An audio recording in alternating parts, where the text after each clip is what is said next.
will not cause harm to the final consumer. Interesting. That's a very beautiful insight. Barrister, now we have to wrap things up. Let's have your parting shot about the program. Let's have your concluding remark. What do you have to say? Yeah, so thank you for having me. I'm just going to conclude by saying that we need to understand that our legal framework is actually robust with respect to consumer safety. Where should we start from? Is it from NAFDAC Act or SON Act or Civil Aviation Acts? You know, we can actually go on and on, right? So when consumers, you know, are aggrieved about or they've suffered loss or damage in respect in the course of use of a product, they should feel free. They should be courageous enough to come out and say, I've suffered loss in the use of this product, and I'm also going to pursue an action against the producer or the service provider. And as such, is actually going to prevent, you know, it's going to deter,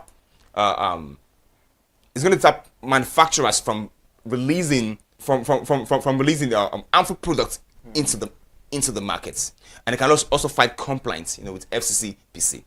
All right, Barrister Alex Afolalo, thank you so much for joining us. Those insights are very beautiful, and thank you for having me. Well said. I appreciate your analysis on the program. I hope I hope to see more of you on Consumer Watchdog, because those insights are very, very beautiful. Thank you so much. It's still Consumer Watchdog. Let's go on a short break. Then when we come back, we end the conversation.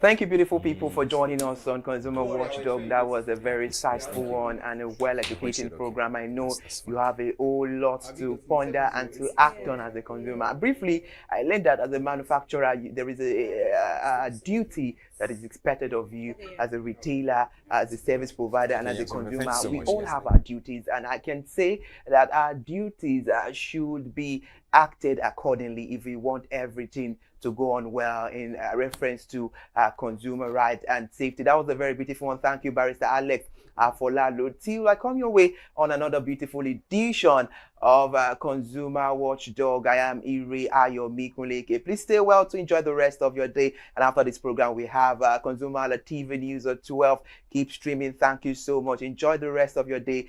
Goodbye, Nigeria.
Hello, good afternoon, and thank you so much for joining us on the Midday News, ConsumerHallaTV News at 12, where we give you the latest update around the world. I am Ire Ayomikunle, Eke. And I will begin the media news as a total of 132 Nigerian companies have assessed 51.785 billion naira and $359.653 million from the Local Content Intervention Funds, which is aimed at promoting indigenous participation in the country's oil and gas sector. The Nigerian Content Development and Monitoring Board has disclosed this, and the funding is well designed to strengthen the capacity of the Nigerian firms, include the $350 million Nigerian Content Intervention Fund, and as well the $50 million Working Capital Fund, which is supported by Nexim Bank and the Women in Oil and Gas Fund. According to fresh data released by the NCDMB yesterday, showed that 3 manufacturing firms received 7.561 billion naira and 38 companies secured 22.144 billion naira and $205 million for a set acquisition. Further reports showed that 10 firms obtained 2.232 billion naira and $24.728 million to finance contracts, while 25 companies benefited from 15.98 billion naira and $115.998 million for loan refinancing. While speaking at the media stakeholders workshop in Abuja, the NCDMB Director of Corporate Services, Abdul Malik Aliyu, said the funding has significantly increased the local participation in the sector, rising from 44% 3 years ago to 61% this year. A new report has shown that an economist, Calvin Emmanuel, has attributed the poor performance of most imported premium motor spirits sold in Nigeria to weak regulations, poor quality control, and the importation of substandard blended fuel product. Mr. Emmanuel made the claims earlier today as a guest on the national TV breakfast program, where he questioned the effectiveness of the oversight function of the Nigerian Midstream and Downstream Petroleum Regulatory Authority. According to him, the petroleum industry mandate the regulator to maintain a functional laboratories as port of entry to test the imported petroleum product before discharge.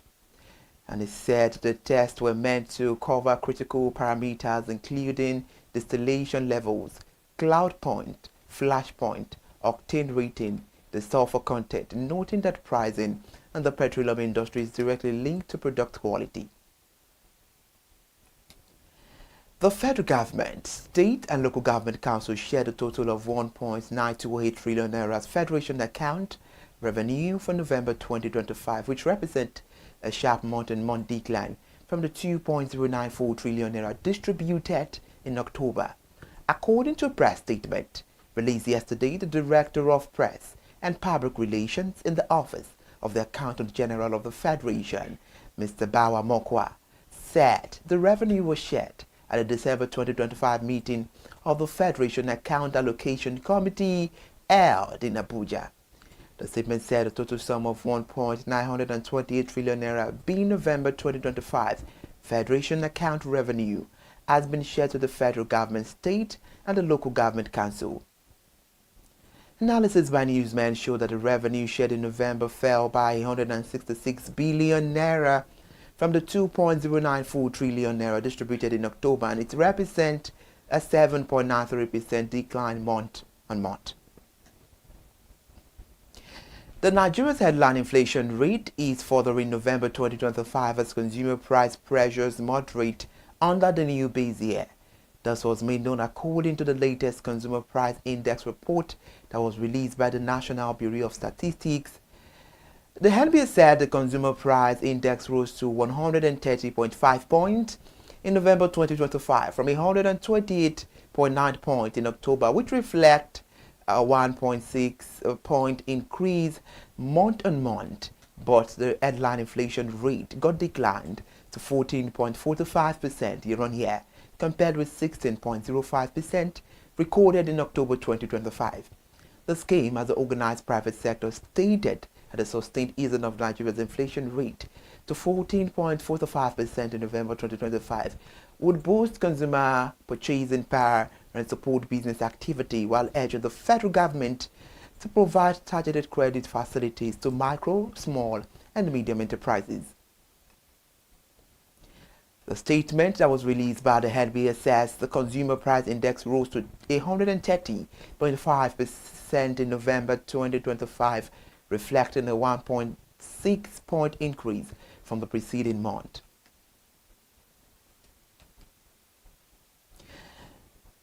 And now the Nigerian port authority said it has recorded a 1,085% surge in export laden containers as the total cargo throughput rose to 33.52 million metric tons in the third quarter of 2025. A statement released yesterday, the NPA stressed that the figure is one of its strongest quarterly performances in recent years. And the statement explained that operational data released by the authority over the weekend showed that cargo handled during the period increased by 16.2%, up from 28.84 million metric tons recorded in the corresponding quarter of 2024, reflecting the rush trade activity across Nigeria's port. Moreover, it added that container operations were a significant contributor to the improved performance.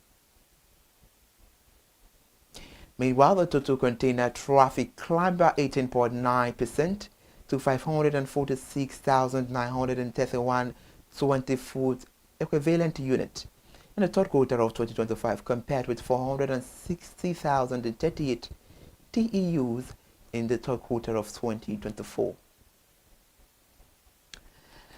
And now talking about the federal government again, as the federal government plans to bankroll the construction of about 3,700 telecom towers in rural areas, a move aimed at connecting millions of citizens who currently lack reliable mobile and internet services. The telecom operators often avoid sparsely populated rural areas due to low profit potential and focusing on the urban centers instead, where investment can be recouped. Reports has the government intervention will extend mobile and internet services to over 23 million Nigerians who presently lack access. The Minister of Communications and Digital Economy, Mr. Bosun Tijani, said the initiative has been approved by President Bola Ahmed Tinubu and the Federal Executive Council. Mr. Bosun Tijani said the recent Federal Executive Council meeting, the President approved the investment in close to 4,000 towers in rural areas, and about 20 million Nigerians are mostly in the north central, and the northwest, which are currently unconnected. Away from there, and now talking about the Dangote refinery, barring any last-minute change, MRS and other partners of the Dangote petroleum refinery set to begin selling fuel at 739 naira per litre. This comes 2 days after the refinery slashed its fuel gantry price from 828 naira to 699 naira per litre.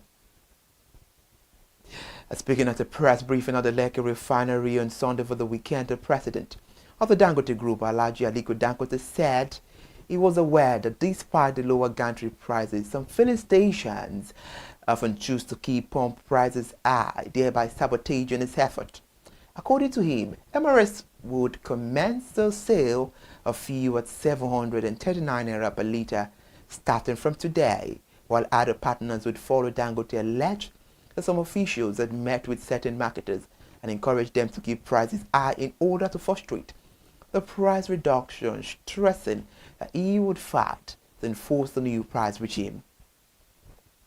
And now from Dangote to the House of Representatives, as the House of Representatives Public Account Committee yesterday summoned the management of Ibadan Electricity Distribution Company, the Benin Electricity Distribution Company, and the Port Harcourt Electricity Distribution Company over their failure to remit more than 100 billion naira owed to the federal government. At a public hearing in Abuja, the committee issued a 72-hour ultimatum to the 3 electricity distribution companies to pay before it of face actions for what he described as persistent disregard for legislative summons.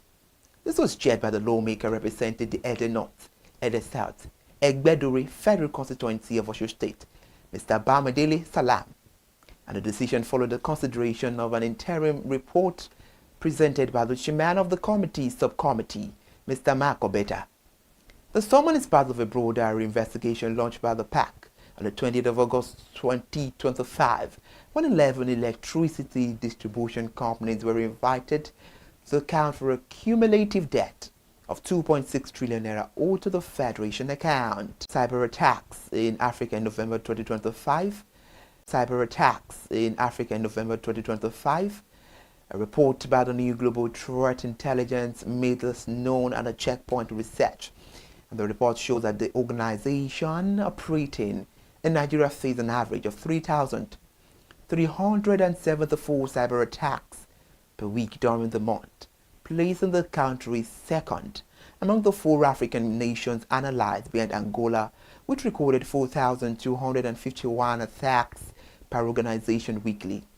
Kenya followed with 2,384 attacks, while South Africa recorded 1,863 attacks. The report further highlighted the education sector as the most attacked globally, with institutions recording an average of 4,656 attacks per organization per week in November, a 7% increase year-on-year. However, government institutions followed with 2,716 weekly attacks, while associations and non-profit experienced a sharp 57% surge to 2,550 attacks per week. And beyond traditional cyber threats, the report flagged the growing risk associated with enterprise use of generative AI tools. And according to Checkpoint Research, 1 in every 35 Gen AI prompts submitted from the enterprise network globally in November posed a high risk of sensitive data leakage. It's a wrap on the news this afternoon. Thank you so much for joining us. After the midday news, get ready for Scam Alert. And after Scam Alert, Industry Update. I am Iri Ayomikule Ege. Good afternoon and stay fresh with ConsumerHallaTV News Update. Bye for now.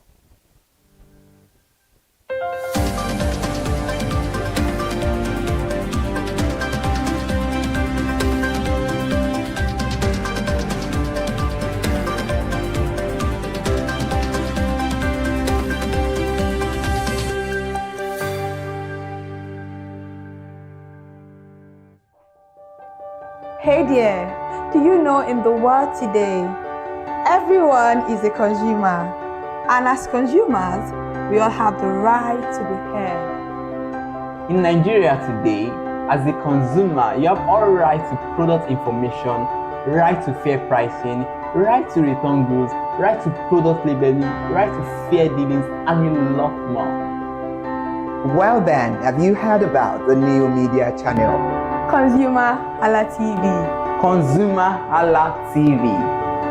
ConsumerHallaTV. At ConsumerHallaTV, our goal is to inform and educate consumers in Nigeria with insightful news alongside development within the fast-paced world of consumers through well-researched, specialized, and analytical content.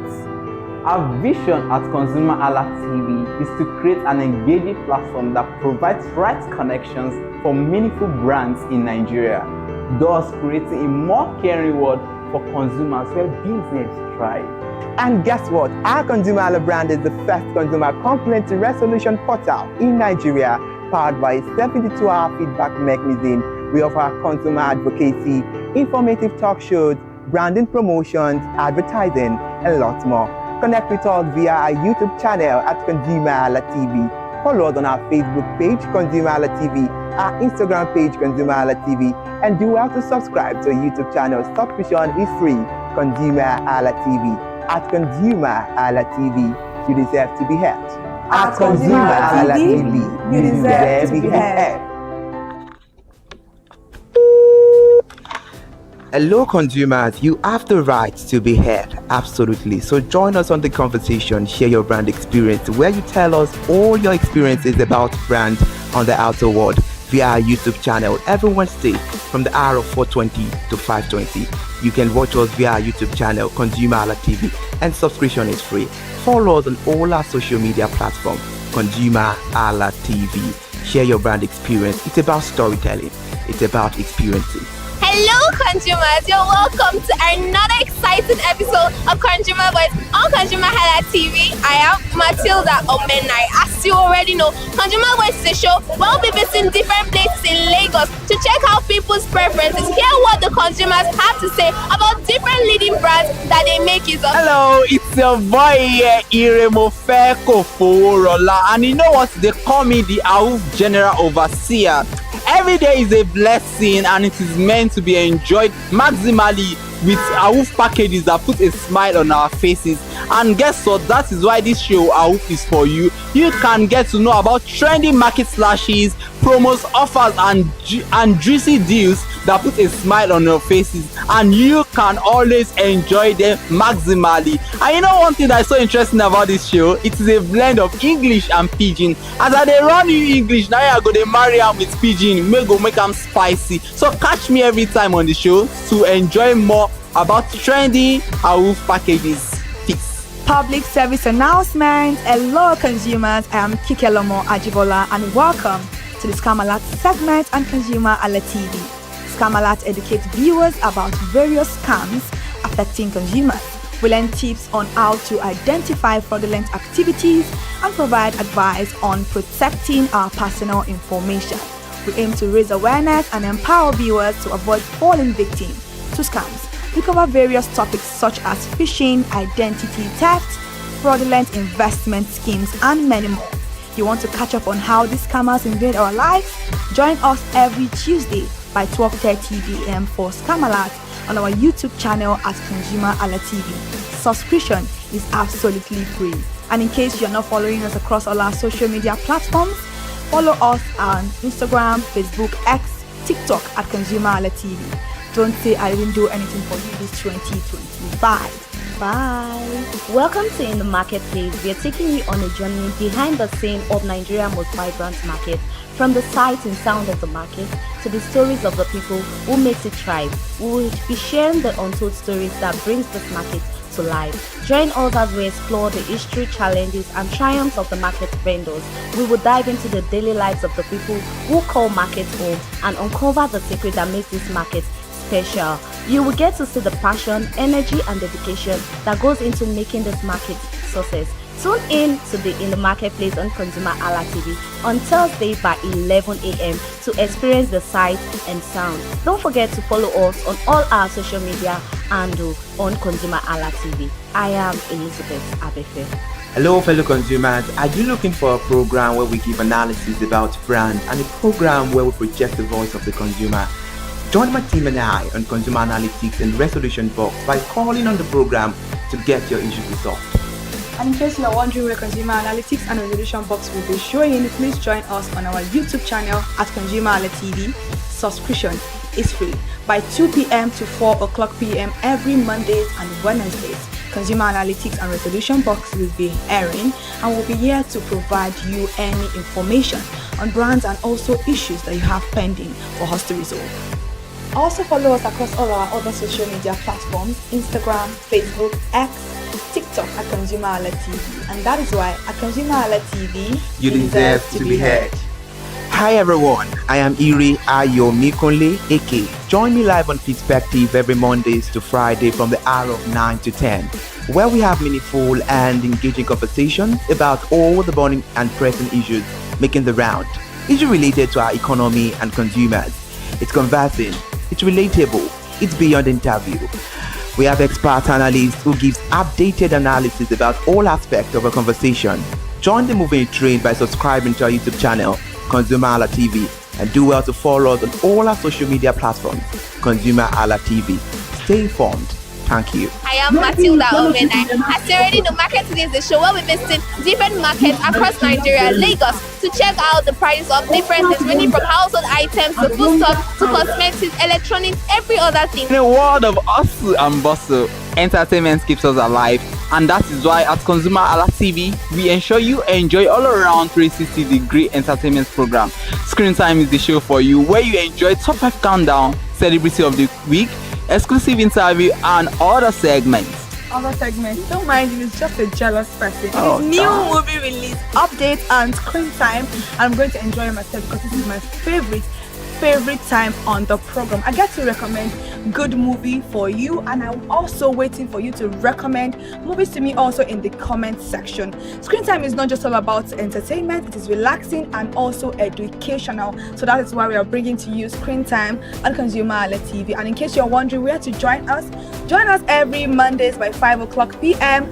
at ConsumerHalla TV on our YouTube channel. Subscription is very, very free. And in case you have not followed us across all our social media platforms, please do so. We are begging you, on Instagram, Facebook, Twitter, and also TikTok at ConsumerHalla TV. What are you waiting for? Click on that follow and subscribe right now. And from the I to the R to the E to the M to the F to the E, my name is Iremofe Koforola, the man always clothed in wealth and strength. And I am Kikelomo Ajibola. Ta-da!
My name is Tunde Olufowora.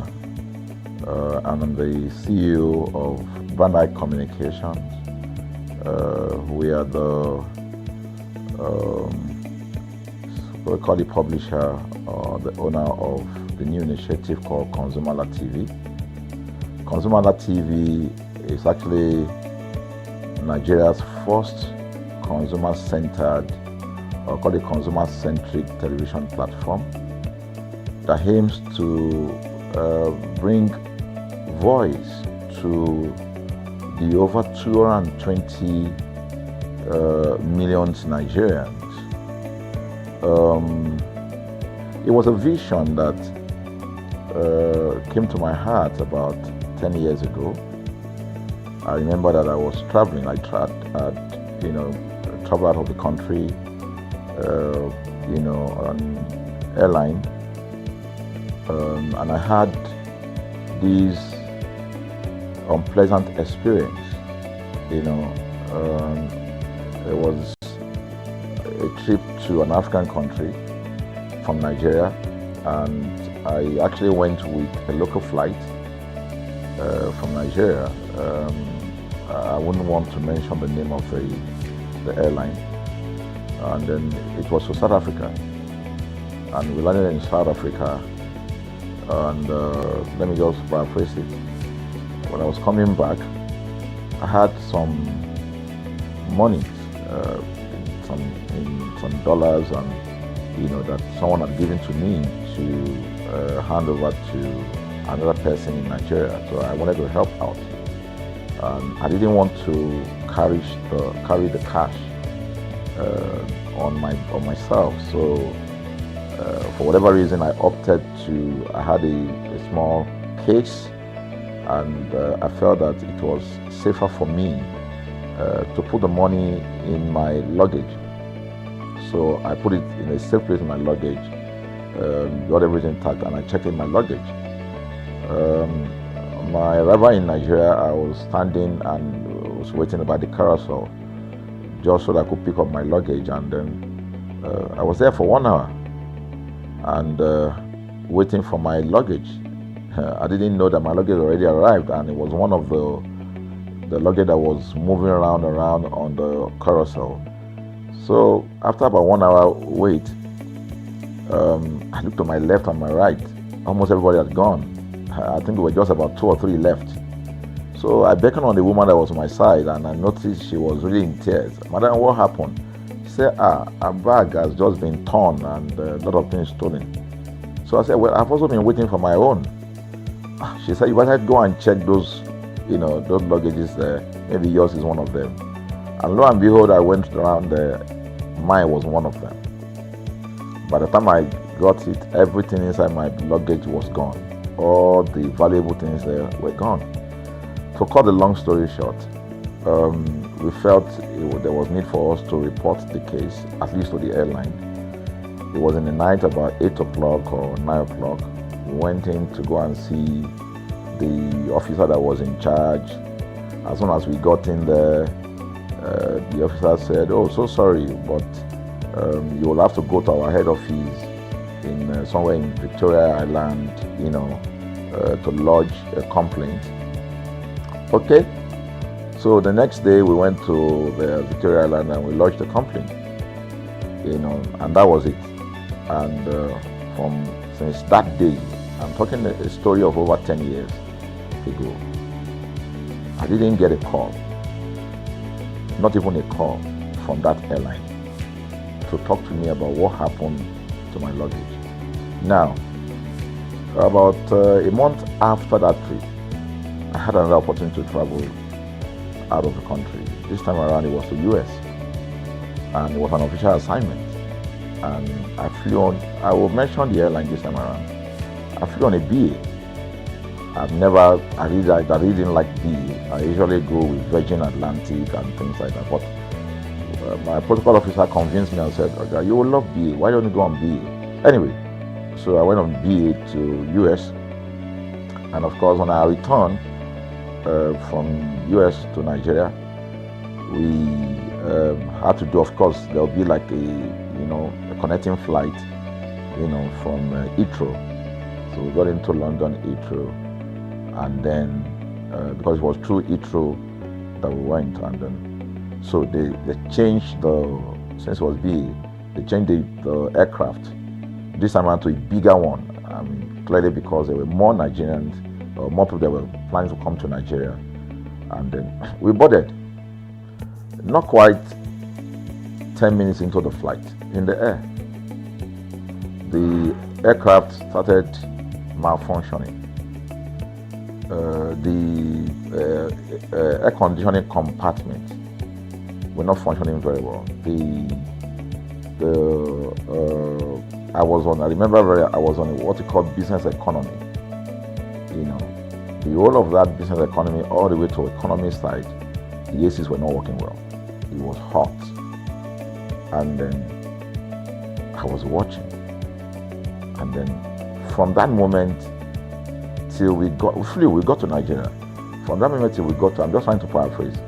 From that moment till we got to Nigeria, I could remember very well how many times the pilot, broke into conversation and had to apologize and say, we're really very sorry about this. He was giving us almost every 30 minutes. There's always a kind of update. So sorry, this is what we're doing now, this is what we're doing. While we were on that journey, I also remember an incident. So they came, the crew apparently couldn't resolve it. They couldn't manage the crisis or what was going on about it. They couldn't fix it.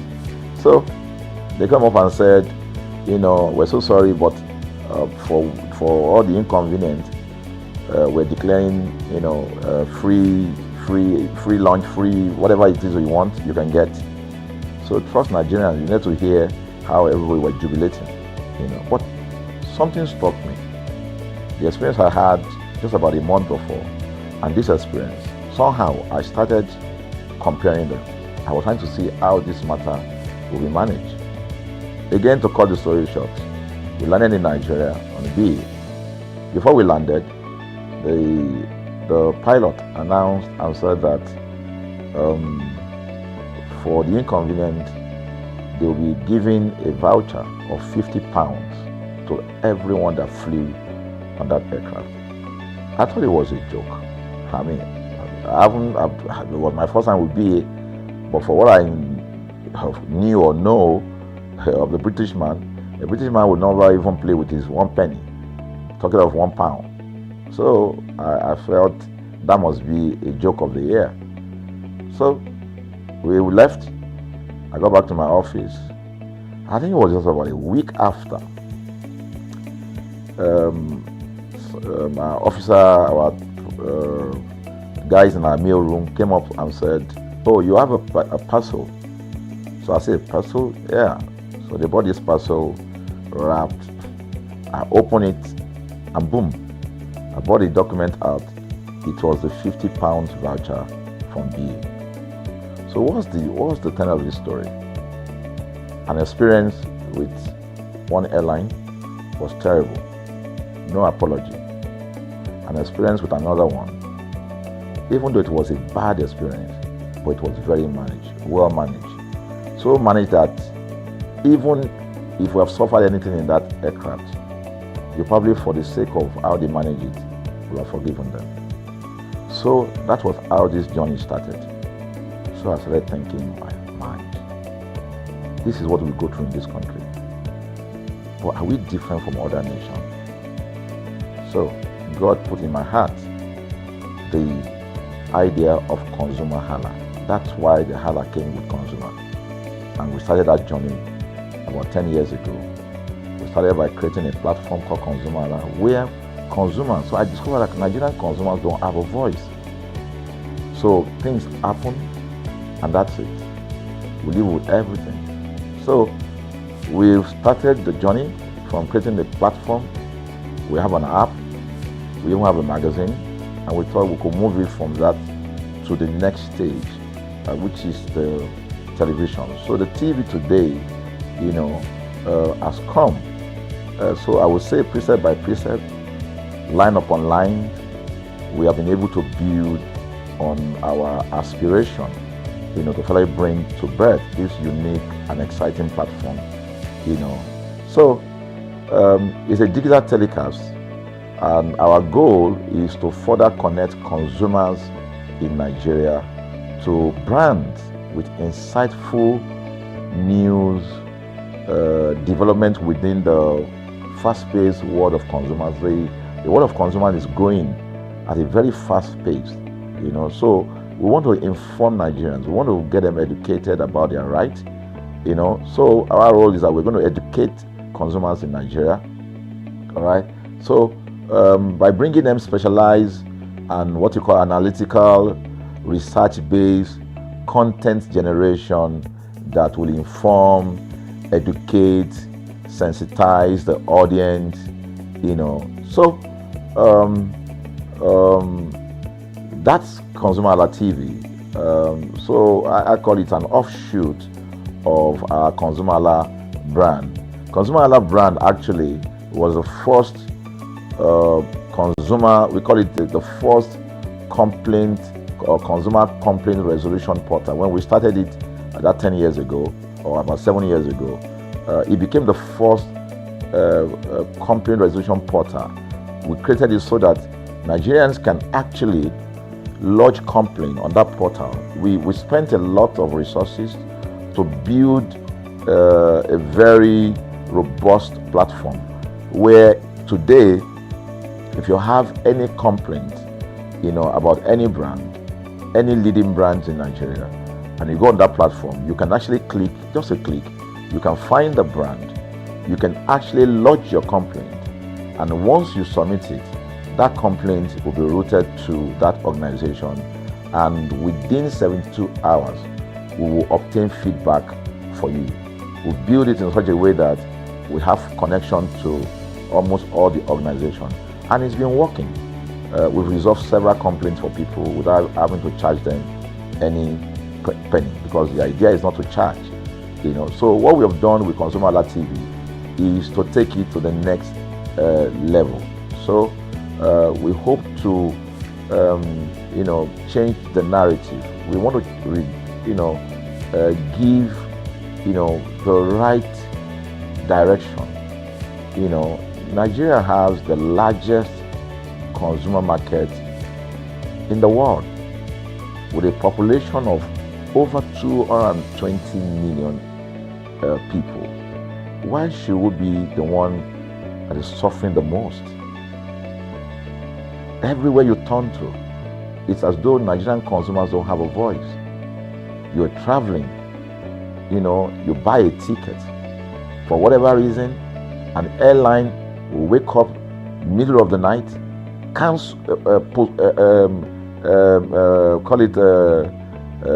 delay the flight for whatever reason, and then you'll be waiting at the airport for hours. You'll be there for 2 hours, 3 hours, no any explanation. Then while you're there, they can even wake up and say, oh, flight has been cancelled. So everybody carry their luggage and go home. Nothing happened. Of course, things are changing. We must commend government because government is beginning to wake up, but there's still a lot to be done. And we believe that we can help to make, bring about those right changes. So we offer deliberately, part of what we do is that we also offer advocacy, all right? We're not just an advocacy organization, but we offer advocacy. We have a legal team, we have lawyers that are registered on our platform, all right, that can also take up cases, okay? So, and we've taken up many cases like that, and won those cases. So, ConsumerHalla is a platform to help consumers to, we're not fighting brands, but rather we say we're bringing about an amicable, resolution of conflict, such that it will be beneficial to the consumers and also be beneficial to the brand. I remember the word of Jeff Bezos. Bezos is the founder of Amazon.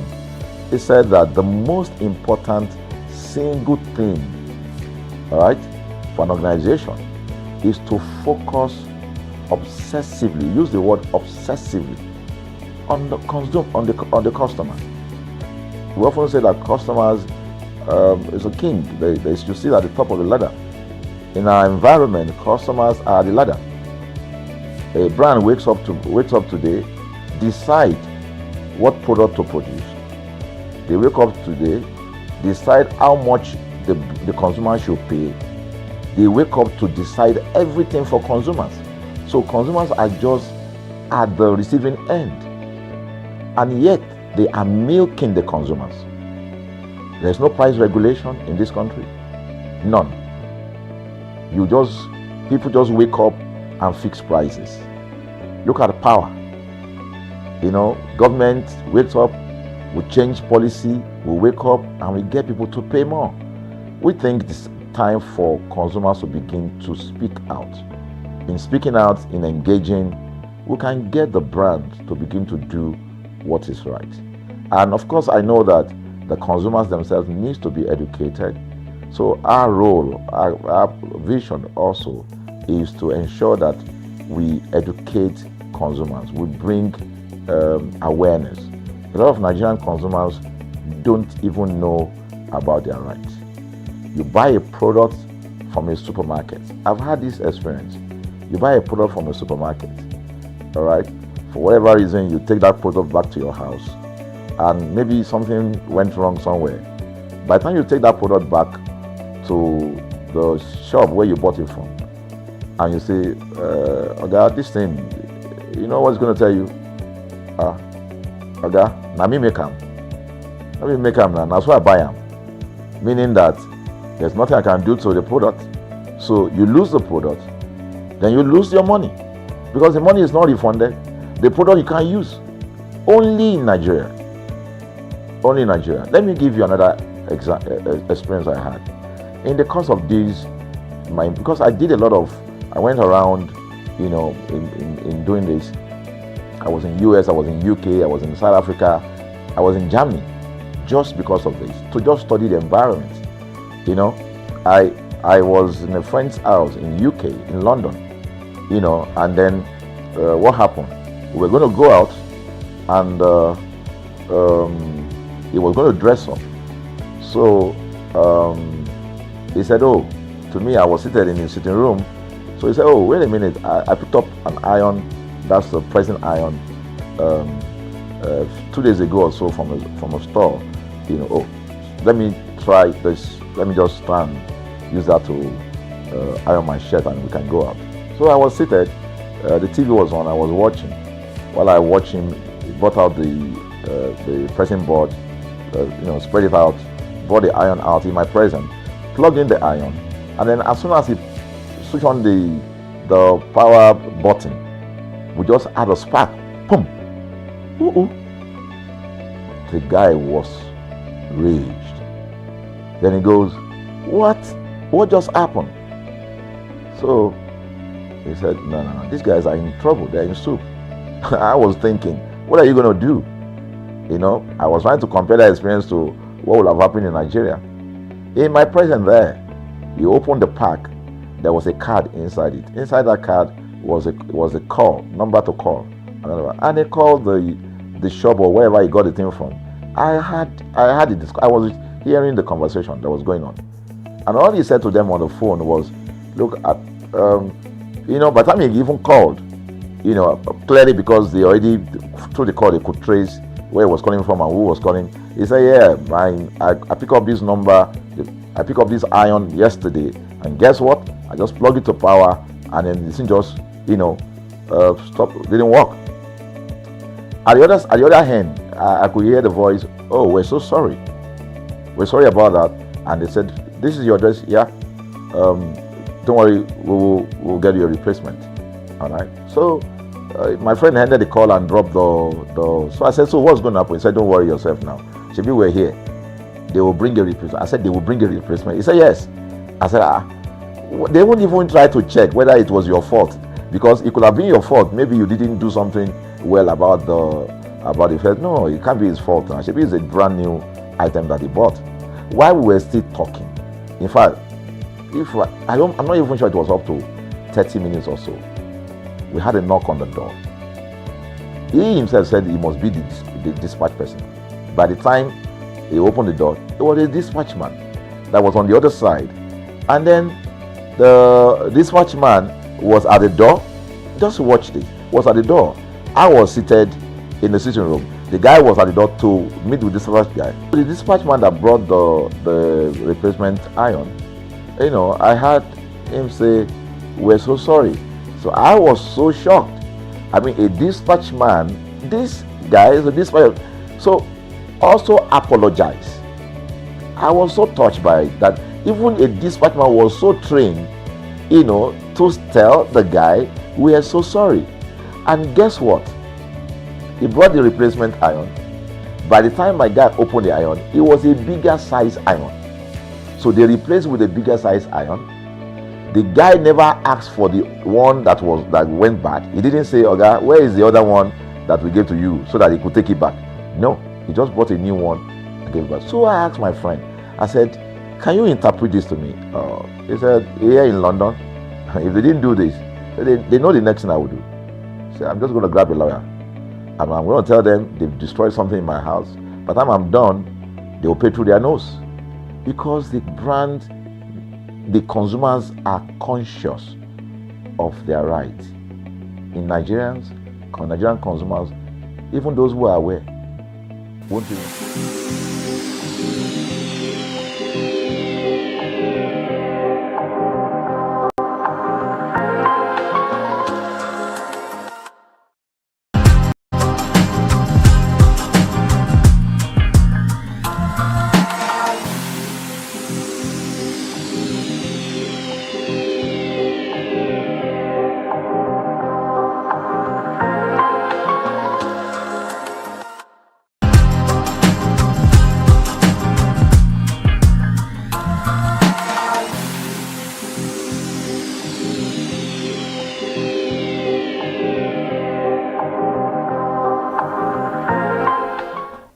It is another beautiful afternoon right here at ConsumerHallaTV. Thank you so much for joining us for the program this afternoon. This is Kamalat on ConsumerHallaTV, and we are always here on Tuesdays to talk about the scams going on in the country. Today's own is something very comical but also sad, and it is a particular issue going around right now. Jadesola, good afternoon. How are you doing? Good afternoon, Keke. And Jadesola is here today this afternoon, and I had to just drag her on the program because I think we make quite a duo. But this afternoon, I feel like we just need to talk about this thing. It is very, very funny and surprising that wig snatching is something that is now common in the country. I'm shocked. I'm not going to lie. So, if you guys don't know now, wig snatching is something that is very, very common in the country right now. I think the fact that they actually wear global. Exactly, they're using global bikes to like snatch. They are using global bikes to snatch people's. Is it that it is global workers, or is it that is it like a decoy? You know, we are dealing with a lot of a decoy to like drive from the main people. Yeah, exactly. Because we're dealing with a lot of things going on in the country right now. This insecurity, bandits, everything, and then you're snatching off people's wig. In fact, yesterday I was going, I'm like, oh my god, I just remember this snatches my wig off my head. When I was coming yesterday morning, I removed my wig, I put it in my bag, and I got it. But it get rumpled. Yeah. No matter how, it's just a lot. It's not the space for your wig. So why exactly? So yesterday I'm like, should I just remove my wig and put it in my, rather than I didn't even know what to do. But we've seen a lot of complaints about this particular wig snatching. What do you have to say about it, honestly? I mean, it's the men snatching it. I don't. They don't men, no, because they were not supposed to be driving the global bike. But a woman, exactly. Women can ride bikes. But you can't tell me the percentage of men to women is higher. But what do men want to use? They have girlfriends. They have women that they want to go and impress somewhere in their house. But let me tell you something. Men will go to any length for women. Wait, no. Let's take a chill pill. Let's calm down. I am saying. And the pressure women are putting on men these days. Get child. You know what? Calm down. No, let's take a chill pill. For real, I understand that, yes, we have this issue with gender, whatever going on right now in the country, but I honestly don't understand why a man is snatching people's wig from them. I get that you have a girlfriend, I get the pressure, I get that there are thrifts. If you don't know, there are wig thrifts right now. Yeah, but logically, it doesn't make any sense, because I'm looking at, even me as a woman, somebody's giving me a wig that they already pre-cut the lace. I know this wig is a used wig. A used wig smells different from a brand new wig. So I don't know who you are giving those wigs to, but by the caliber of people that is snatching the wigs, I can imagine the caliber of people that you are giving the wigs to. That's not an insult, it's just the truth. Yeah. So now women can also ride bike, but the thing is that they always wear helmets, so you don't know who is under this thing, you know. And people have already come online a lot of times to talk about this, but like it was chaotic last week. Women are raving. Like my wigs are being snatched. There was a girl that people at the bus stop were like, they even thought they were friends, that they know each other. That was why they were like, why is this person snatching off somebody's wig? But when the girl was not like, no, I don't know him before, I don't know him from anywhere, that's when they were like, are you serious? And they snatched your wig. A very popular content creator, there's a name Kemi or something, Kemi Reator or something, her wig was also snatched from her. A particularly, thank God she did fronter, and the fronter was very strong. The person just pull it. But imagine the kind of accident you will get into by somebody dragging off your wig. And you know, some people don't necessarily have balance. Yes. Imagine they're dragging, and you said they're dragging you with it. Exactly my point. So why exactly is this happening? It is December, which we acknowledge that there are why is it in December that there are a lot, exactly, there are a lot of things that goes on in December in the country, but this is a new scam, and this is a new one. Exactly. It's not something that we thought would have happened in wig snatching. Oh my God, guys, you guys need to be very, very careful. I mean, I've heard of not even wig snatching per se. If a man gets his woman a wig and they break up, the man will say, let me come and collect my wig back. That one you can even hear that. Exactly. You want to collect it with your full chest, but do you know how much they sell wigs? Maybe they are also selling it, you know, I'm saying put some money in there. Wig thrifting, because if it's a man that is stealing it, I don't know what you want to like. Who do you want to give that particular wig to? But if it's like they are doing thrifting, because there are a lot of wig thrifting right now. I don't know why people are even thrifting wig in the first place. I don't because understand. People want to, and they will start selling it at cheap prices, and women would. Do you know how much those wigs cost? Do you know how much those wigs cost? Real. And Glovo needs to do. You need to do something about this thing, because I don't want to believe that. I don't think they've come out to address it. Are they? I don't think so. People are calling them out for it, though, because I don't know why you're allowing somebody. I don't know why you're allowing somebody to. What will I say? To tarnish your reputation, because I feel like this is a thing. After the first time, the second time, you should have actually done put out a public official statement. Yeah. So I don't know what people are doing about it, though, but Glovo, we need a I don't know, we need something. Like that was coming back from a movie premiere last week, this Sunday, and then the driver took me home. It was around 3:40 a.m. I was kind of scared because I was the only one. They already dropped everybody off. I was the only one going home, and then I was going, and it was like, if I knew that your house was this, that was like boat. If I knew that your house was this far, I would not have come. Like, you dropped somebody off as Adjuon. Adjuon to my house is 13 minutes away. What's the difference? And you are asking me to add money for you. Offline. Why?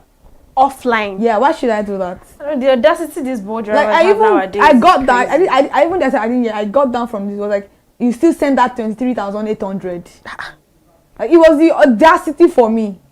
You still sent that 23,800. As how? Can you imagine? Every transportation provider needs to do better. Right now, you need to sanitize whoever you are actually start screening the people. A lot of people need mental evaluation before you can. No, you need mental evaluation, because why would you tell me that I still send the 20,800 naira? Is that not money for your service? That 20,800 could have done something apart from paying. So how much should I have sent to you, sir? 50K. I thought because you dropped me. Yeah, so you cannot. You didn't even take me inside my house, so you dropped me at my gate. I still had to trek in my house into my house. I'm like, don't worry, be going, and I got down. So you don't know that people do you a favor. I'm like, a favor? I booked your service and you rendered the service, and I'm paying you for your service. So how did you do me a favor? And these are a lot of things. There was a lady that, what's her name? Is it Michi? I can't remember. It's a content creator too.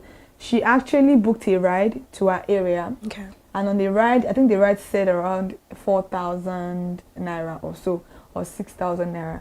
So the ride, when she called her, she asked the rider, the rider, do you have AC? Okay. In the first place, why am I supposed to be even be asking drivers that do they have ACs? So have AC but that's a in normal thing that they do. They will not on they will not on AC for you.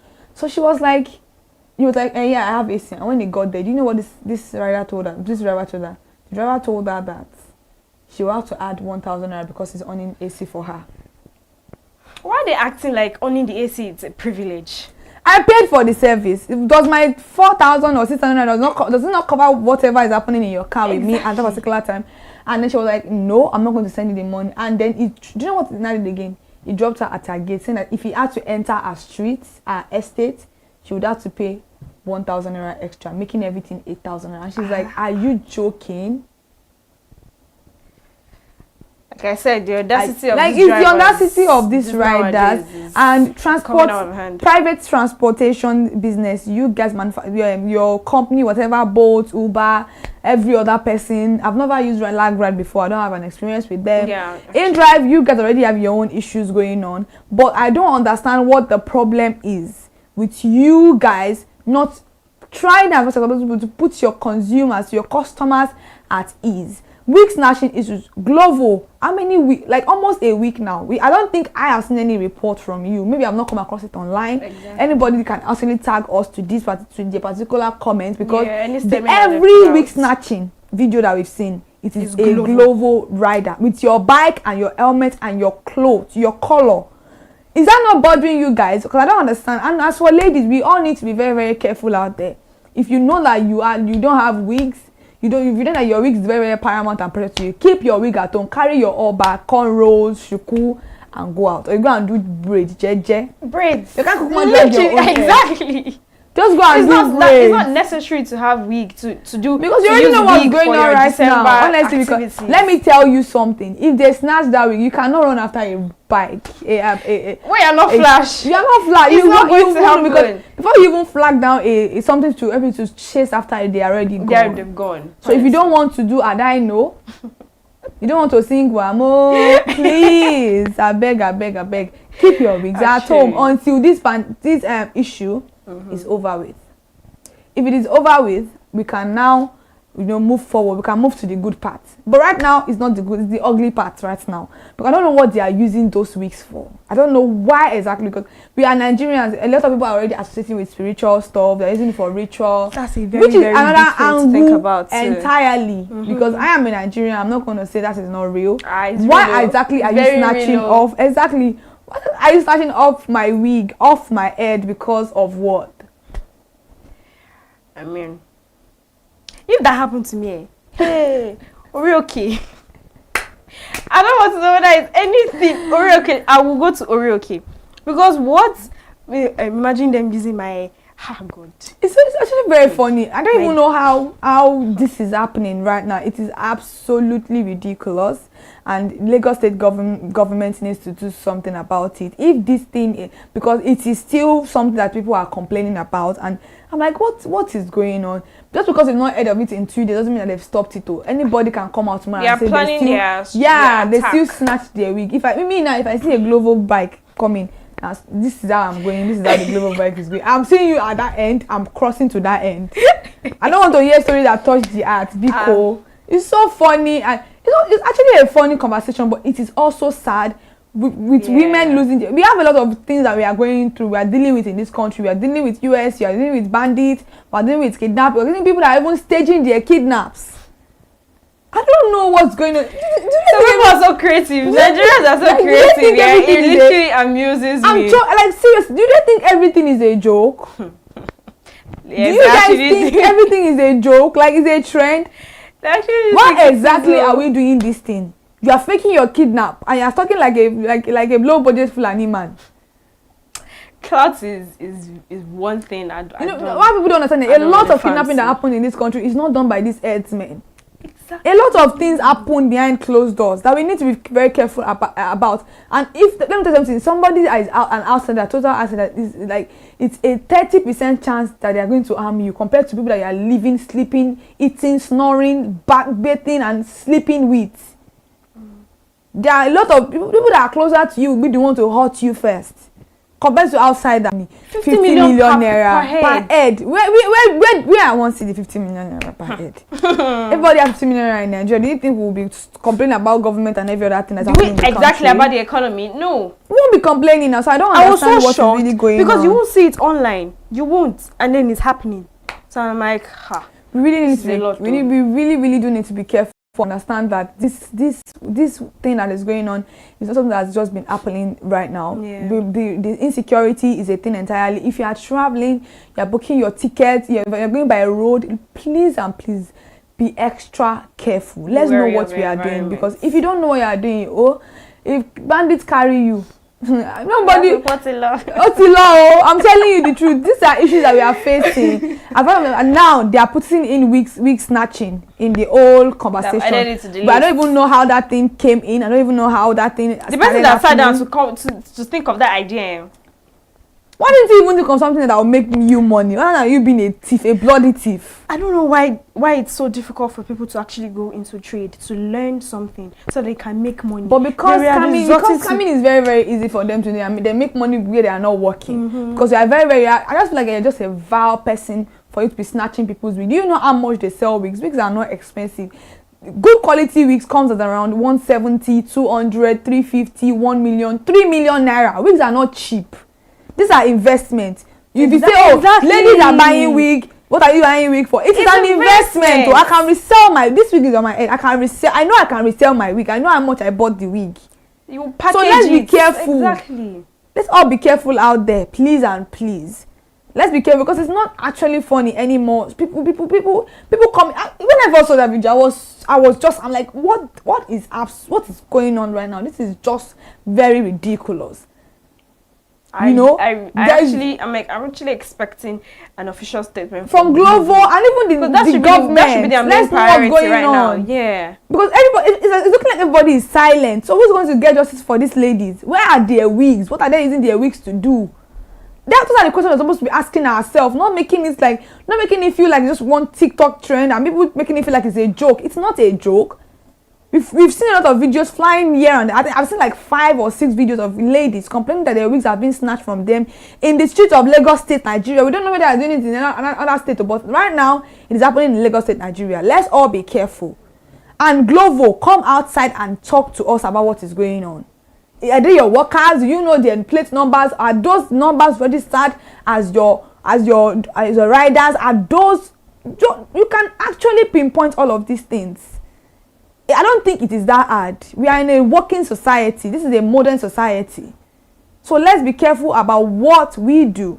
Take accountability for what is going on. Exactly. Even though you don't want to take accountability, at least prove your own point and say your side of the story so that we can know what is exactly what's happening with the issue of them using your bike, your logo to actually steal from women. And if you're a man wearing wig, because I have a lot of cross-dressers right now. I know. Don't let them snatch your wig and embarrass you outside, because that was another case entirely. Those ones are very particular about the type of way they put them. Exactly. You use them. Just say. And if you are using frontal, please, I beg, keep your frontal. Don't let people and drag you across the street because they want to snatch you. Some frontals hold you tight, like they are your bed. They cuddle you so much. So some people's skin, they're sensitive and they can just literally pull off your skin. The lady was like she was like, this is so painful, and I think she said it happened around Surulere side. So let's all be careful out there. Thank you so much for joining us for ConsumerHalla and ConsumerHalla TV. Jalesola, thank you so much for coming on the conversation. And wig snatching is something that's going on right now. And as women, as men that wear wig, please let us be careful, because I know that not only women wear wig. So right now we have come to the end of the program. I'm Kikelomo Ajibola. See you next week again for another beautiful episode of ConsumerHalla on ConsumerHalla TV.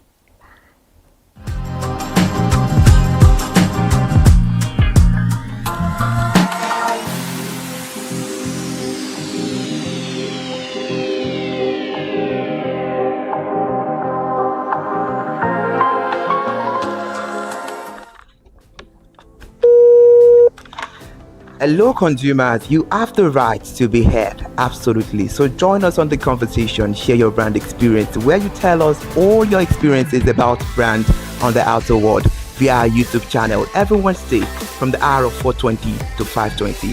You can watch us via our YouTube channel, ConsumerHallaTV, and subscription is free. Follow us on all our social media platforms, ConsumerHallaTV. Share your brand experience. It's about storytelling. It's about experiences. Hello, consumers. You're welcome to another exciting episode of Consumer Voice on ConsumerHallaTV. I am Matilda Omenai. As you already know, Consumer Voice is a show where we'll be visiting different places in Lagos to check out people's preferences, hear what the consumers have to say about different leading brands that they make use of. Hello, it's your boy here, Iremofe Koforola, and you know what? They call me the AWUF General Overseer. Every day is a blessing and it is meant to be enjoyed maximally with AWUF packages that put a smile on our faces. And guess what? That is why this show AWUF is for you. You can get to know about trendy market slashes, promos, offers, and juicy deals that put a smile on your faces, and you can always enjoy them maximally. And you know one thing that is so interesting about this show? It is a blend of English and Pidgin. As I dey run you English, now I go dey marry am with Pidgin, make am spicy. So catch me every time on the show to enjoy more about trendy AWUF packages. Public service announcement. Hello, consumers. I am Kikelomo Ajibola, and welcome to the Scam Alert segment on ConsumerHallaTV.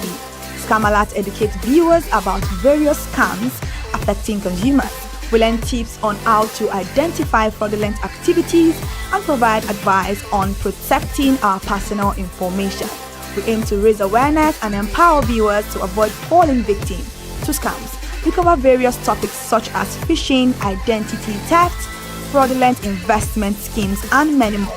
You want to catch up on how these scammers invade our lives? Join us every Tuesday by 12:30 p.m. for Scam Alert on our YouTube channel at ConsumerHallaTV. Subscription is absolutely free. And in case you're not following us across all our social media platforms, follow us on Instagram, Facebook, X, TikTok at ConsumerHallaTV. Don't say I didn't do anything for you this 2025. Bye. Welcome to In the Marketplace. We are taking you on a journey behind the scene of Nigeria's most vibrant market, from the sight and sound of the market to the stories of the people who makes it thrive. We will be sharing the untold stories that brings this market to life. Join us as we explore the history, challenges, and triumphs of the market vendors. We will dive into the daily lives of the people who call markets home and uncover the secret that makes this market special. You will get to see the passion, energy, and dedication that goes into making this market success. Tune in to the In the Marketplace on ConsumerHallaTV on Thursday by 11 a.m. to experience the sight and sound. Don't forget to follow us on all our social media handle on ConsumerHallaTV. I am Elizabeth Abefe. Hello, fellow consumers. Are you looking for a program where we give analysis about brand and a program where we project the voice of the consumer? Join my team and I on Consumer Analytics and Resolution Box by calling on the program to get your issues resolved. And in case you are wondering where Consumer Analytics and Resolution Box will be showing, please join us on our YouTube channel at ConsumerHallaTV. Subscription is free. By 2 p.m. to 4 o'clock p.m. every Mondays and Wednesdays, Consumer Analytics and Resolution Box will be airing and will be here to provide you any information on brands and also issues that you have pending for us to resolve. Also follow us across all our other social media platforms, Instagram, Facebook, X, TikTok at ConsumerHallaTV. And that is why at ConsumerHallaTV, you deserve to be heard. Hi everyone, I am Iri Ayomikunle Eke. Join me live on Perspective every Mondays to Friday from the hour of 9 to 10, where we have meaningful and engaging conversations about all the burning and pressing issues making the round. Issues related to our economy and consumers. It's conversing, it's relatable, it's beyond interview. We have expert analysts who gives updated analysis about all aspects of a conversation. Join the moving train by subscribing to our YouTube channel, ConsumerHallaTV, and do well to follow us on all our social media platforms, ConsumerHallaTV. Stay informed, Thank you. I am Matilda Omenai. As you already know, Market Today is the show where we visit different markets across Nigeria, Lagos, to check out the price of different things, ranging from household items to foodstuffs to cosmetics, electronics, every other thing. In a world of hustle and bustle, entertainment keeps us alive, and that is why at ConsumerHalla TV, we ensure you enjoy all around 360-degree entertainment program. Screen Time is the show for you, where you enjoy top 5 countdown, celebrity of the week, exclusive interview, and other segments. Don't mind him, he's just a jealous person. Oh, His new God. movie release, update, and screen time. I'm going to enjoy myself because this is my favorite time on the program. I get to recommend good movie for you, and I'm also waiting for you to recommend movies to me also in the comment section. Hi people, my name is Mo Fakorede and I am a filmmaker and a film director, and you're watching ConsumerHalla TV. ConsumerHalla TV is everything consumer advocacy, consumer rights, everything that has to do with consumers. On this TV, you'll watch, you'll learn, you'll be educated, and you'll be entertained. Keep watching ConsumerHalla TV. My name is Olubukola Ozone, a photographer and a social media enthusiast. You're watching ConsumerHalla TV. It's a consumer advocacy TV. If you have a problem, anything, any consumer related problem, just holla at them, just like their name implies, and they're going to get it sorted for you. Keep watching, stay tuned. Thank you very much. Hi guys, my name is Joba Jalabi. I'm a marketing communications professional. I currently lead marketing at Flash Change, a fintech startup. Keep watching ConsumerHalla TV, a consumer advocacy channel. Hello, my name is Sharon Rotimi. I'm an actor and I am on ConsumerHalla TV. Now, ConsumerHalla TV is a consumer advocacy channel. So if you have any issues, consumer-related issues with brands and services, you can reach out to them and they will be sure to handle it or to cater to you. Thank you so much. Hi guys, my name is Iyebiye Adeton. I'm a film poster designer and illustrator. This is ConsumerHalla TV. It's a consumer advocacy channel. We show content on consumers-based news, entertainment, and all of that. So I urge you guys to stay tuned to ConsumerHalla TV. My name is Anoluwapo Alao, a sales consultant for Star Times Nigeria.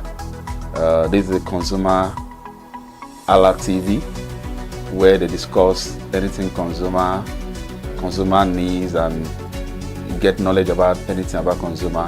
So keep watching it. Hi, my name is Adebola Ogushino. I'm a filmmaker and you're watching ConsumerHalla TV. Any consumer related issues, they've got you. Hi, my name is Stephen Shisi. I'm a strategy and sales professional, currently working with Obey, and you're watching ConsumerHalla TV. I mean, this is one of the channels that you don't want to but stay on. Consumer advocacy, brand promotion, everything consumer, what you need to learn for your business to grow. This is a channel where you learn, where you experience entertainment to, but it's good for businesses, for brands, and for an entrepreneur. If you want to know more about businesses, want to know more about brands, please stay watching. All right, thank you so much, ConsumerHalla TV. Keep watching. Hello, good day. My name is Tunde Balogun. I'm the lead pastor at the Kingsborough Church in London. And you're watching ConsumerHalla TV, which is a new initiation into the TV industry in Nigeria, the first of its kind in Nigeria. And I know that it's going to bring value and quality into the service industry. ConsumerHalla TV is here to offer value to service industry and to give a voice to consumers, bring awareness to the brand industry, and also bring education to what it is to have quality for what you paid for. I know that through ConsumerHalla TV, you are going to be able to get what you have paid for quality-wise and also give a voice to you in wherever it is that you do. I am here to support and give a shout out to say that keep watching ConsumerHalla TV and we'll have a better quality for value in Nigeria and in the global space. Please continue to watch ConsumerHalla TV because it is here to make things work better for you. It is on this note that I would like to say a big congratulations to the chairman and CEO of ConsumerHalla TV, Pastor Tunde Olufowora, and all the staffs, of this great organization. Thank you for what you do. You are making things happen for us, and I pray that God bless you. Thank you. Hello, my name is Toyin Balogun. I'm here to give a shout out to ConsumerHalla TV, #1 platform helping you to shop smart, spend wisely, and live better. Anytime you have any kind of issues with your shopping, or you want to know a very honest review, please contact ConsumerHalla TV, here to help you. And please join the community where we can all make life easy and better for all of us. Hey there, do you know in the world today, everyone is a consumer. And as consumers, we all have the right to be heard. In Nigeria today, as a consumer, you have all right to product information, right to fair pricing, right to return goods, right to product labeling, right to fair dealings, and a lot more. Well then, have you heard about the new media channel? ConsumerHalla TV. ConsumerHalla TV. ConsumerHalla TV. At ConsumerHalla TV, our goal is to inform and educate consumers in Nigeria with insightful news alongside development within the fast-paced world of consumers through well-researched, specialized, and analytical content. Our vision at ConsumerHalla TV is to create an engaging platform that provides right connections for meaningful brands in Nigeria, thus creating a more caring world for consumers where business thrive. And guess what? Our ConsumerHalla brand is the first consumer complaint resolution portal in Nigeria, powered by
It's good to be back again here. Hello everyone and welcome to Industry Update. This is where we give you the latest special updates from various industries.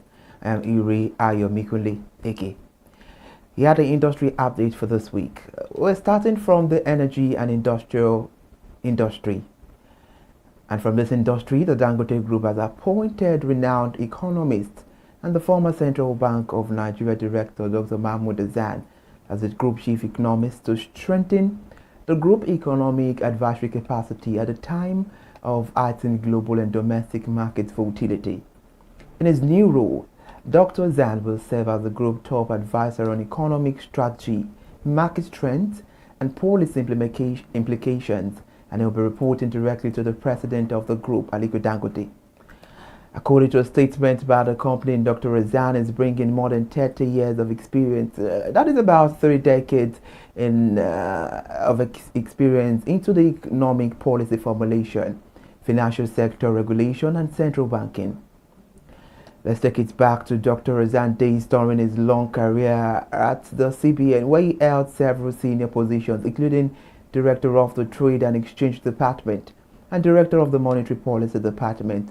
Dr. Razan also served as Secretary to the Monetary Policy Committee and a Special Assistant on Economic Policy and Research to the CBN Governor.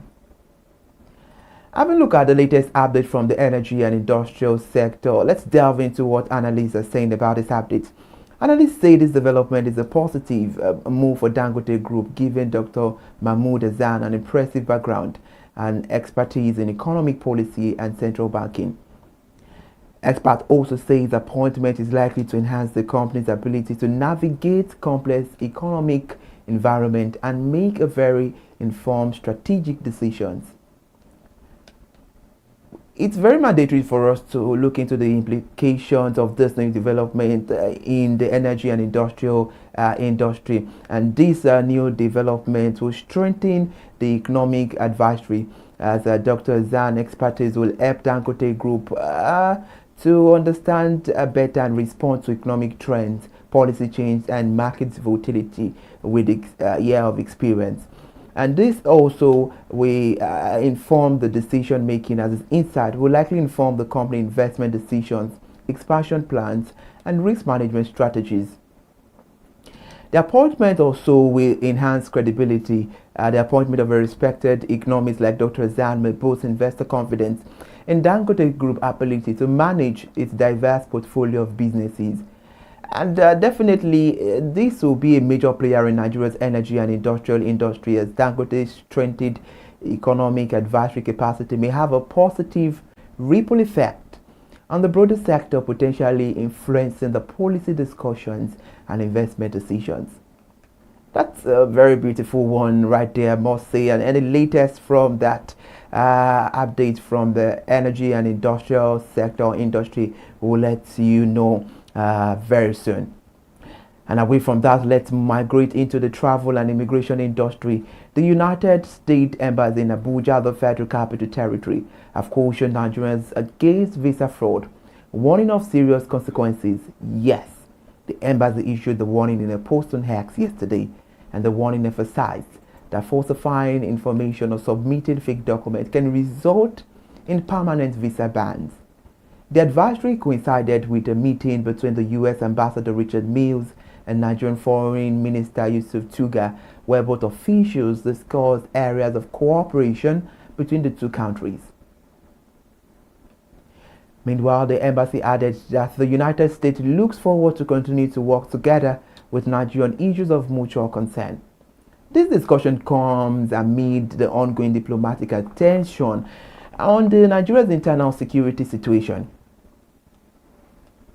Now looking at the latest from that updates, talking about the travel and immigration industry, to break it down and make it more lighter. This simply means that the U.S. Embassy warns Nigerians that providing false information or fake documents for visa application can lead to permanent visa bans, and emphasizing the serious consequences of visa fraud.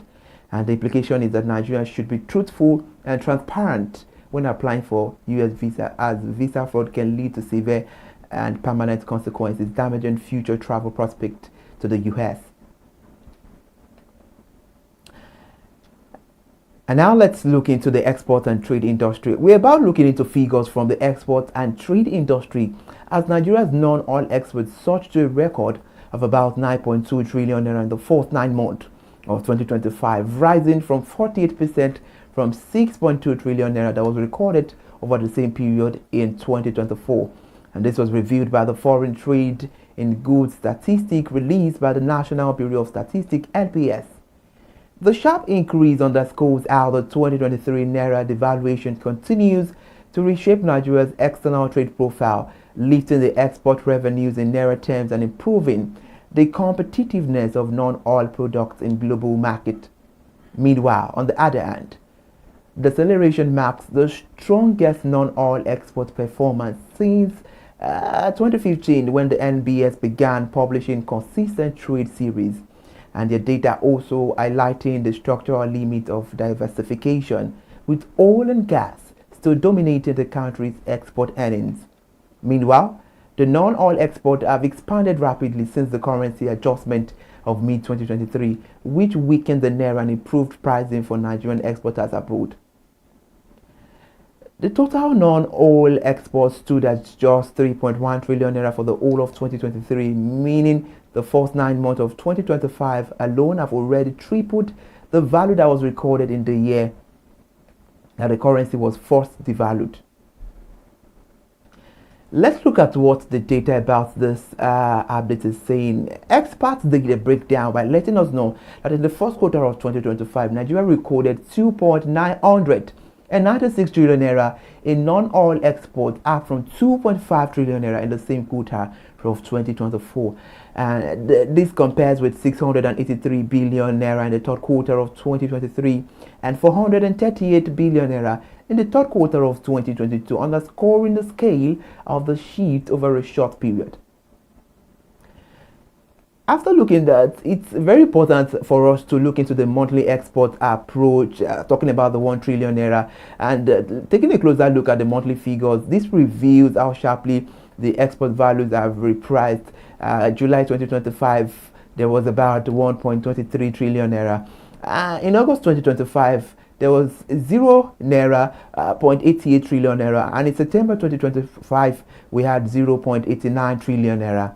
On average now, Nigeria is now generating close to 1 trillion naira per month in the non-oil export receipts, a level that was previously unsustainable under the old exchange-led regime.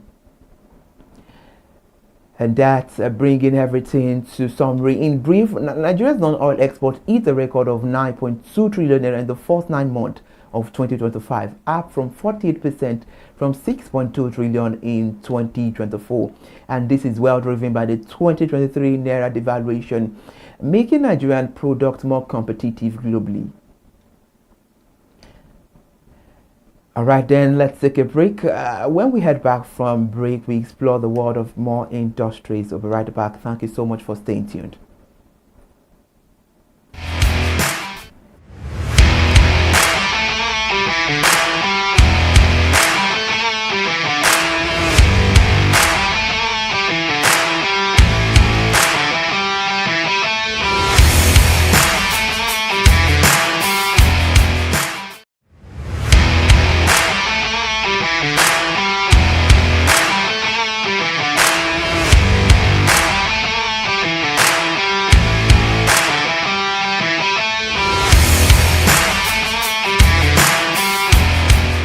Hello, good day. My name is Tunde Balogun. I'm the lead pastor at the Kingsborough Church in London. And you're watching ConsumerHalla TV, which is a new initiation into the TV industry in Nigeria, the first of its kind in Nigeria. And I know that it's going to bring value and quality into the service industry. ConsumerHalla TV is here to offer value to service industry and to give a voice to consumers, bring awareness to the brand industry, and also bring education to what it is to have quality for what you paid for. I know that through ConsumerHalla TV, you are going to be able to get what you have paid for quality-wise and also give a voice to you in wherever it is that you do. I am here to support and give a shout out to say that keep watching ConsumerHalla TV and we'll have a better quality for value in Nigeria.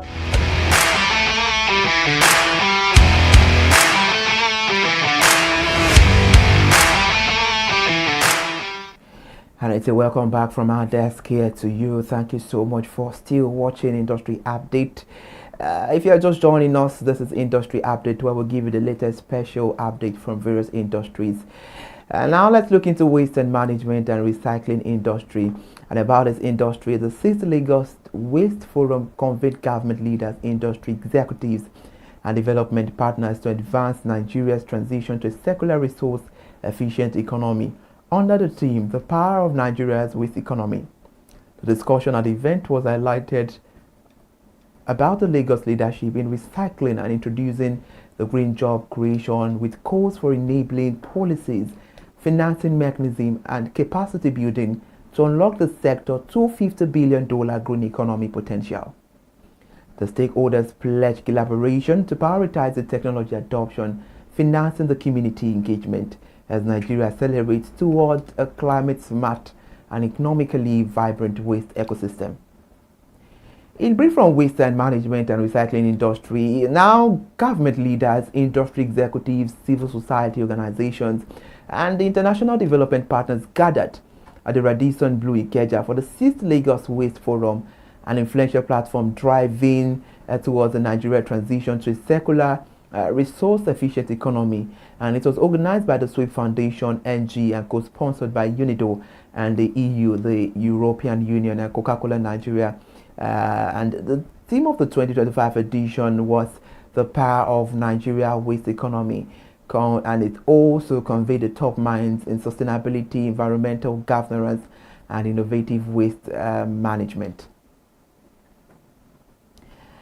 And the latest from that update from that industry we bring to you. And let's move into the Nollywood film industry. Funke Akindele's latest film Behind the Scene has recorded more than 200 million in box office revenue during its opening weekend, making it the highest grossing opening of 2025 so far. This was made known according to figures released by Film One Entertainment, the film's West African distributor. The film, which opened in cinemas on December 12, achieved admissions of 34,548 within its first weekend of December 12 to 14, 2025, setting several opening weekend benchmark in the Nigerian film market. And now, Film One said the title broke 5 opening weekend records, including the highest admission recorded in a single weekend this year. And Behind the Scene, the movie had already built momentum ahead of its general release. The advanced screening generated about 27.2 million naira, which the distributor described as the highest advanced screening revenue recorded for a Nollywood production. The film also screened earlier in the United Kingdom in the UK, where it posted a strong ticket sales. And according to figures shared by the production team, the UK premiere recorded over 8,550 admissions and sold out multiple screens. Funke Akindele's film Behind the Scene grossed over 200 million in its opening weekend, the brief of that update, and this makes it the highest grossing opening of 2025 in Nigeria. And this achievement contributes to Nigeria's film industry, especially Nollywood, by boosting the industry growth and revenue, showcasing the Nigeria talent and storytelling is intact, and attracting investment and partnership, and also creating jobs and opportunity for industry professionals, and also promoting the Nigerian culture and entertainment globally. And about that, congratulations to Funke Akindele and the entire team. That's the update from our industry desk this afternoon. Join me next week for another exciting moment of industry update. I am Ire Ayomikole, aka stay industrious and enjoy the rest of your week. Bye for now.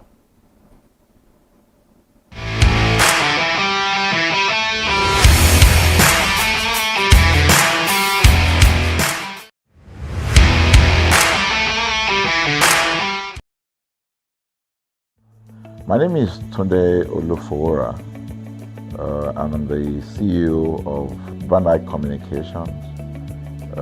We are the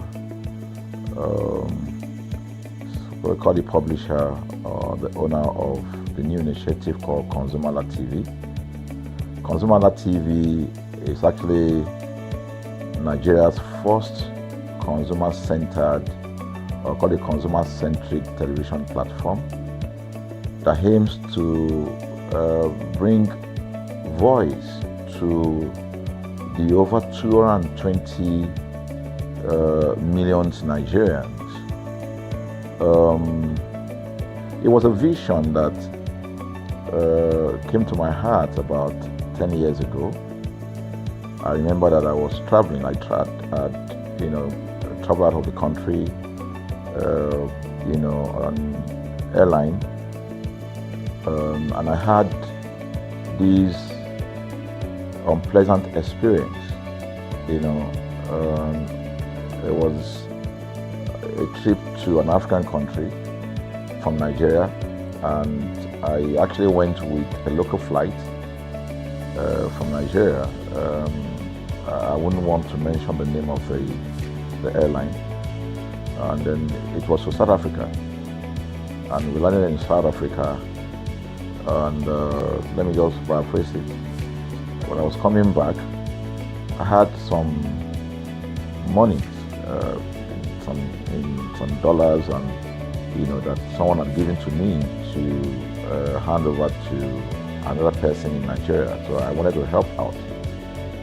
I didn't want to carry the cash on myself. So For whatever reason, I had a small case, and I felt that it was safer for me to put the money in my luggage.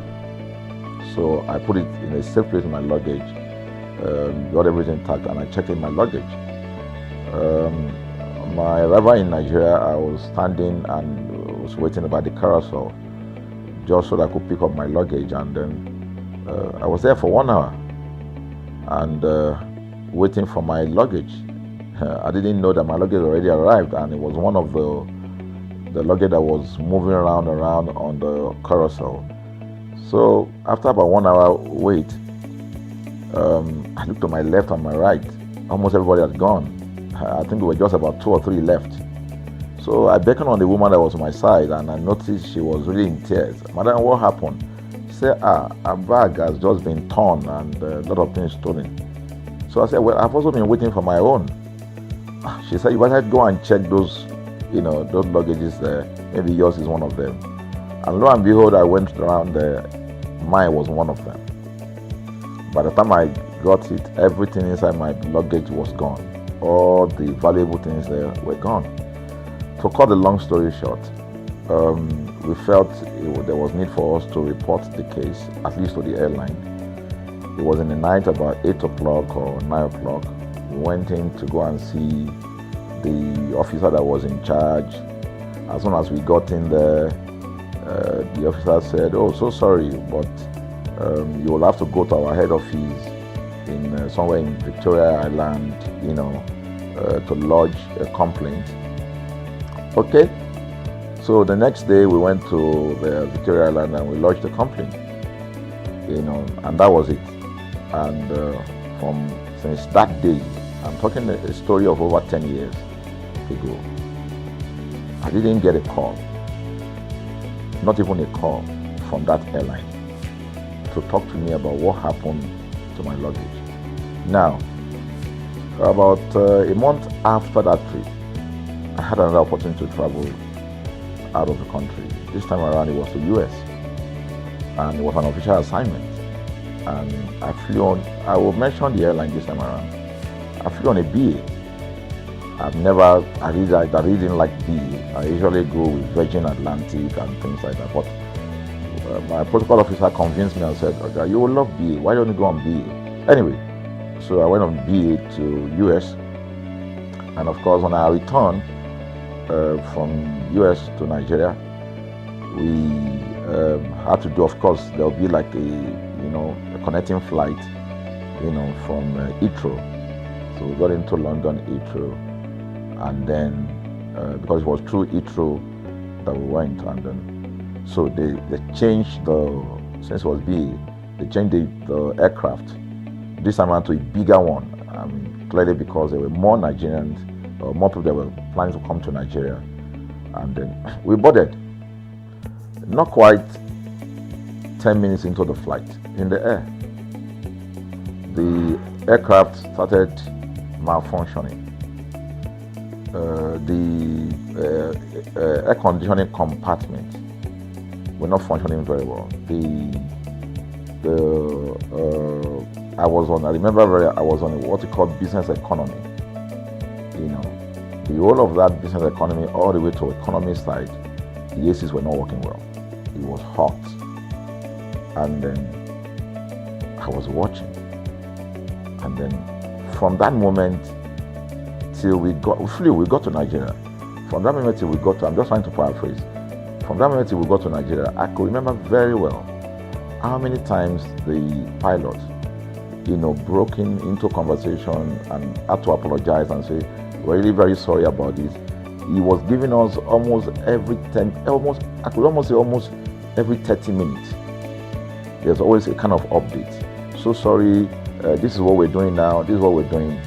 While we were on that journey, I also remember an incident. So they came, the crew apparently couldn't resolve it. They couldn't manage the crisis or what was going on about it. They couldn't fix it.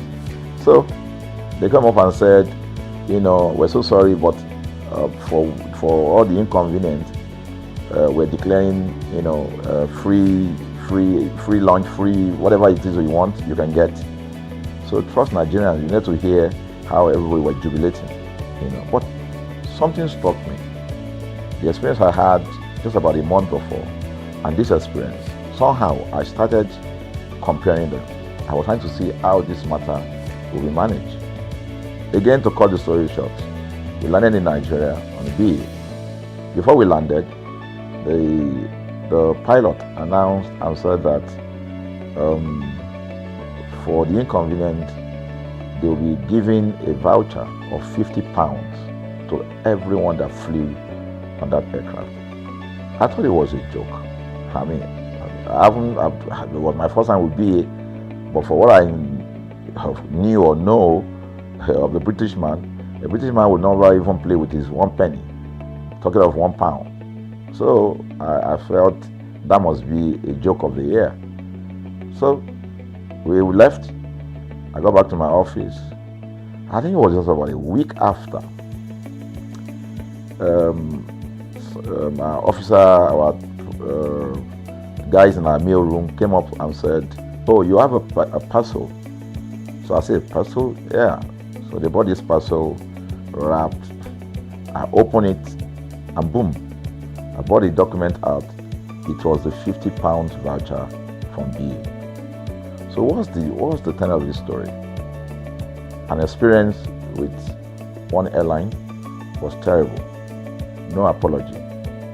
An experience with another one, even though it was a bad experience, but it was very well managed. So managed that even if we have suffered anything in that aircraft, you probably, for the sake of how they manage it, we have forgiven them. So that was how this journey started. So I started thinking in my mind, this is what we go through in this country. But are we different from other nations?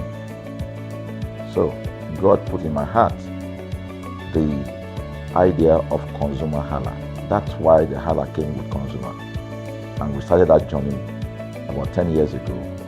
We started by creating a platform called ConsumerHalla, where consumers, so I discovered that Nigerian consumers don't have a voice. So things happen, and that's it. We live with everything. So we've started the journey from creating the platform. We have an app, we even have a magazine, and we thought we could move it from that to the next stage, which is the television. So the TV today, has come.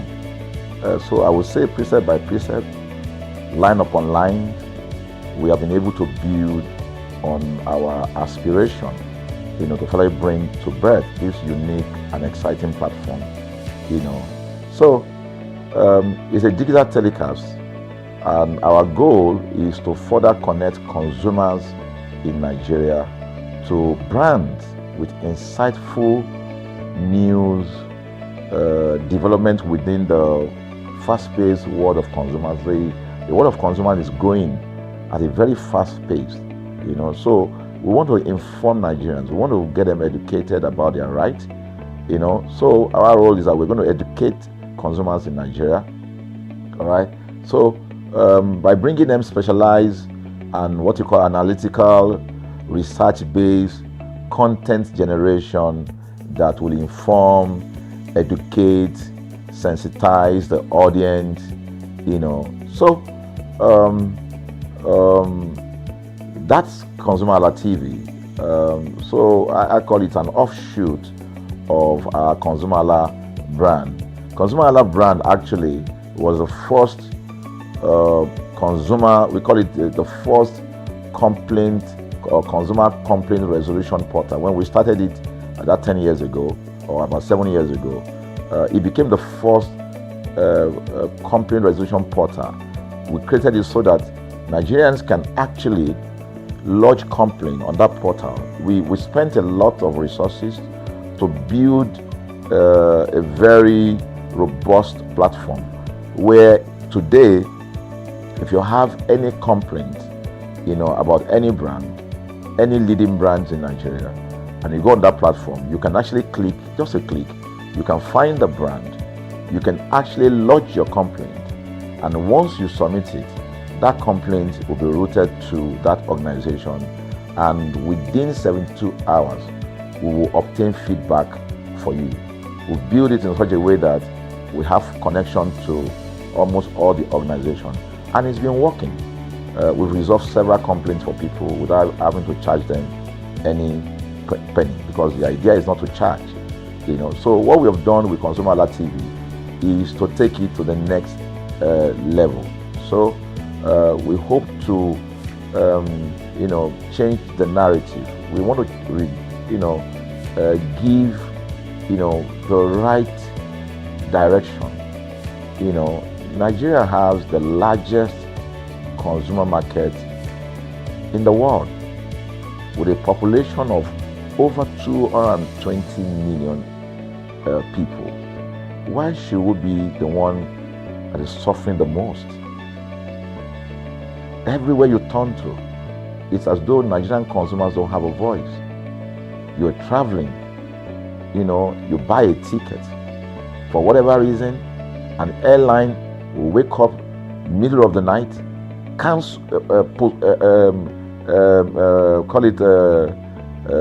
delay the flight for whatever reason, and then you'll be waiting at the airport for hours. You'll be there for 2 hours, 3 hours, no any explanation. Then while you're there, they can even wake up and say, oh, flight has been cancelled. So everybody carry their luggage and go home. Nothing happened. Of course, things are changing. We must commend government, because government is beginning to wake up, but there's still a lot to be done. And we believe that we can help to make, bring about those right changes. So we offer deliberately, part of what we do is that we also offer advocacy. All right. We're not just an advocacy organization, but we offer advocacy. We have a legal team. We have lawyers that are registered on our platform. All right. That can also take up cases. Okay. So, and we've taken up many cases like that, and won those cases. So ConsumerHalla is a platform to help consumers to, we're not fighting brands, but rather we say we're bringing about an amicable, resolution of conflict, such that it will be beneficial to the consumers and also be beneficial to the brand. I remember the word of Jeff Bezos. Bezos is the founder of Amazon. He said that the most important single thing, all right, for an organization is to focus obsessively, use the word obsessively, on the customer. We often say that customers is a king. They should sit at the top of the ladder. In our environment, customers are the ladder. A brand wakes up today, decide what product to produce. They wake up today, decide how much the consumer should pay. They wake up to decide everything for consumers. So consumers are just at the receiving end, and yet they are milking the consumers. There's no price regulation in this country, none. People just wake up and fix prices. Look at the power. Government wakes up, we change policy, we wake up and we get people to pay more. We think it's time for consumers to begin to speak out. In speaking out, in engaging, we can get the brand to begin to do what is right. And of course, I know that the consumers themselves need to be educated. So our role, our vision also is to ensure that we educate consumers, we bring awareness. A lot of Nigerian consumers don't even know about their rights. You buy a product from a supermarket. I've had this experience. You buy a product from a supermarket, all right? For whatever reason, you take that product back to your house, and maybe something went wrong somewhere. By the time you take that product back to the shop where you bought it from, and you say, Oga, this thing, you know what's going to tell you? Oga, na me make am. Na me make am now. That's why I buy am. Meaning that there's nothing I can do to the product.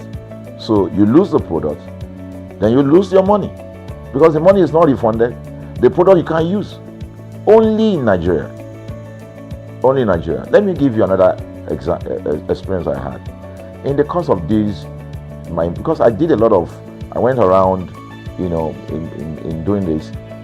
I was in US, I was in UK, I was in South Africa, I was in Germany, just because of this, to just study the environment.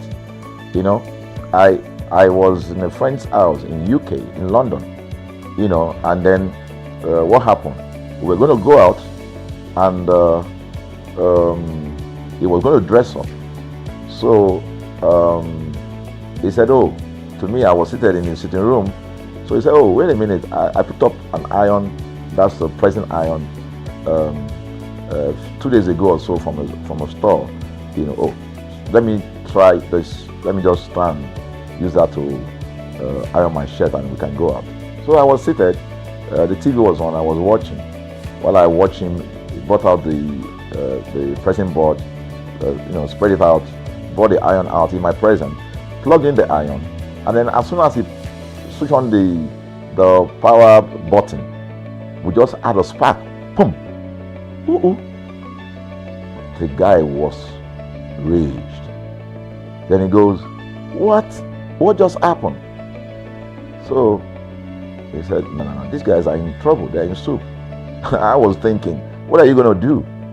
You know, I was trying to compare that experience to what would have happened in Nigeria. In my presence there, he opened the pack. There was a card inside it. Inside that card was a call, number to call. And he called the shop or wherever he got the thing from. I was hearing the conversation that was going on. And all he said to them on the phone was, look, you know, by the time he even called, you know, clearly because they already, through the call, they could trace where he was calling from and who was calling. He said, yeah, I picked up this number, I picked up this iron yesterday, and guess what? I just plugged it to power, and then this thing just, you know, didn't work. At the other hand, I could hear the voice, oh, we're so sorry. We're sorry about that. And they said, this is your address, yeah? Don't worry, we'll get you a replacement. All right. So my friend handed the call and dropped the. So I said, so what's going to happen? He said, don't worry yourself now. Shebi, we're here. They will bring a replacement. I said, they will bring a replacement. He said, yes. I said, they won't even try to check whether it was your fault, because it could have been your fault. Maybe you didn't do something well about the first. No, it can't be his fault now. Shebi, it's a brand new item that he bought. While we were still talking, in fact, I'm not even sure it was up to 30 minutes or so. We had a knock on the door. He himself said he must be the dispatch person. By the time he opened the door, it was a dispatch man that was on the other side. And then the dispatch man was at the door. Just watch this. Was at the door.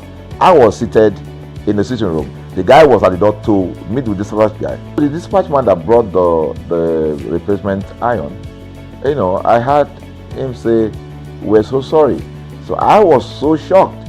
I mean, a dispatch man, this guy is a dispatch, so also apologize. I was so touched by that. Even a dispatch man was so trained, you know, to tell the guy, we are so sorry. And guess what? He brought the replacement iron.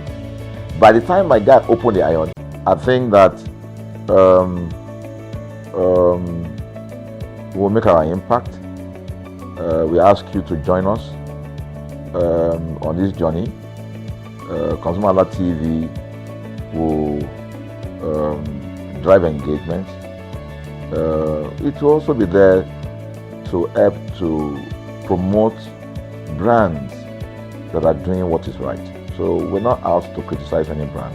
Rather, we have to complement what the brands are doing, because there is no organization that or a business that was set up to fail. Nobody's.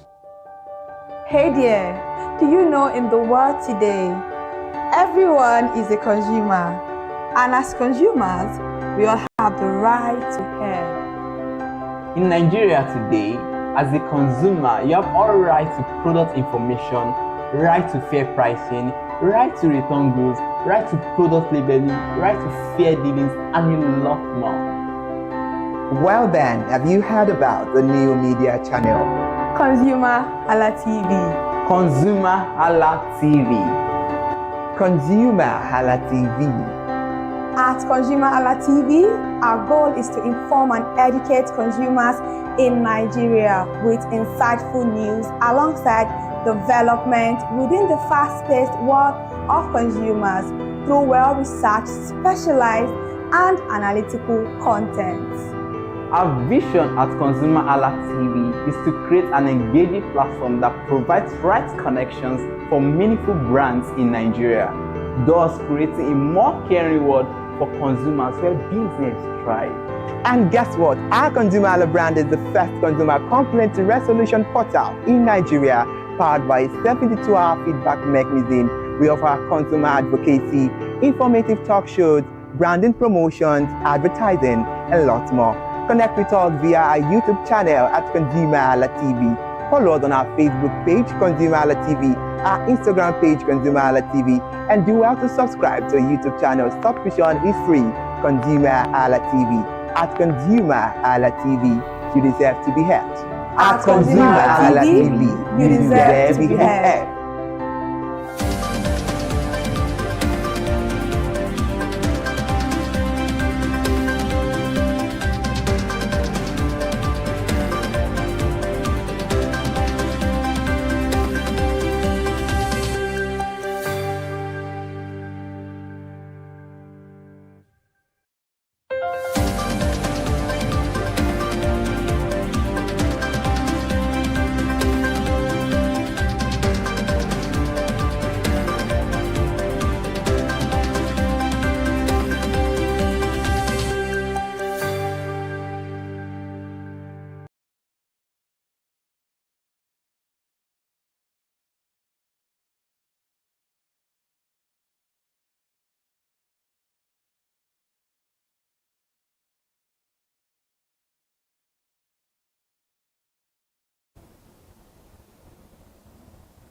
Good afternoon and welcome to News at 2 on ConsumerHalla TV. I am Kikelomo Ajibola.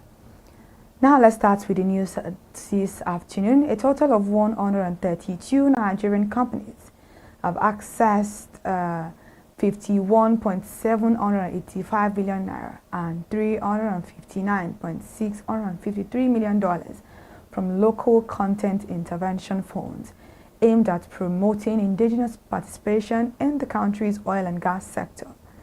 The Nigerian Content Development and Monitoring Board has disclosed the funding designed to strengthen the capacity of Nigerian firms, including the $350 million Nigerian Content Intervention Fund, the $50 million Working Capital Fund, which is supported by Nexim Bank, and the Women in Oil and Gas Fund.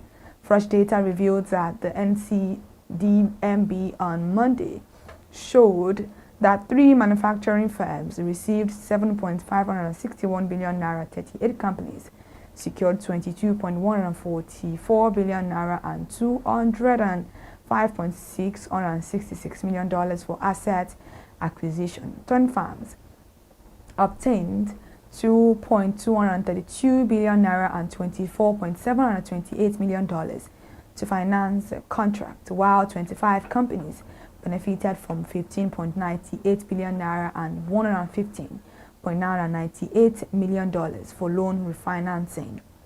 Speaking at a media stakeholders workshop in Abuja, the NCDMB Director of Corporate Services, Abdul Malik Alilu, said the funding has significantly increased local participation in the sector, rising from 44% 3 years ago to 61% this year.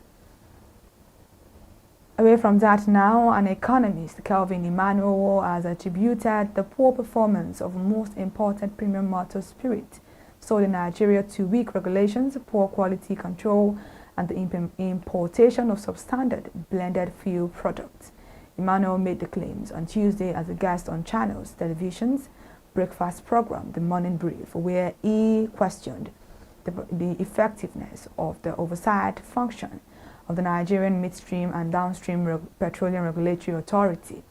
And according to him, the Petroleum Industry Act mandate the regulator to maintain functional laboratories as ports of entry to test imported petroleum products before discharge. This test, he said, were meant to cover critical parameters, including distillation levels, cloud point, flash point, octane rating, and sulfur content, noting that pricing in the petroleum industry is directly linked to product quality. The federal government, states, and local government councils, shared a total of 1.928 trillion naira as Federation account revenue for November 2025, representing a sharp month-on-month decline from the 2.094 trillion naira distributed in October, according to a press statement on Monday by Director of Press and Public Relations in the Office of the Accountant General of the Federation, Bawa Makwa. The revenue was shared at the December 2025 meeting of the Federation Accounts Allocation Committee held in Abuja. The statement said a total sum of 1.928 trillion naira being in November 2025 Federation account revenue has been shared to the federal government, state, and the local government councils. An analysis by Newsman shows the revenue shared in November fell by 166 billion naira from the 2.94 trillion naira distributed in October, representing a 7.93% decline month-on-month. Nigeria's headline inflation rate eased further in November 2025 as consumer price pressures moderated under the new base year, according to the latest Consumer Price Index report released by the National Bureau of Statistics. The NBS said the Consumer Price Index rose to 130.5 points in November 2025 from 128.9 points in October, reflecting a 1.6 point increase month-on-month, but the headline inflation rate declined to 14.45% year-on-year compared with 16.05% recorded in October 2025. This came as the organized private sector stated that the sustained easing of Nigeria's inflation rate to 14.45% in November 2025 would boost consumer purchasing power and support business activities, while urging the federal government to provide targeted credit facilities to micro, small, and medium enterprises. The Consumer Price Index rose to 130.5 in November 2025, reflecting a 1.6 point increase from the preceding month in November 2025, which was 128.9%. The headline inflation rate is to 14.45% relative to the October 2025 headline inflation rate of 16.05%. And now the Nigerian Port Authorities, as it recorded a 1,085% surge in export-laden containers as total cargo throughput rose to 33.52 million metric tons in the third quarter of 2025. And in a statement on Monday, the NPA stressed that the figure is one of its strongest quarterly performances in recent years. The statement explained that operational data released by the authority over the weekend showed that cargo handled during the period increased by 16.2%, up from 28.84 million metric tons recorded in the corresponding quarter of 2024, reflecting rising trade activity across Nigeria's ports. It added that container operations were a significant contributor to the improved performance. The NPA recorded a drastic 1,085% surge in export-laden containers total cargo of about 33.52 million metric tons, and the total container traffic climbed by 10.9% to 546,931 20-foot equivalent units in quarter 3 2025, compared with 460,038 20-foot TUEs in quarter 3 2024.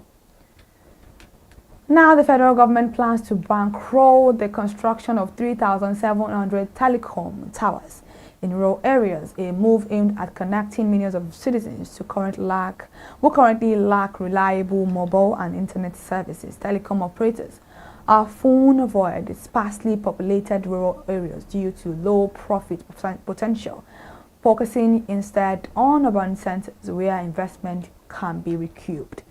The government interventions will extend mobile and internet services to over 23 million Nigerians who presently lack access. The Minister of Communication and Digital Economy, Bosun Tijani, said the initiative has been approved by President Bola Ahmed Tinubu and the Federal Executive Council. At the recent Federal Executive meeting, the President approved investments in close to 4,000 towers in rural areas. About 20 million Nigerians, mostly in the north, central, northwest, are currently unconnected.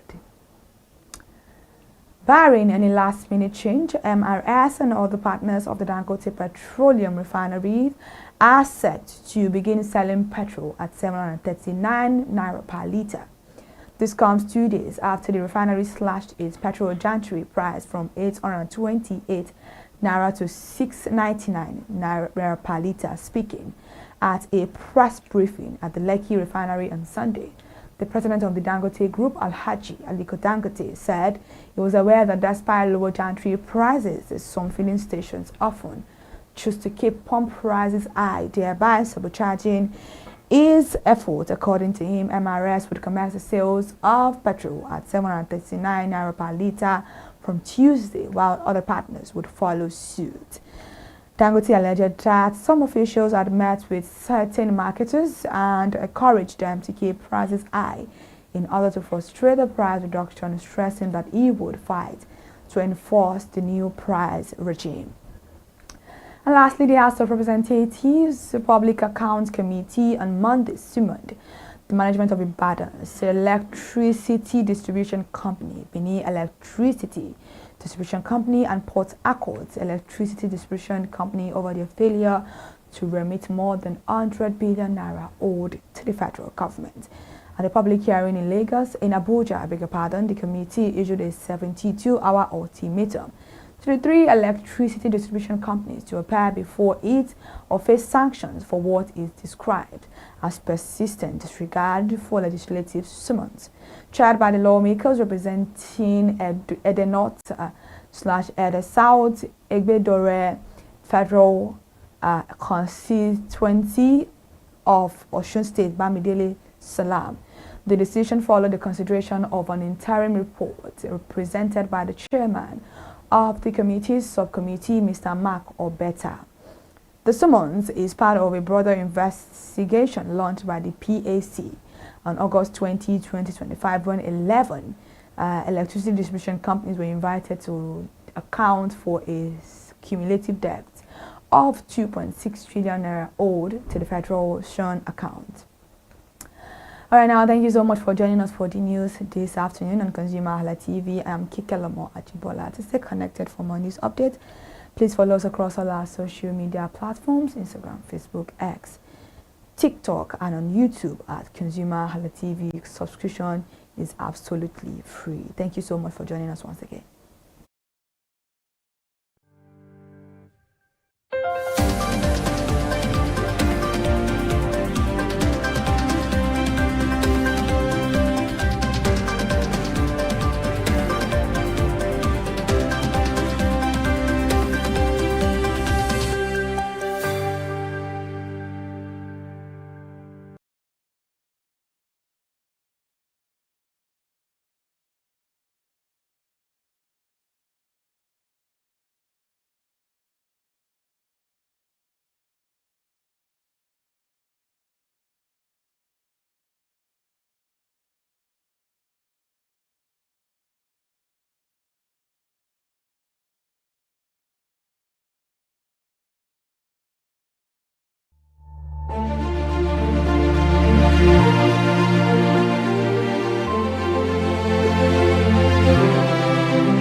Good afternoon and thank you so much for joining us. Welcome to Product Review on ConsumerHalla TV, and this is where we inform potential buyers about merit drawbacks, including all features of product. I am Ire Ayomi. The view on this program is not of critique but based on transparent functionality about different products in their various contexts. Today on the show, we'll be reviewing a product which has to do with cosmetics product.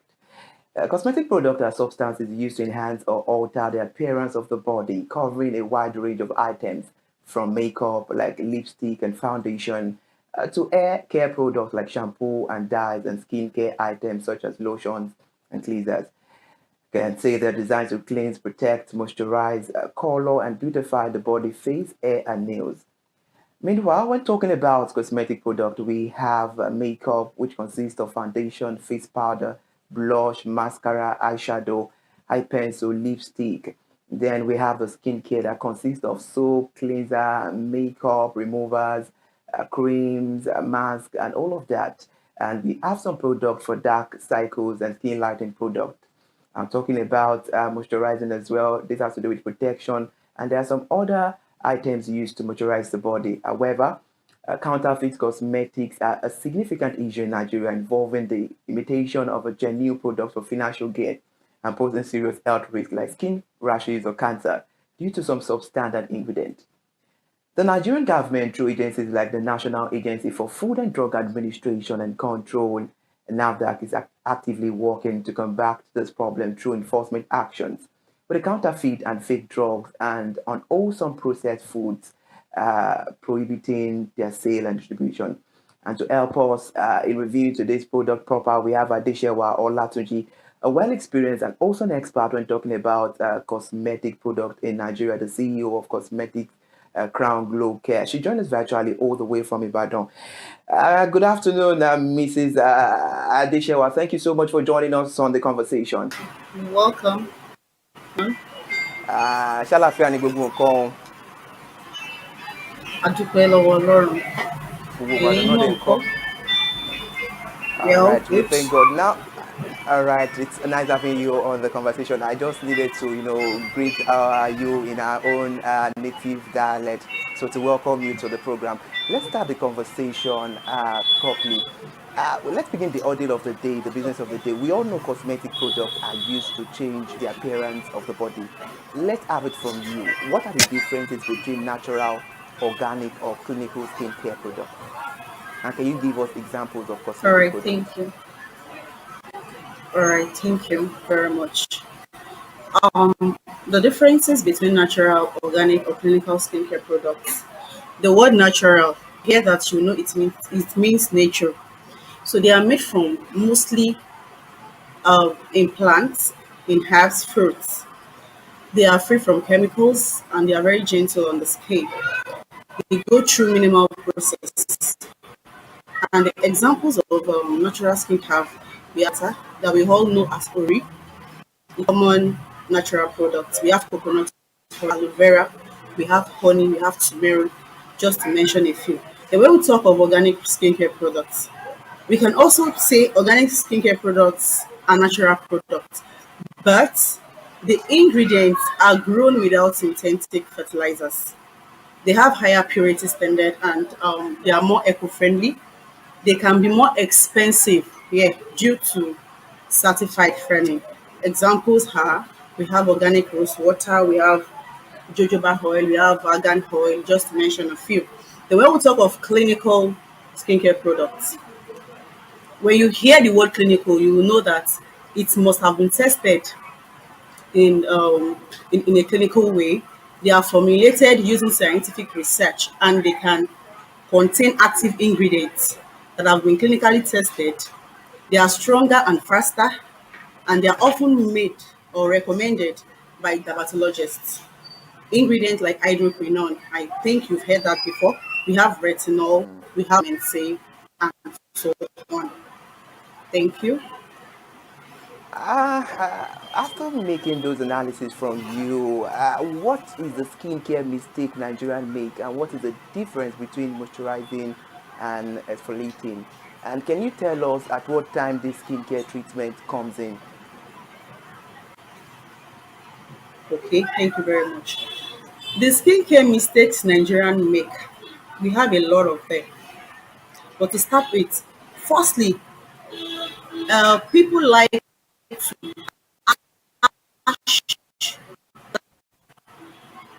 I mean by that, they like to mix organic creams with tubes.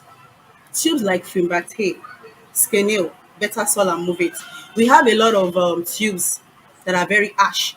Why? Because the ingredient that has been made or that has been used to form these things, they are very ash. They are ash chemicals. So you can't just apply tubes on your face like that or your body. Do you get? They want people want lighten people want to lighten their skin quickly. They want to get results on that. They want to get instant results, but they fail to understand that there are consequences for all these things. There are reactions for all these things. When they use ash products, it causes stretch marks. It causes dark knuckles. That's why you will see some people. You see some people on the road. You see people. Some people will have lighter face, dark body. We call them Coke and Fanta. Do you get? So those are the things that those are the mistakes. One of the mistakes that they make, and also they fail to use sunscreen. Many people assume that sunscreen is for fair people, and it is not. Without it, sunburn can get worse. Then also they overuse organic mixtures. A lot of organic vendors, they mix acids because you are not there when they are mixing those products, but they won't tell you. They mix acids, they mix steroids without proper formulation. So people end up with damaged skin. They end up with they end up with dark patches and skin. And also people like to copy from people instead of choosing the products that suit their own skin, because it's not all product that will suit your skin, because we have different kind of skin. So you can't say because Mrs. A is using this particular product, or of course it will be good on my skin to know. It's not possible.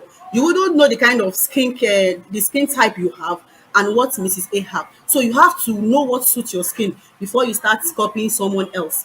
What works for someone with dry skin won't work for oily skin. So many people buy products because they are trending, not because they are suitable. And also, one of the mistakes they make, they sleep with makeup on. Some people, when they go to parties, when they come back, instead of them to remove the makeup they wore since the morning, no, they will leave it like that. They will sleep over like that. Those kind of things, they will cause sunburn or skin reaction. And also they ignore ingredients. That is, many people only look at the organic whitening because everybody wants to be fair in complexion now. I want to be fair, I want to be like Oyibo. They don't look at what ingredients they use in mixing those cream. They don't know if the chemicals are strong or not. They just want to, what they want to see is whitening glowing skin cream or lightening glowing cream. They don't want to check for strong chemicals like mercury. They don't want to check strong chemicals like steroids, like hydroquinone. You know, these are ash chemicals which they fail to understand. And also there's what we call do it yourself. Do it yourself skincare is also a mistake, because what is do it yourself? yes, that's what I want to explain now. Do it yourself skincare is also a mistake some people make. They use lemon directly on, they will prescribe the product themselves, not that they seek a dermatologist or a skincare a skincare. They will take lemon directly and they will rub it on their faces.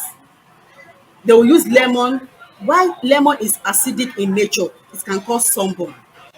Many people fail to understand that when you use lemon on your face, it's very, very ash. It is acidic and it causes sunburn. And also, they change product quickly simply because they didn't get results on time. Because many people want instant results, and skincare does not work like that. It takes time. Even if a particular product is not working on your skin, at least you should wait for like 6 to 8 weeks before you can say, okay, let me change to another product. But people wants to get instant results, and as a result of that, you start seeing rashes on their faces, on their skin. You see irritation, you see sunburn, you see dark knuckles, and all and so on. Then above all, they don't address internal factors. What do I mean by that? Many people have poor diets. The fact that you use cream on your skin does not mean that you should eat well. not feed well. You cannot rule out. Have a good diet. Okay. Feed well. Are you listening? Please go on. Yeah, go on. So the internal factor I'm talking about, you have good diet. Whatever you eat, if you eat well, definitely your skin will glow. If you don't feed well, my brother, you cannot see a glowing skin. Yes, the fact that you use a good product, if you don't feed well, if you don't drink good water, if you stress yourself too much, the product you are using will not work well on your skin. In fact, you can even rule out skincare products. You can just make sure you eat well. Let your diet be good. Let what you take, what you put inside of you, let it be healthy. So then you will get results. Many people fail to Interesting. understand that. They don't focus on that. They only focus on lifestyle care. That's interesting. You've mentioned so many areas, Mrs. Adeshewa. But while making your analysis the other time, you make mention of skin type. But now let's quickly talk about skin type. How many types of skin type do we have, and how can individuals, I mean the consumers, identify their skin types? Okay, thank you very much. We have different kinds of skin type. One, we have the oily skin, we have dry skin. Do you get? For oily skin, they need moisturizer because when you have an oily skin, it makes your skin smooth. It makes you stay healthy. Then, if you are the type that has dry skin, you need a moisturizer to stay hydrated. It is very very important because at times when a dry skin consumer, if the person did not use moisturizer, you just notice that there are some pores that will be coming out of the person's skin due to lack of hydration because water is not able to enter that particular skin due to lack of moisturizing cream. And we have different moisturizing cream. Nivea product is one of the best. I'm not trying to advocate for them or I'm not trying to advertise for them, but I know Nivea is one of the best moisturizing cream. You can use Nivea product. You can use shea butter, like I said. Uri is a natural product. You can use it as a moisturizer at your skin. So whatever you use on your skin, whatever moisturizer you use on your skin, definitely is going to work well, and you will come out fine. You will glow. You will glow the best way you're supposed to glow. And also for oily skin, for the fact that you have an oily skin does not mean that you don't need a moisturizer. You cannot rule out moisturizer in everything you do. Make sure you have a moisturizing cream and apply on you. All right, interesting. Now let's be realistic, Madam Adeshewa, because we hear a whole lot of speculations about people that are in your industry, most especially the cosmetic products. We hear these people just sell all these things; they don't use it on their skin. So now, let me put this question to you: do you test cosmetics on your skin before buying, or you bank on reviews? And what is your biggest skin trouble experience you've ever had with any consumer, whether with dryness, hyper pigmentation, and all of that? All right, thank you. Talking about testing cosmetics on my skin before buying or any other thing. Firstly, research. Yes, whatever you want to do, you make research, and first you get people's review. Review gives you other people's experience. It makes you learn about reactions. It makes you learn about irritation. You get to check if the product is suitable for your skin type or not. Especially today that we have so many counterfeit products. Yes, we have many counterfeit products everywhere. So when you research online on a particular product, you will get review. Out of 100%, at least if you can get 90% of good reviews, then I believe it will suit your skin. Acne is one of the most emotional skincare issues because it affects confidence and self-esteem. So you would not buy a product that will give acne, a product that will give you. So when you see people's review will convince you that it means you've made research already. Get so it's from people's review that you get to know that this particular product is suited for yourself. And also, people products too fast, like I said last time. I had experience with one of my consumers that had acne and dryness of the skin. Like I said the other time, they change too fast because they want to get instant result. Someone sees a small breakout, a little breakout, or a little acne. Thing she did was to switch skincare products. The next thing she stopped it. The next thing she started trying new things. It does not work like that. Even if you get a particular product and you've not seen changes, that does not mean you should switch to another product. No, like I said, at least you should be able to wait for 6 to 8 weeks before you can decide if you should continue. And the most shocking transformation I've seen also, one client that I had then that I said she's severe acne, she was using different products, she was using different things, she was different treatments and all that. Well, fortunately for her, she got the results.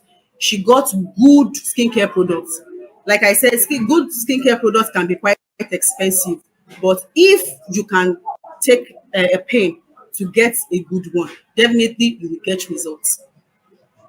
All right, interesting. Now, your last lines talking about skincare is expensive. There is a question, there is a conversation that would ponder on when it's about time for the expensiveness and the price. Okay. But while having your analysis the other time, you make mention of a lot of counterfeit products. And now this leads us to somewhere. We can see that of recent, it's now in norms that NAFDAC are banning counterfeit cosmetic products. And with the look of things, do you think this will end soon? And why do you think there are so much of cosmetic counterfeit product in the society? Please come again. I didn't hear that. Sorry, please. All right. Okay, no problem. With the look of things, we can see that there are a lot of numerous counterfeit cosmetic products, and we can see that NAFDAC in all the news, Okay. they are always banning. What happened in Ibadan recent, there are statistics that are always, high and all of that. With the look of things, you being in that industry, you being a cosmetic product guru, do you think counterfeit product can end anytime soon? And what are the reasons of cosmetic counterfeit products very much in the society?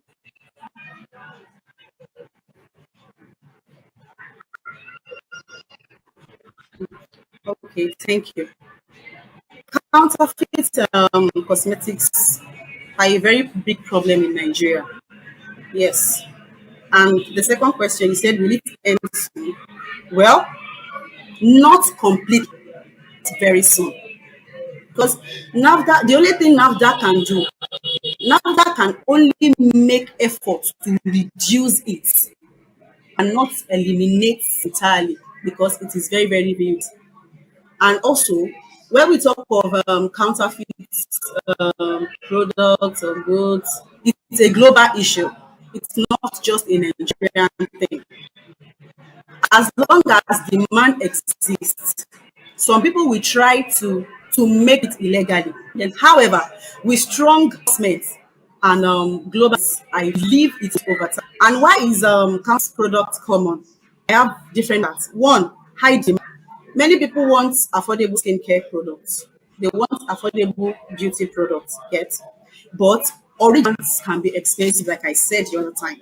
So fake producers, fake product sellers, they take advantage of that by offering cheap versions. So when demand is high and they see that this particular brand is, it's when you see a fake product, start taking advantages of advantage by offering cheaper versions of that particular product. We name it look alike. You start seeing different product that is similar to the original product. And also, we have weak regulation in the past. Yes, before now, regulation was not as strict. So many fake products entered the country without detection, and it's still happening. And also, we have high products for counterfeiters. What do I mean by that? The profit margin for fake cosmetic is very, very huge. I've been in this system. It's very, very easy because profits are high. Then counterfeit products or counterfeiters keep pushing more products into the market. Then also lack of consumer awareness. Some people to identify real and fake products, especially when it looks so simple. Packaging can be like which is fake, which one is original because of the similarity. And also social media has done more harm. I won't say that. Social media sales, ground, Facebook, TikTok, they have become the major selling point now for fake cosmetics because many sellers they hide their identity. Shebi is someone that you see that you complain to. If you not see the person, someone you've not seen before, you want it online. Ah, come and buy my this, come and buy my product. Is the person online. So if you have any complaint, you won't be able to trace the particular person. And also, the person is possible she might not have license. No licensing is required. Then sellers they hide their identity due to the fact that you cannot reach them because they sign. Then also we have poor penalties for offenders. What do I mean? In many cases, when counterfeit sellers when they sell bad drugs, they are not punished strong in Nigeria. Everybody knows that in Nigeria, they are not strongly punished enough. So this reduces the fear of engaging in illegal because even when if they eventually um if they eventually get a counterfeiter, now there is bribery and corruption. If the person tips them that out and all that, it will end there. So there's no strong punishment Regulations. for illegal trade. You get that is what happens. Madam Adeshewa, I must say I love your analysis. They are very sharp, straightforward, and of course we can see a whole lot of sentiment of truth in everything you're saying. You've been an expert on certified cosmetic product. How can Nigerians verify the original cosmetic product that are NAFDAC approved and from the counterfeit regular products that we have? Okay. Firstly, you check for a valid NAFDAC registration number. Of course, if your product is registered, definitely it will have a number.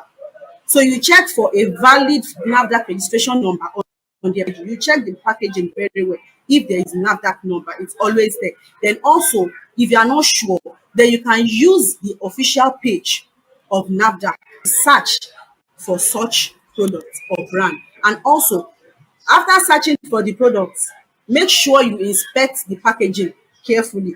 That one is very, very important because at times real products typically, of course, they have professionally printed labels, manufacturing dates, they have expiry dates as required under NAFDAC. But mistakes such as misspelled words, when you start saying that this word is not spelled very well, or maybe the print is faded on the products, those are common signs of fake products. Then Those are also the red you flags. buy only yes, these are the red flags. And also you buy only from trusted supply, trusted sellers. You purchase from authorized stores, or you can also go to pharmacies. Of course, pharmacies, I can't say they buy fake products. No, pharmacies don't. You can go to a pharmacy, you can go to a cosmetic shop, and not from all these unverified street vendors that you just see them. Some people will be selling Coke and Fanta, and they will still be selling cosmetics. They will be selling. You get what I'm saying? They will shall I add everything understand. together. We have them. It's We have better you them go. Okay, everywhere they are everywhere. on the They are roadside. everywhere. So you get you get it. Thank you. So you get from authorized distributors and not from unverified street vendors, like I said. And also be skeptical of prices that are too good to be true. You see, there are some products that when you hear their prices, you'll be like, is this possible? This thing is too cheap. Oh. They are too good to be true. Maybe a product you expect that okay, they should be selling like 20K, and you go to a seller and she says money, or she tells you that it's 5,000, you'll be like, how is this?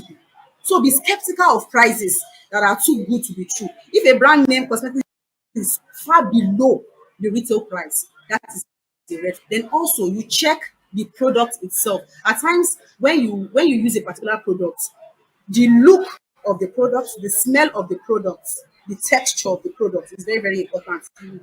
There's no way you will not notice something. You will feel something that this thing is not right. This thing is good. The texture is bad. The look is not okay. The smell is not okay. So those are the things that we need to take. And also how counterfeit cosmetics can affect our skin. Like I said, when you use fake cosmetics products, it's not just that. It's not just about getting poor results. It can also, yes, when you use bad products, when you use counterfeit products, it can pose a serious health and safety risk. It can damage your skin.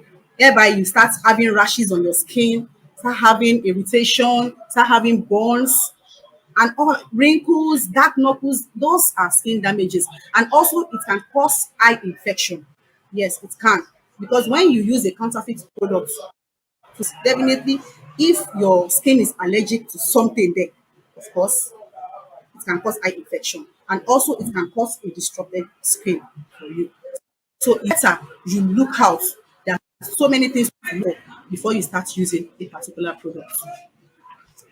Interesting. This is an odd shade of awareness, I must say, and because if you are looking into one product that consumers are using, cosmetic products are one of the major products consumers consume so well in Nigeria. Talking about statistics now, you spoke slightly about price. We're about to delve into that aspect. Let's talk about value and brand. What factors influence the price point of cosmetic products? And why is it a worthwhile investment for the consumer? Okay, thank you. Cosmetics are price based on value, yes, on quality and on safety. One, the ingredients, quality, and the potency. Yes, when you want to get a particular product, you check if it is a quality and how potent it is. The higher the quality, the higher the price. If a cosmetics product has a good quality, definitely the price will be higher. And also you check for packaging and design. When you package your products, now everybody will tell you now, packaging is gbogbo nkan. You package your products very well, of course you will sell. People will even help you, they will help you tell people, they will advertise for you because you package your products and you design your products very well. Then branding is also essential. And why investing in quality cosmetics products is worthwhile for consumers, we have various reasons. One, better results is worthwhile. What do I mean by better results? High quality skincare products, it works faster than the counterfeit one. It gives you more visibility improvement. When you buy something, when you buy a good quality skincare product, of course, you will see more visibility improvements because the ingredients are potent. A skincare product is potent, you see the result, but definitely people will want to go for it. It's just like me using one particular product now, and you ask me, madam, I love your skin. What do you use? And I tell you, okay, this is what I use. Okay. And you got yourself one. And that particular product works on your skin. Of course, you want to mind the amount they are selling that product. You want to go for more because it is potent and it is properly formulated. Then also, long-term skin health. Good cosmetics support and it prevents dark patches. Yes, when you buy good cosmetics products, it will prevent dark patches, sun damage, and early aging. Then also to reduce trial and error costs. What do I mean by that? Cheap products force consumers to buy many things. They force them to buy many items, which later cause damage to their skin. But when you buy a good product, It works once. It will save you money on the long run. Yes, it will save you money on this. That is why you see people, they invest so much on their skin. People that know good products, they spend more. So it's worth it. It's an investment for them. Then also consistency and trust. You want to say something? Okay, because of time, Madam Adishewa, before we move into the next side on the conversation, you said something, got to a point, you were like, if the skin is glowing, people will come meet you and ask you for the product you are using. Is it a speculation? I hear from your gender that, when your gender is glowing and your fellow gender come to meet you, that what skincare are you using, that your gender don't reveal the secret to people. How true is that? Well, not everybody.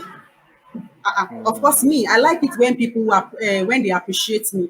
Madam, your skin is glowing, you look good, you smell nice. So I will be forced to tell you what ask me of what ask me of you. I don't know for other people. Me in particular, I will tell you this is what I use. It will definitely work with your skin, so you can also try it. And I'm very, very All sure right, it's going now to let's work. Okay, and now let's take it back to when we started this conversation. We started with you telling us the what clinical products are, what organic products are, and what natural products are. So, in general, are there any potential side effect of cosmetic products on the consumers? Are there any potential side? Well, yes, I will say yes. Cosmetics products can cause side effects on consumers, especially if the product is wrong for their skin type. Like I said, we have different skin types. So what works for him might not work for you. So it can cause side effects. But when you use a correct product, of course, there's no side effect. But generally, it can cause side effects if you use it wrongly, you use it incorrectly. Because some of this product, like I said earlier, they contain ash chemicals, ash that causes skin irritation. Skin irritation is the most common reaction. Yes, you will start seeing redness on your skin, burning, you'll be feeling itchy due to ash chemical, due to ash soaps, fragrances. All these things can cause irritation. Then also allergic reactions. Some people are allergic to a particular thing. Some consumers are allergic to certain ingredients. That is why when you buy a product, you don't just check the lightning. Like I said the other time, many people want to see whitening, lightning, chemical, lightning, In glowing, just 7 days. but they will not check. You get 7 days. Thank you. 7 days lightning, glowing skin. But they fail to check the ingredients that are used in mixing all these things. They are so ash chemicals that are used in making all these things. So when you fail to look at those things, you wouldn't know if your skin will react, will be allergic to all these things. Then you start seeing them having rashes on their skin, swelling, redness, breakouts. You see skin dryness and all sorts. So I'll just advise them when they want to buy a particular product, they should also check out for the ingredients that is being used to mix this cream. If it's going to out on their skin or not. All right. Now, about this that we're about to let into the air, I know this varies on the particular cosmetic or it has to do with the brand of the cosmetic product the individuals or the consumers are using. But in an overview, what is the recommended application process or skincare routine for cosmetic product to achieve the maximum results? Okay, thank you. Achieve maximum. It's not only about the products you use. It's about the correct order of application. We call that skincare routine. That is what we call it in skincare something. So it's about the products you use. It's about how you are using that product and how consistent. Because get a good product and you are not consistent with it, you don't think and you are expecting a good result, it will not work. It does not work that way. It is a process. There is morning routine, There's something you should do in the morning, is a routine. And there's something you should do at night. That also is a routine. I will advise you use your product at night, because at night your skin heals and repairs itself, because you won't go out to look for what to eat. You'll be in your room doing nothing to sleep. So at that time your skin will heal and it will repair it. So what I would say is just follow the skincare routine. Use it in order, apply it correctly, then be consistent. Consistency is very, very important. If you are consistent with your product, definitely you will get your results. Don't mix too I'm very many sure. active ingredients. All right, I'm very sure Yeah, consumers thank you. watching this will have a whole lot to learn, because I must say these are beautiful insights and analysis from you. Now I know, and I believe the saying that says it takes an expert to know about a particular product or brand. I give it to you, an expert. Now let's talk about. I know you've said this stylishly in the previous times, but for awareness on safety and sourcing, are cosmetics products cruel-free, vegan, or made with natural organic ingredients? And how can consumers verify this? That was why I said for awareness to the consumers. Okay, thank you. Some cosmetics are cruel free, while others are not. I said the other time that when you want to buy a product, you check ingredients. If you use harsh chemical on your skin, definitely it will be cruel on your skin. Yes. So some are cruel free and why others are not. Some cosmetics products are organic, some are partially organic, and some only use organic as marketing. I was like, wow, I sell organic. I didn't mix anything. It's a lie. Don't let anybody fool you. Don't let them brainwash you. It's a lie. Organic means ingredients grown without synthetic fats. Not all organic skincare is truly organic unless they are certified. Do you get? So if someone is telling you that I didn't put anything, I didn't hide anything, it's a lie. No organic free is chemical free. I will not lie to you. So you look for official logos. A real certification logo should appear on websites and product labels. Legitimate brand display ingredients. Like I said the other time, they display transparency and details. And you can buy through app, go through their website, use sales, use the products that are cruelty free and some are not, like I said. Avoid the red flag. And use this phrase chemical free. Like I said, nothing is chemical free. 100% organic, but no certification. It may be misleading. If you see those things on your product, it is 100%. No, no, no, it's a lie. Nothing is chemical free. Let them know. Nothing is chemical So, free. so, so, so, so, so, so when they Yes, see products like that, they should japa. they should japa. Oh, they should japa. That is why I said it's not everything you see that you will use on your body. Because everybody wants to be fair. They want to go, I want to be like Oyibo Pepper. I want to be like, that is what many people are doing outside there now. You will see them, ladies, fair. Yeah, I want, and you will start seeing veins on their skin. Veins, green veins. In fact, I don't even know what else to say. All right, now because of time, we need to bring everything to an end. How quickly can a user expect to see results? And is there any scientific data or clinical studies to support these claims? And are there any products designed for a specific skin type or concern? Well, it takes time. The time it takes to see results depends on the type of skincare products. Okay. All It right. depends Thank on you the so active much. ingredients and the skin type. Yes, thank All you. right.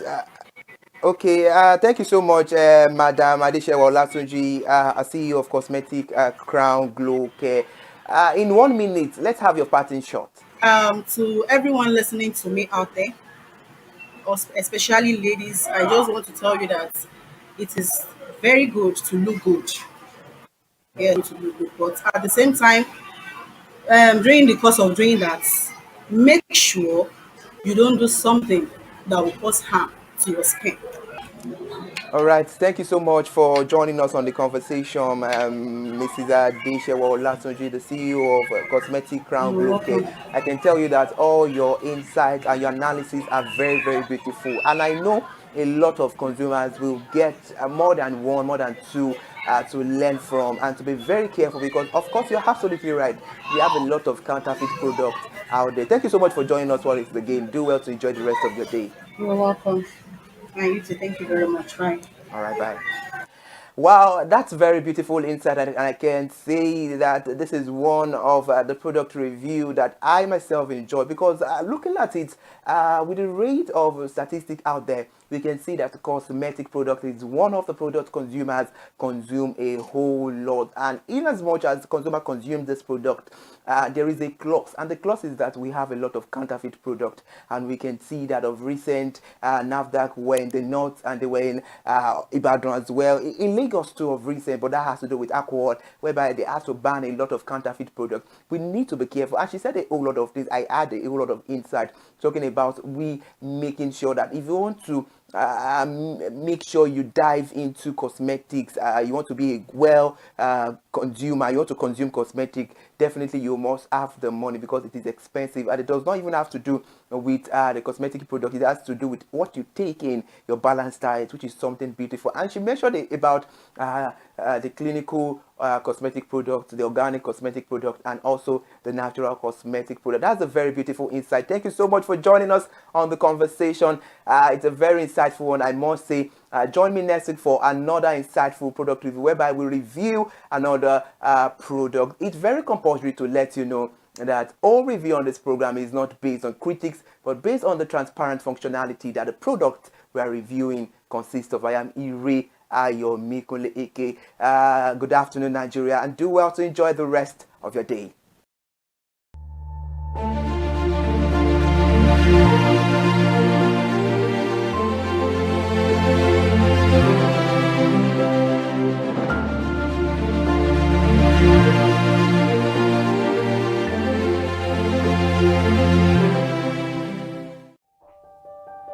Hey there, do you know in the world today, everyone is a consumer, and as consumers, we all have the right to be heard. In Nigeria today, as a consumer, you have all right to product information, right to fair pricing, right to return goods, right to product labeling, right to fair dealings, and a lot more. Well then, have you heard about the new media channel? ConsumerHalla TV.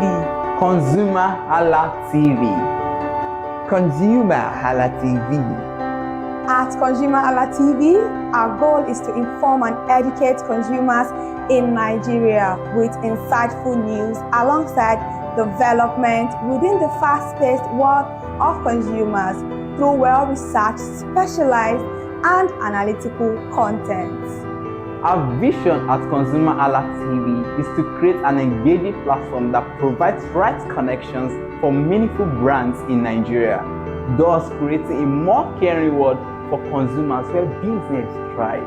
And guess what? Our ConsumerHalla brand is the first consumer complaint resolution portal in Nigeria, powered by a 72-hour feedback mechanism.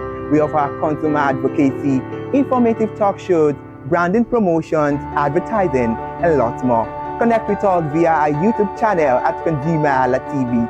Follow us on our Facebook page, ConsumerHalla TV, our Instagram page, ConsumerHalla TV, and do well to subscribe to our YouTube channel. Subscription is free, ConsumerHalla TV. At ConsumerHalla TV, you deserve to be heard. At ConsumerHalla TV, you deserve to be heard.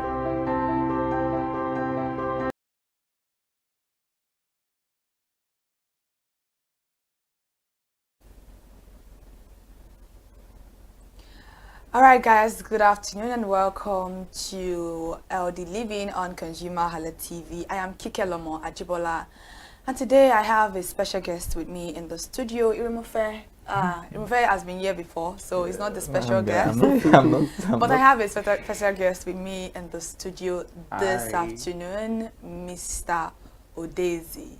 Thank God, I've been practicing that name. Well, you can't give yourself a pass mark until it certifies that you actually got that right. Well, I'll give you like 65. Oh my God! Oh no, that hard. You say Iyede Odezi Jones, and I'll say okay, Mr. Iyede Odezi Jones. Oh wow! So we are here this afternoon to talk about something very beautiful, something it's more of like an educational one this morning. I'm very excited to be on the program this afternoon. Thank you so much for joining us. Thank you all for having me. I don't know if you've seen this man before or you know him, but to me, I am so excited to actually meet him. He has become a celebrity. Oh, celebrity, yeah. People have fame through different forms, but I think your kind of fame that has come through activism is something that is not so common, and activism in this sense, because people are not so bold. I was telling him before the program, I was saying, you are so bold. Boldness, being audacious to come out and say, one thing, I am this person, and I want people to learn from me. I mean, not all heroes wear cape. But, I mean, you deserve the Guardian. Anyway. He is our Black Panther. I'm not going to give him Superman. I beg you. I don't. All right, guys. Today we're going to talk about HIV, misconceptions, and truth. Trust me, HIV is a very broad conversation. I know a lot of us are not ready to have that conversation. Yeah, and I think it's 2 weeks now. What is the December 4th? What globally? Globally. December is like a whole month for other than Christmas and that's sweet. The first 2 weeks of thereabouts in December is just for various organizations, they just pick a date and do World AIDS Day and just celebrate it. So we are still in the World AIDS Day. So we are still there. So we have you guys are like on schedule. Oh, that's good. I mean, and I think it's what most people don't even know. Yes, we actually need to know that, because it's not just about Mother's Day, Father's Day. This is a very sensitive one. It's a very sensitive conversation because, like I said earlier on, the conversation today is about the misconceptions and also about the truth that actually is embedded in HIV. Mr. Jones, I don't want to say Odezi. Yeah. I get my PhD. Oh, really? Yeah. Oh, wow. Seriously, you have your PhD already. No, he wants to get it. That is. Hey, God, though. we have an educationalist in the studio. Seriously, because coupled with that, with the circumstances around, one thing I think that can make you so bold is your personal achievements. Because sometimes people think because of this kind of life, then you are never where to do. You understand? So it's not over. In fact, let me just say, in all honesty, it's a beautiful life, because in as much as people might talk about the stigma, might talk about so many things, it takes someone who is like, let me use the word, I don't want to use that word, but it takes someone who is very crazy, let me put it that way. I agree with you. Seriously, to say that, this is my truth and I'm going to live it.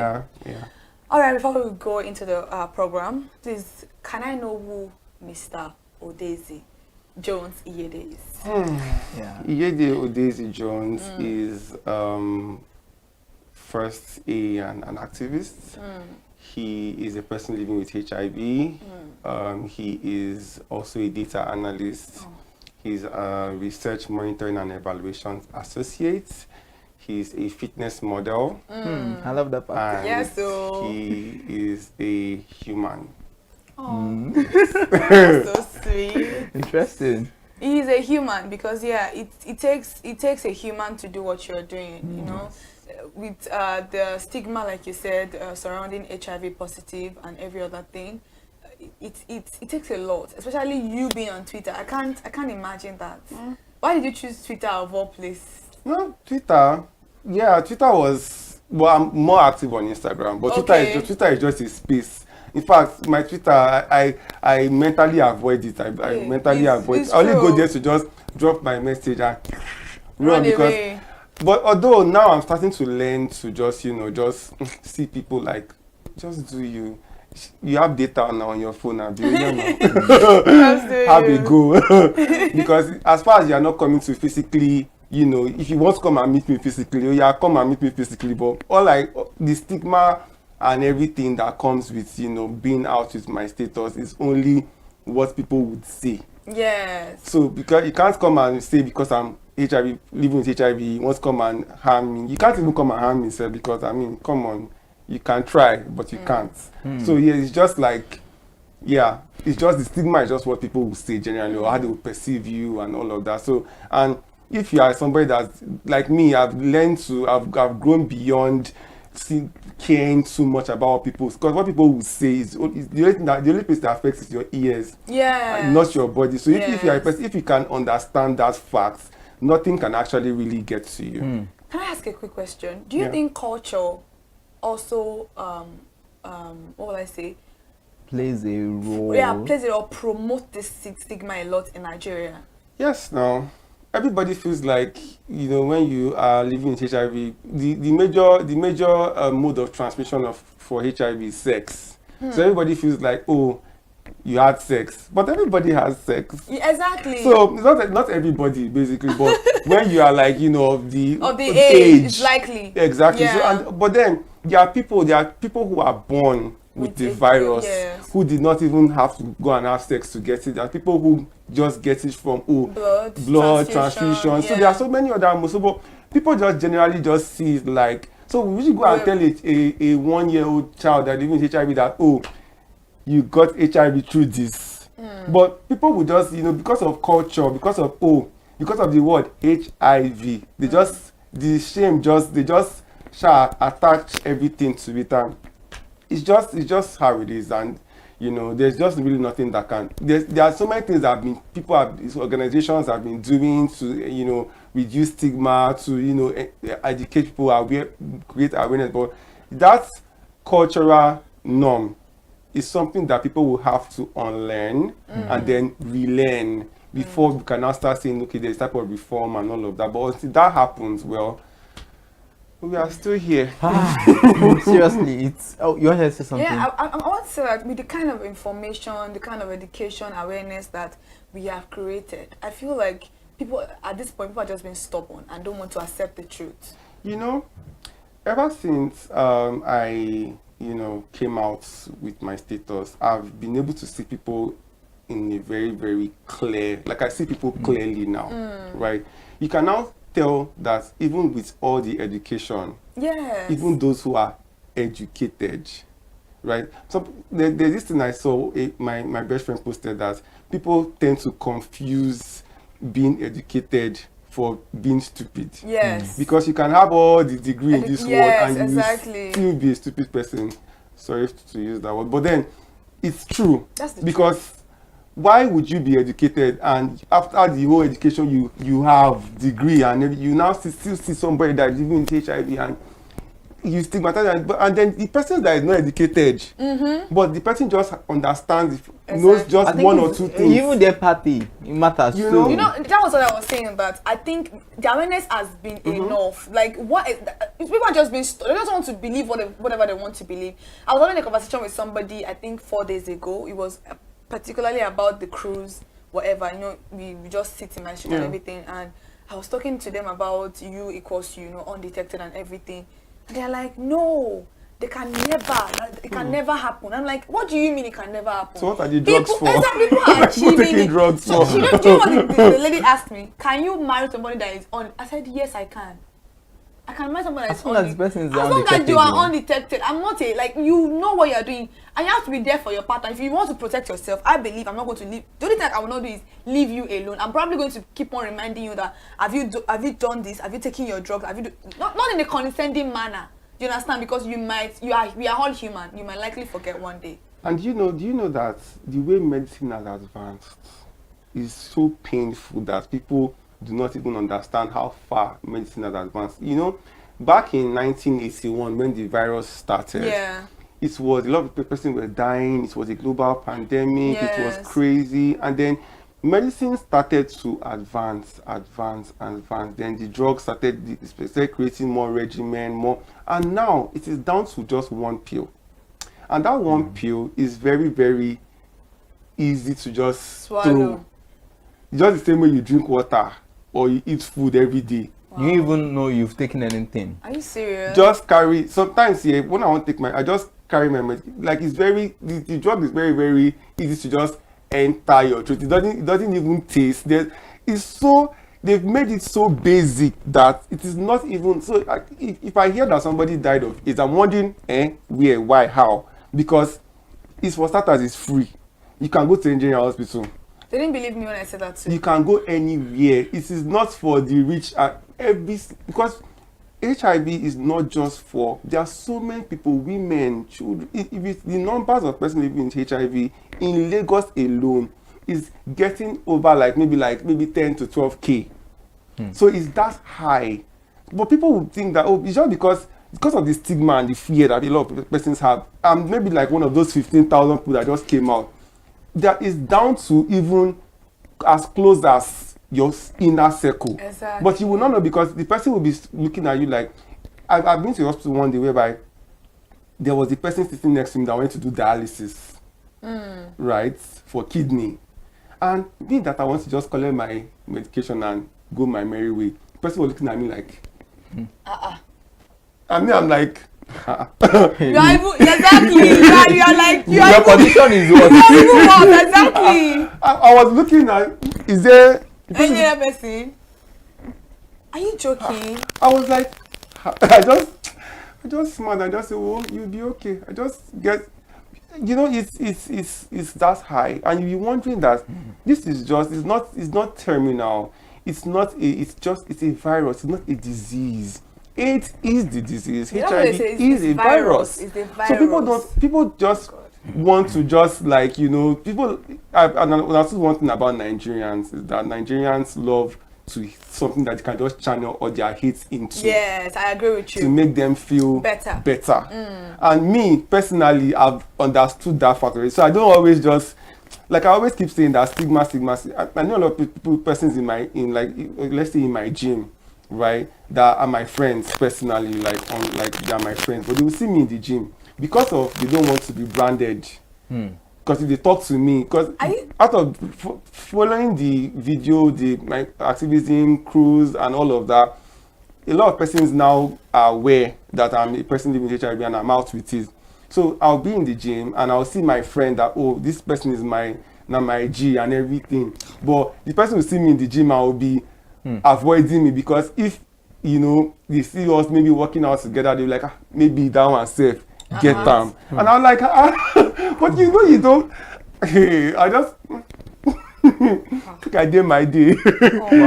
Wow. So that's just it's really serious, because I mean, you've granted interviews all about this and all that, and it's a whole lot to unpack, because we have people who also are living with it, and sometimes people become suicidal because the stigma is there. Like you said, your friends, your family, they don't want to, have anything to do with you understand? So at what point should somebody disclose that status to family? Now that, okay, now I am positive, but I mean, necessarily does the family have to know? Your friends, do they need to know? At what point should you draw the line to avoid any form of altercation and all that? So my message to everyone out there living with HIV who is not me, right, is that if you are not mentally prepared, and I'm not talking about mentally prepared like, the way I'm saying it is sweet, because in my own, I might be able to channel and handle it. If you are not mentally prepared, like, I mean, your two feet are not on the floor and you are standing on one foot, don't try it. Do not dare, because what we follow, you might not be able to deal with it. Because I'm going to go take you back to when I was in school. Because when I found out, I was sick for half of a year, I was going to various hospitals, going to clinic, and it was so bad because the healthcare, I was going to so many, I was doing lab tests like nobody thought of it. And It was like my, detect it. I was doing typhoid, malaria, like nobody, like it was when my roommate asked me that, because I was not like maybe a few weeks to my demise, because that time I could not even, if I want to walk from here to that door, I would think, because I could literally see my skeletal frame in the mirror. So if I want to, I was like, and you know, being that way, I'm not even knowing why you are that way. Because when I was in school, I was very political in school. I was the life of the party, and I mean they organize everything. But you know, everybody was not seeing me like, how this is, what was going on, what was going like. Even when I even came out with my videos, some of my classmates were on my comment section, like they were like, oh, now I understand, because they all saw me how it was that time. I was like, I could not even tell them that this is what is going on. Because I mean, if you are saying, oh, I had kidney issues or liver, this, all my MR, all my brain scan, this heart scan, everything was fine. But I was just drying up. I even entered herbal, I have mark on my, even in my head. If I barb my hair, the mark is there, because I was doing everything humanly possible to even know. I was like, even if I'm going to even die, let me know what is killing me. But I could not. It was my roommate that told me that, guy, do you even know your HIV status? We're just having the call. But I've been going to pharmacy like 100 times. Like I've been going to lab. It was like, just go and what's there? Like nothing there now. I mean, at this point, you don't have anything to lose. So like, okay, now let me that time it was so bad that I was supposed to do my IT defense. My IT just took one look at me. I was like, please give him B.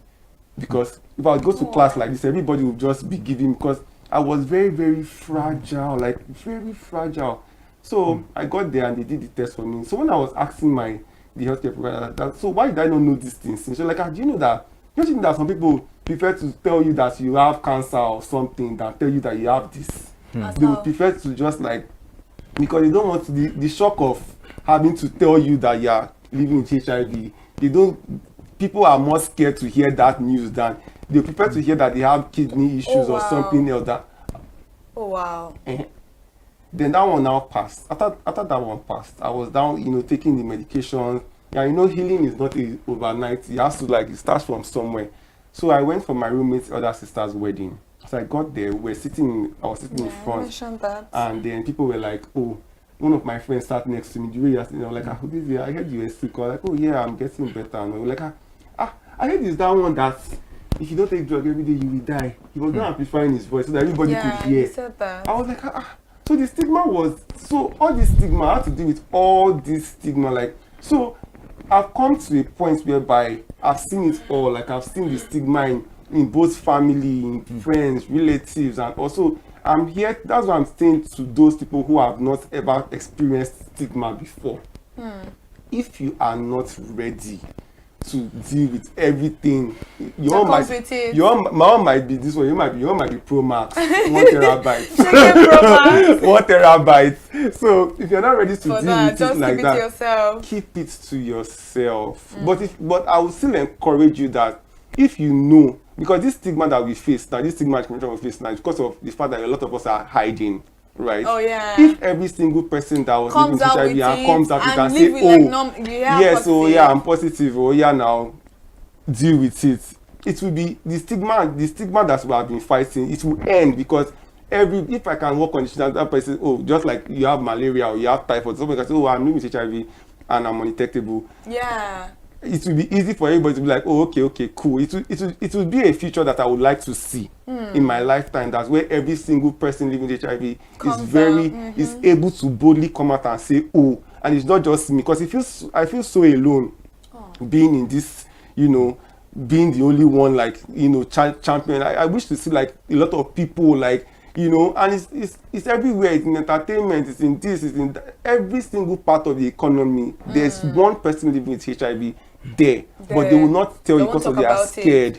So if everybody is out, it will be a better world for us. But if everybody is choosing to stay inside because of their own personal, which is very, very valid, do you? All right. Thank you very much for Ooh, that. I mean, it's a whole lot, and you know, stigma is really, it could really, you know, I don't know the right word. It can make you just think of suicide and you know, just want to end it and all that, and which is very pathetic if that happens. Now there are lots of misconceptions about HIV.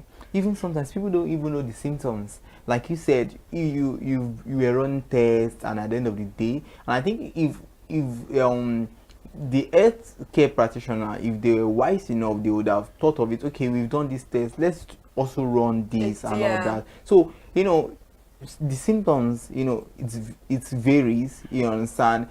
People might show this, they might think it's malaria and all of those things, but there are misconceptions even in terms of religious settings. They'll tell you God can heal you, so don't take your drugs again and all that. So let us look at the misconceptions about HIV. So there are so many misconceptions, right? There's the one that's but basically I'm a healthcare provider as well, right? So when the common symptoms is night sweats, fever, weight loss, constant cough, right? Because a person who is living with HIV is always the symptoms they present the same symptoms as a person that might have tuberculosis. So when a person is diagnosed with HIV, they always put them on a type of medication that can prevent them from getting tuberculosis, right? So those are like the common symptoms. But like I always say, people's system varies. People's system varies depending on what, because HIV attacks the immune system. So the thing that if a person contracts HIV, the thing that the person's system, like DNA biology, is susceptible to. I said that in you did. susceptible to can now be enhanced. Because the virus will now focus on that particular thing, right? So if the person now starts to take medication, it will now reduce the virus in the person's body so that it will not, but failure to do that gradually, so anything can now happen to the person. For some person, it might just be just normal headache.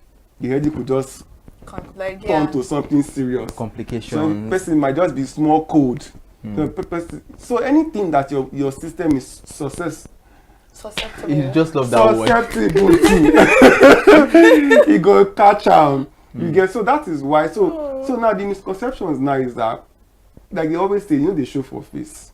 So that's why it's always very important that people do their test like every 3 months. If you are a person that is sexually active and you know they use condom, every 3 months is very, very important to get tested, right? But if you are now not doing all of that and you do Sharia law, anything can happen. Even the people that will say, I'm not sexually active, I don't have to run any test because. What about when they are making your hair? Like, especially for women that use needles, share needles, those things. Sharp. Or even your nails. Your nails. You clean cuticles. You don't go customer shop. Sharp. Your next person. Is passing. Or people that inject drugs, people who use drugs, who chim from there. So there are so many modes of transmission. It's not just sexually. So so many people, okay, or blood or organs transplant, you are going to get an organ, or you are going to get blood from someone, is not screen. Sharp, maybe in an emergency situation, the person needs blood quickly. You can. So there are so many, anything that involves blood to blood contraction from a person living with HIV to a person who is not living with HIV can potentially cause HIV. And then another thing now is that if the person that is living with HIV is undetectable. Please, can you explain that? Because some people might don't not understand what so undetectable means that U equals to U. It means that the person has taken their medications to a point whereby they are now virally, there's a term called viral suppression. The viral load, the virus in the person's body is now suppressed. to the point whereby the person can no longer, if person like Shere law, because if that has not happened, I kid you not, everybody in this country or this world will have HIV. That's true. So now, being undetectable, is it just now, you can't transmit? Now, does it then apply to probably, the use of sharp objects? It applies to everything. So blood, you can't transfer it through blood. If you are undetectable, once your blood is undetectable, that undetectable means they no see virus inside. Yes. It's there, but the virus has been suppressed to a point whereby it can no longer be seen. So it's not like living like apologies for that. It's not like you're not living normally like people who don't even have. So if it's the HIV virus is if undetectable by the definition means you cannot see it. Yes. It's there, but you cannot see it. It's when you can see it's when they do a viral load test for you and they can see it. So let me explain. So now, if a person's viral load copies are above 1,000, can transmit. Oh. But once you are now below 1,000, from that 900 to 200, it's considered safe, but there's still a chance. So you can still. So once it's from 200 down to like 21, it's undetectable, but it still needs some adjustment. But once it's now below 20, you're safe. Wow. So you have to, from 1,000, you have to go down to 20. But you can achieve that. That if you find out, like, because for me, somebody like me, when I found out I was living with HIV, I was like almost dying. So it took me like a while, right? It took me like 2 to 3 years for you to get to me to get, because I had to first of all heal first. I had to first of all come back from the lot of things, because I was doing a lot of treatment. So I had to come back from all of that. But when I said this that I was undetectable, I was eating like, because coming from when I was sick, I could not even drink water. To when I was not eating like somebody that is a mad person. I was not my roommates went to like, what's happening now? Because the medications were working. So now that's for me. Now a person that found out like very late. Now a person that now found out early. Within 3 to 6 months of constant use of the medication, once you do your test after 6 months, it will tell you that but that's now another issue, and that is where religion now comes into play. Now, if a person becomes undetectable, in some cases the person can go for a test and come out negative, and I came out negative. And I'm like, I just laugh. I just like, hey, period. But for some people, once they just go and do HIV test because they've taken their medication for 6 months, they are undetectable, you now go and give testimony. They will now go and meet their pastor. Pastor will not tell that your faith has made you well. So me that I'm the healthcare provider, that I'm the stupid one, I'll not be calling you. How far now your medication? Now come and take your medication. Now you are due for medication and everything. The person will now start seeing you like you don't want healing for them. Their pastor have told them that their faith has made them well. Who are you? That HIV person. Who are you? You know, you'll tell you that I get that. I'm like healed by the precious blood of Jesus. So please carry your HIV kidney to someone else.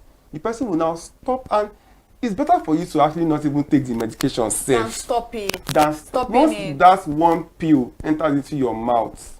The HIV now knows that you are fighting. You are fighting it. So when you now stop, the HIV virus will now come back stronger. That is dead. When you now, even when you now start taking the medications back, it will not work. They will not, and there are 3 lines of HIV treatment. There's first line, second line, and third line. The first line is what almost everybody living with HIV currently now. The second line is like rare, but third line, once you are on third line medication, the drugs are more. Side effects are like more. just using one pill. Second line is minimal.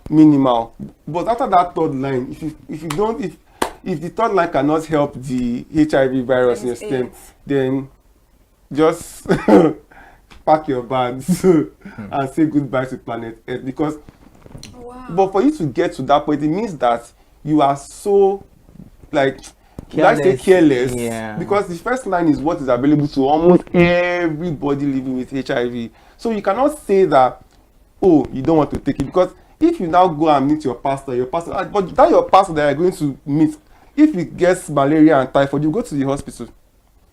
If your imam, they tell you, say your faith has made you well, fall sick, you go to the hospital. But you, that they've told your faith has made you well, you start down. I'm not doing something about yourself. At all. You didn't even research.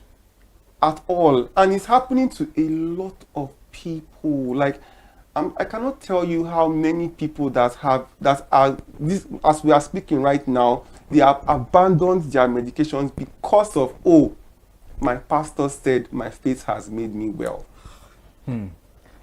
So people need to. It's just they need this orientation like this, the sensitization. It's not. I'm not even talking about the pastors, because I mean, a pastor will always do what a pastor would do. Yes. But you as a person, I would not even blame the pastor. I would actually. Me too. I wouldn't. Why would you put your life at risk on somebody's hands to tell you how to do it? Yes. So I think people forget that pastors are also religious leaders, not only pastors. Religious leaders are also human. Let me give you a funny story. Let me just divert out of the topic for instance now. So there was this my late auntie. There was this one time my cousin wasn't feeling well, so I was in their house to just see my cousin. So she was sitting here. The Pastor TB Joshua, late Pastor TB Joshua, was and that man was also late too. So he was preaching and saying that, oh, everybody that is sick or something, I'm giving you healing, receive healing. So my auntie puts her hand on the TV. I was that like one kind of X-Men vibes. I guess. So not trying the power to her daughter, like, receive like. I think one thing is sometimes I would laugh so hard. I couldn't laugh because she was. You couldn't laugh because she was there. She was very mean. So I like, she was like, receive it, just and she was. It felt like she felt like she was really getting the healing and she was channeling it to her daughter, like, and I'm like, so after she did that, she took all her daughter's medicine. Packed it. Oh yeah, pastor has healed you. Yeah, you are okay. Yeah. She threw everything, and those medicines were so expensive. She threw everything away. That, oh, Pastor Steve Joshua has given me healing, so let me. Was she healed? They went to go and buy after 3 days or wait till they enter don't to know that thing again. Like I said earlier, they run go hospital back. Outside earlier on that I think being delusional and reality, there is a thin line between both of them. Very thin. And it's a mental health issue. I just think that religious leaders or whosoever is in that space should make things clear. Because I know religious leaders who will tell you that fight their healings, no doubt. You understand, people can get ill. Maybe another. I'm not talking in respect to this. I'm not. No, let me make the point clear. I'm not saying in respect to this. I'm not trying to let people know there's no form of contradiction. I'm saying there could be healings in some forms, but there are pastors who will tell you that in as much as you are sick, please take your drugs. Yes, some pastors do that. Some religious leaders do that. Please take your drugs, even if you have the faith that you are ill. Don't say because you have the faith that you get ill, then don't take your drugs. You understand? So people need to understand these things and ensure. But when it comes to this particular virus, it's very, very important that you take your, even if you are undetectable, take your drugs. I was going to ask something. Oh, apologies. I'm sorry. Okay. I want to add to what you're saying. For me, I feel like healing, when it comes to medical, you've already ascertained that it is a scientific problem. Yeah. You have to be in the hospital. It is not supposed to be in your church. You could pray in your church to enhance whatever form of medication you are using. But if a problem is what you're having is scientifically proven that this is a scientific problem, a medical problem, take your medications. God said it now. What would I say? You cannot pray. You can't be in your house and pray for a job. you're not going for an interview and God will just bring a job. It can, the miracles happen, but you have to work. It's like 1 in 100. Yeah, thank you, faith without work. You have to back your faith. You have to back it up. If it's a spiritual thing, you know, spirituality is very, very real. We are not disputing that fact. Spiritual thing, I can understand. Yes, healing can come from that because it's not a medical problem. But you have breast cancer. Breast cancer. I think when I was working out in the media, another media organization, not this particular one, that year, maybe 2020, 2003, many females in Nigeria died of breast cancer. A lot of them. A medical doctor came. A medical doctor is a medical, and he's also a spiritual practitioner. So he combined both of them together. So it was like when they come to the hospital, they are almost in their final stage. I don't know if you guys know what your people call offer. Offer. Yeah, people will say offer. If they see a wound on their leg, it may be ulcer, it may be skin ulcer. They'll say, what I mean, they would link it to spiritualism. Okay, arrow. Arrow. Let's say, people say offer. So they will see the wound, they will see the lumps, but they will not go to the hospital. They will say, oh, let me use ogun offer. So he now said that the reason why a lot of women, almost 8,000 women died that year of breast cancer, it was like, until they now get to their last stage of dying. They're not going to, there's nothing you can do anymore at that time. My dad's tenants, there was this couple that was living in one of my dad's house that they were looking for children for like a very long time, and then the woman finally got pregnant. So this woman, and then me, I'm a twin. So the pregnancy was twin. So they felt like, oh, okay, it's our energy that. Yes. So the woman was very happy and all of that. So towards the time we all know that she would give birth. So we just noticed that she just disappeared from the house. So we thought that, oh, when they are coming back, we are coming back to come and do Ikomo.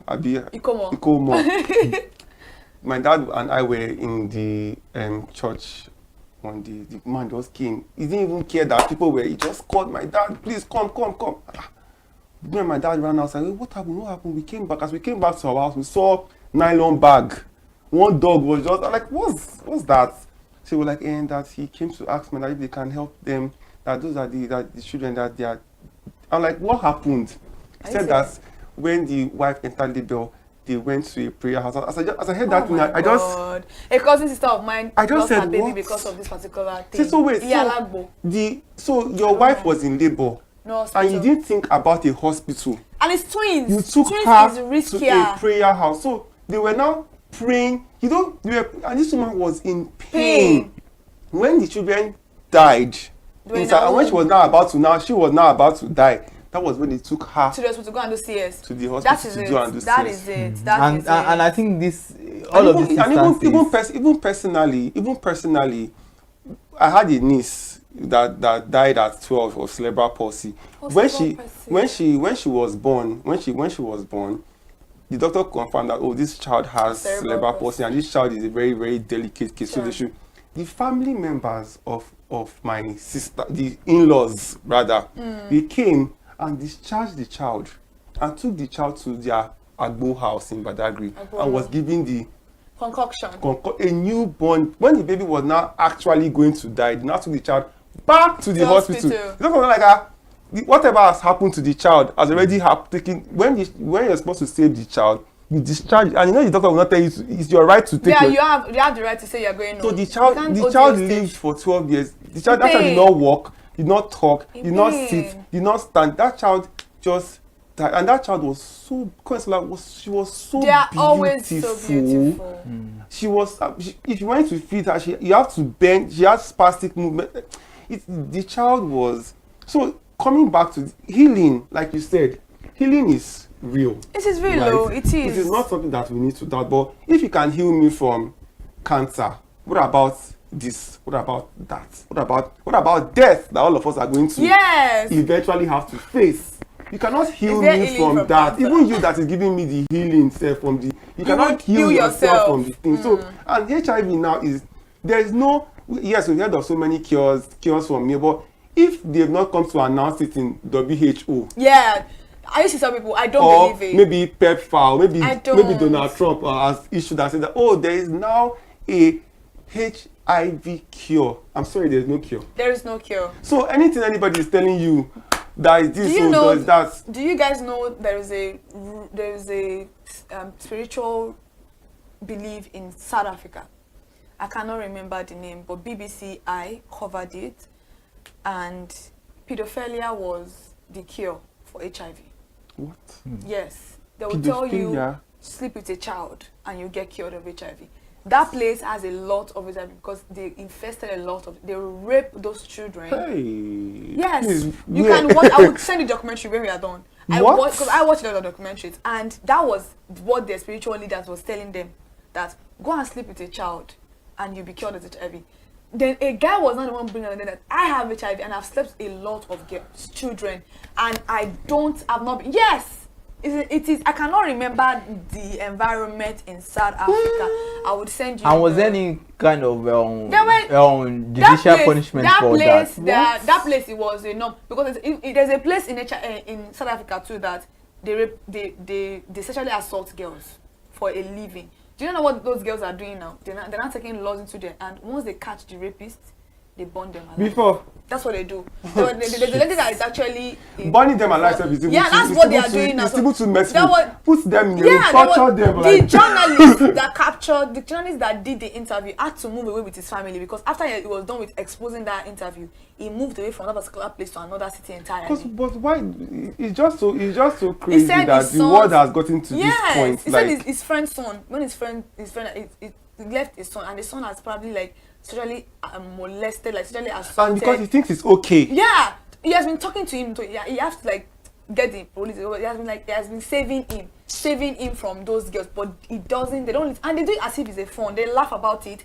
It's a proud, like they take part in it. Like, I've done it to 2 girls, done it to 5 girls. You can't come out at night. They won't enter the house of girls, of ladies, to go and sexually assault them. It's a normal thing there. You know, when it comes to health, health and the type of things that health can lead to, the topic is, if we start talking about a lot of things that is not even like, okay, now let's even talk about this abortion now. Yes. Now they put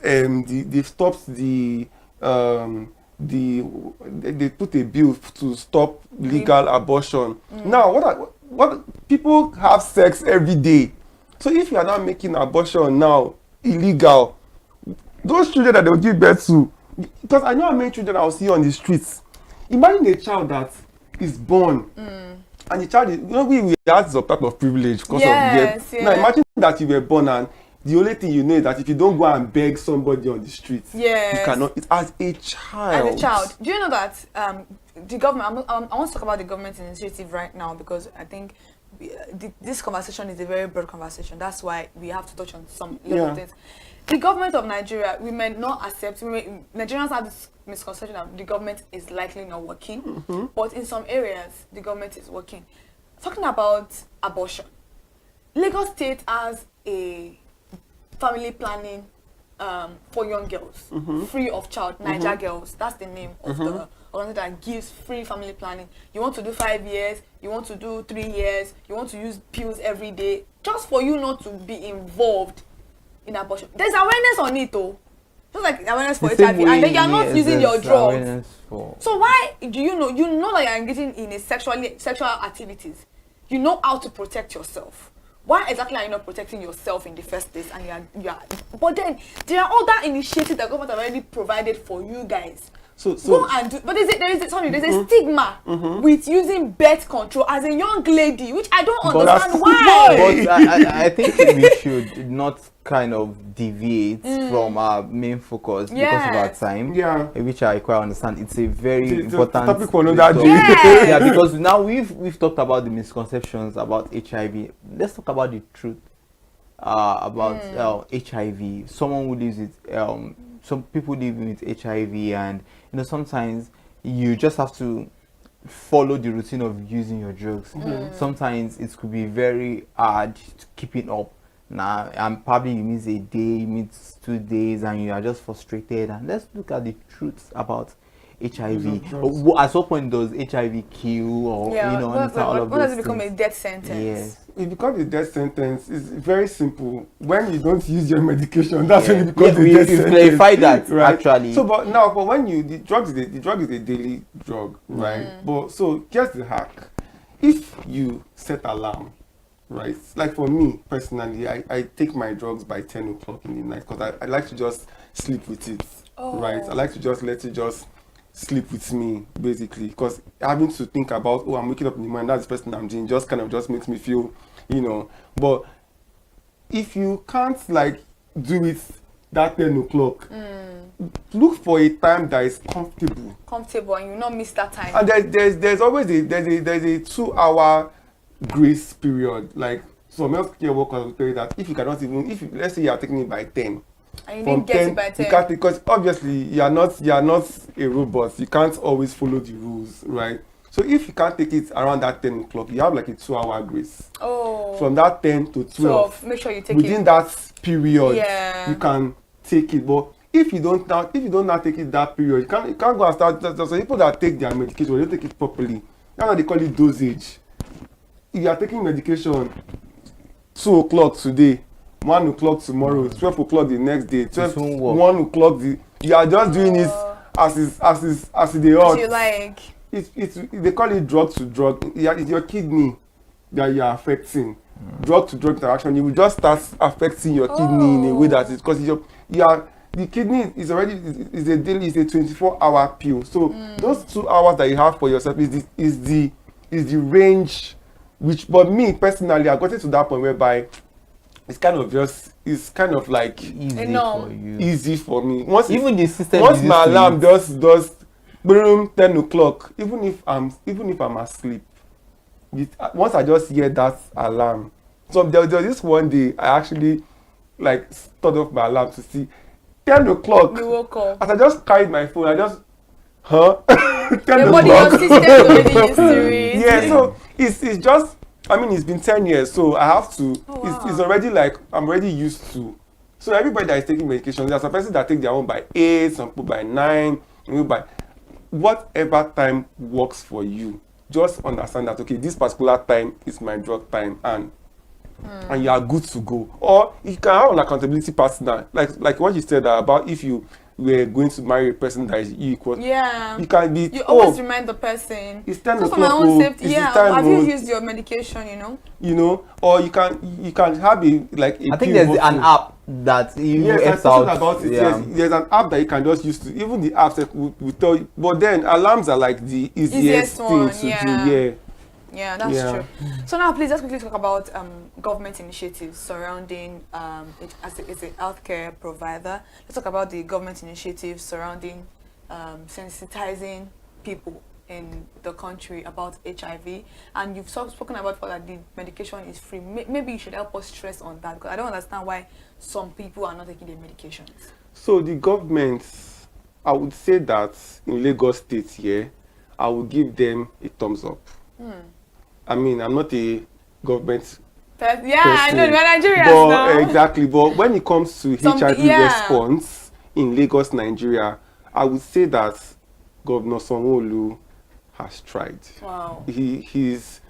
I'll give him a pass mark, personally give him, because they are trying. Because I mean, come on, it's not like it's not his business, because of course it can't really. But when it comes to the HIV response, Governor Sanwo-Olu has really, really, really tried, because making the drugs available, making them, there's no general hospital you will go to in this Lagos that you cannot get it from. For free? For free. Wow. Like FREE, free. If you go anywhere and they tell you that, even with the whole Donald Trump stop order and whatnot, yes, it kind of shook Lagos for a bit, for a little bit of time. There was a little bit of panic. Yeah, but the response was quick.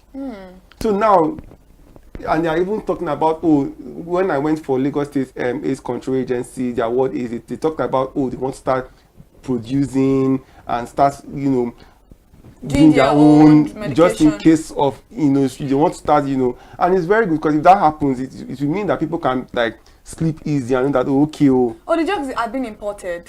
So yes, all over the world, USAID, PEPFAR, so we sign treaties, and so that we can enable. So, but now the reason why it's affecting because of Trump's. So Trump order is yes, it's happening, but the reason is because US has been the one paying for the fund. for the research, for the programs, through PEPFAR, through USAID. So it's a lot of fun, and it's just US that is carrying it. So if other countries don't join and other rich countries don't, so that's what it's trying to say, that should not just be just US that is doing it.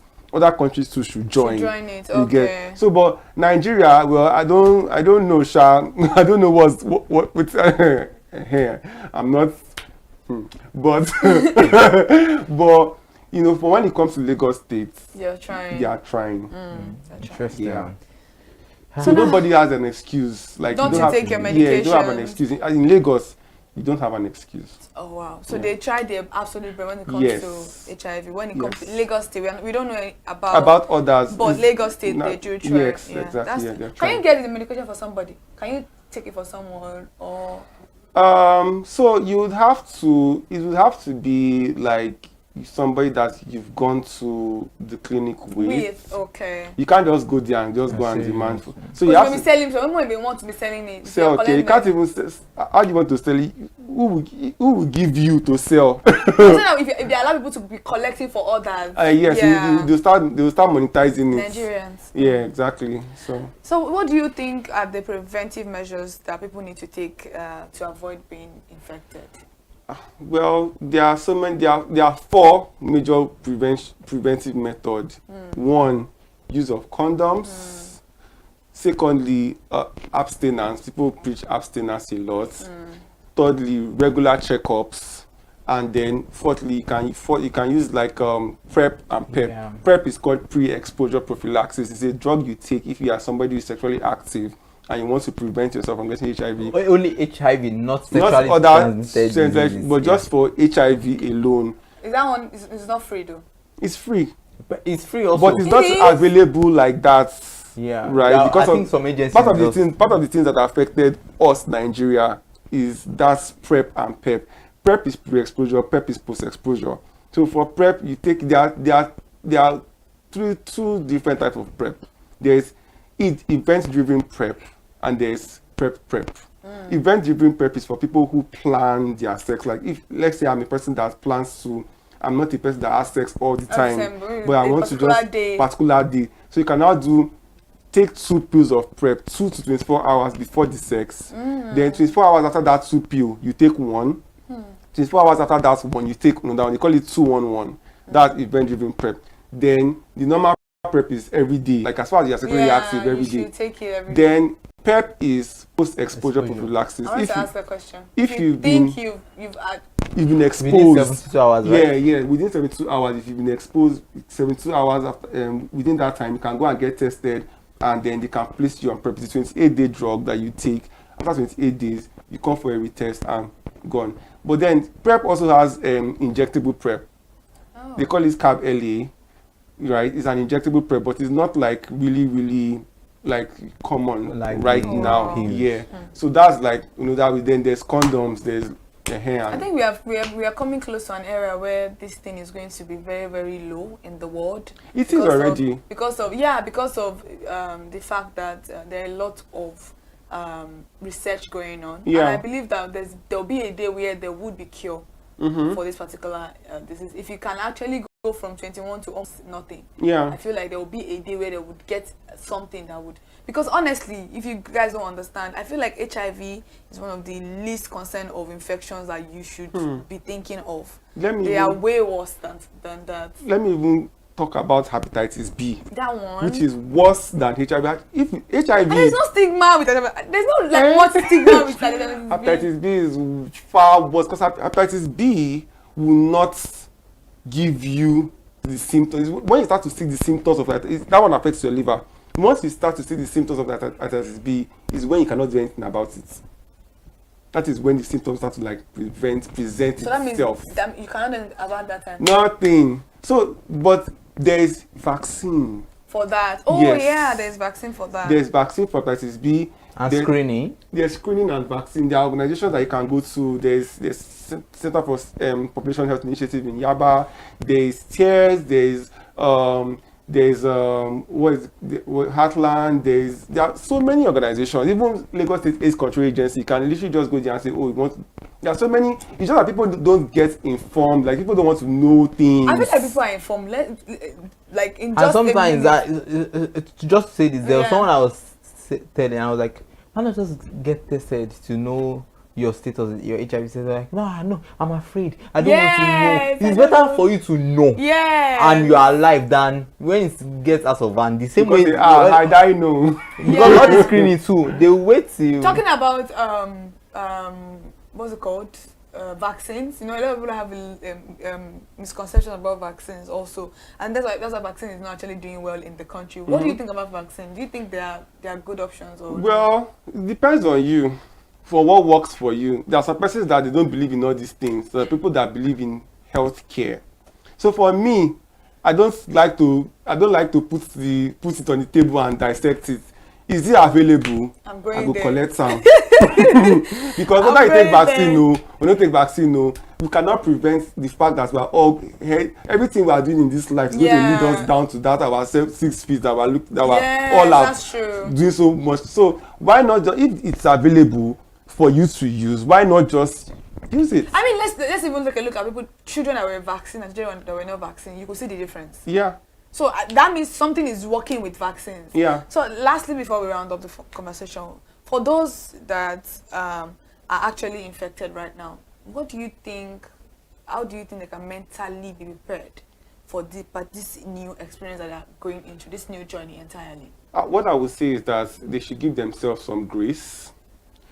Acceptance is a process. Acceptance is a journey. You don't have to be strong, like, oh yeah, sharp. You can allow yourself break down. You can allow yourself cry. You can allow yourself feel bad for yourself. You can allow yourself feel all the emotion. You can allow yourself feel everything. But know that once you have felt all of that, look for a person that you can. If you cannot trust anybody in this world, it's okay. If you really yourself you can trust, it's okay. But after all of that, know that there is hope.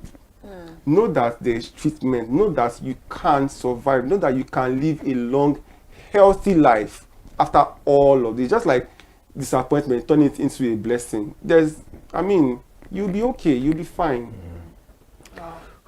Interesting. It has really been an insightful session. Seriously, because now people know what the misconceptions are and the truth about HIV, and it's better to know your status than living in denial of what probably, if you had known, you would have lived even longer, because there are people who celebrate 40 years of living with HIV and they are here, and just be truthful to yourself and choose to live rather than die. That's very, very Give yourself grace. You know, HIV has now become something that is a conversation that we can sit here to talk about. I can't imagine years back, you know, it's not don't run. I don't know if I would be that kind of a person, because I know of somebody that actually died of AIDS, with a baby. She was pregnant and she died, and it was infected by her husband, and she didn't tell her family. You know, she didn't use any medication. She just left it like that, and you know, I think she was in denial of the fact. But the husband, he was taking care of himself. You know, when you the thing about having multiple partner is not just about the odds you bring to that partner. I think that's also one preventive measure. Yeah, the thing about you cheating or sleeping with multiple people beside your partner, it's not just about the odds that you're causing them. It's about the fear of what you are going to give to that partner. The person that I'm telling her husband that she died, her husband is remarried and she's dead.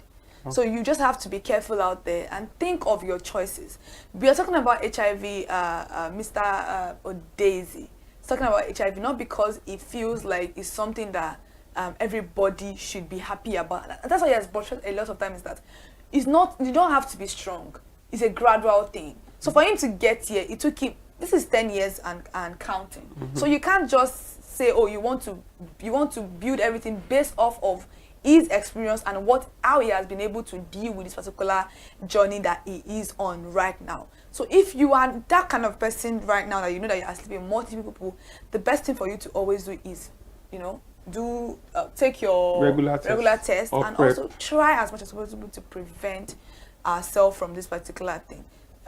There are drugs available, but there are sometimes drugs may not help. and we don't want to be in that party. Everybody have a lot of things they want to use their life to do, and this is the time for us to understand the fact that HIV is real, it is here, and it is still here. The misconception and the truth is something that we need to keep on talking about. The awareness, even though I feel like it's enough at this point, I feel like people just choose to believe whatever they want to believe. But in as much as that, I would say the awareness and spreading the truth about what this particular program is about this morning is something that can help change some people's life and narrative towards what HIV is about. Thank you so much. Thank you for having coming me on the program. I learned a lot from this particular program. Yeah. I thought I knew some things about this virus, but today made me understand the fact that you don't know as much as you think. Talking about it with somebody that is living that truth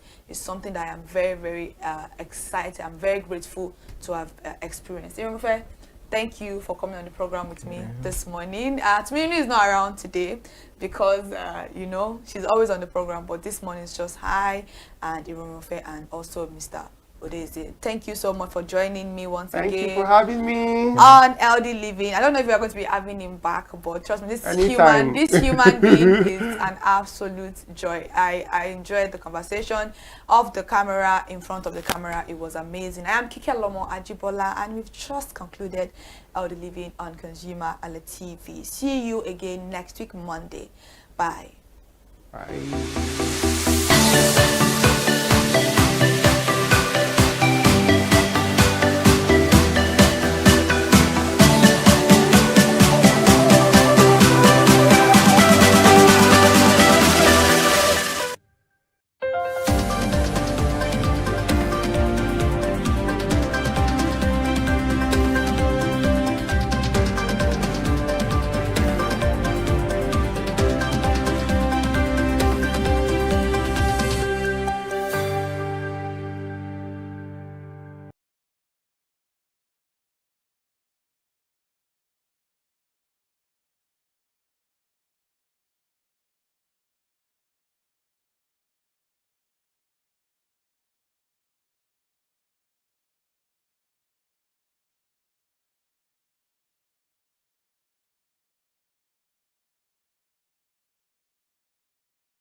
Hello consumers, you have the right to be heard, absolutely. So join us on the conversation, share your brand experience, where you tell us all your experiences about brand on the outer world via our YouTube channel every Wednesday from the hour of 4:20 to 5:20.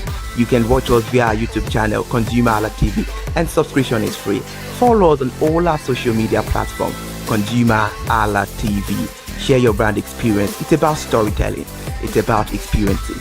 Hello consumers, you're welcome to another exciting episode of Consumer Voice on ConsumerHallaTV. I am Matilda Omenai. As you already know, Consumer Voice is a show where we'll be visiting different places in Lagos to check out people's preferences, hear what the consumers have to say about different leading brands that they make use of. Hello, it's your boy here, Iremofeko Forola, and you know what? They call me the AWUF General Overseer.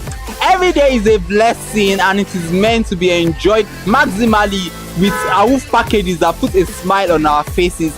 And guess what? That is why this show AWUF is for you. You can get to know about trendy market slashes, promos, offers and juicy deals that put a smile on your faces, and you can always enjoy them maximally. And you know one thing that is so interesting about this show? It is a blend of English and Pidgin. As I dey run you English, now I go dey marry am with Pidgin, make am spicy. So catch me every time on the show to enjoy more about trendy AWUF packages. Public service announcement. Hello consumers, I am Kikelomo Ajibola and welcome to the Scam Alert segment on ConsumerHalla TV. Scam Alert educates viewers about various scams affecting consumers. We learn tips on how to identify fraudulent activities and provide advice on protecting our personal information. We aim to raise awareness and empower viewers to avoid falling victim to scams. We cover various topics such as phishing, identity theft, fraudulent investment schemes, and many more. You want to catch up on how these scammers invade our lives? Join us every Tuesday by 12:30 p.m. for Scam Alert on our YouTube channel at ConsumerHalla TV. Subscription is absolutely free. And in case you're not following us across all our social media platforms, follow us on Instagram, Facebook, X, TikTok at ConsumerHalla TV. Don't say I didn't do anything for you this 2025. Bye. Welcome to In the Marketplace. We are taking you on a journey behind the scene of Nigeria's most vibrant market. From the sight and sound of the market to the stories of the people who makes it thrive. We will be sharing the untold stories that brings this market to life. Join us as we explore the history, challenges, and triumphs of the market vendors.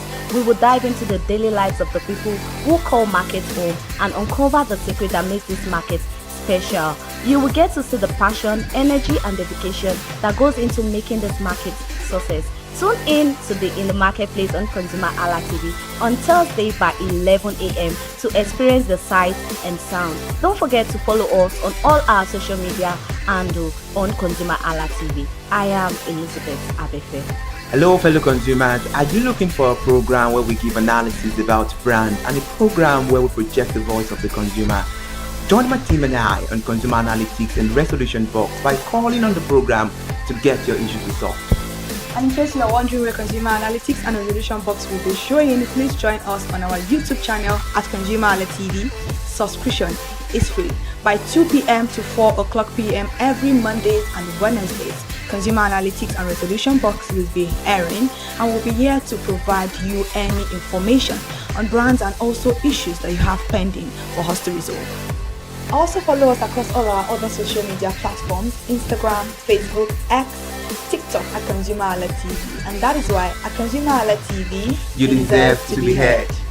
Hi everyone, I am Iri Ayomikunle Eke. Join me live on Perspective every Mondays to Friday from the hour of 9 to 10, where we have meaningful and engaging conversations about all the burning and pressing issues making the round.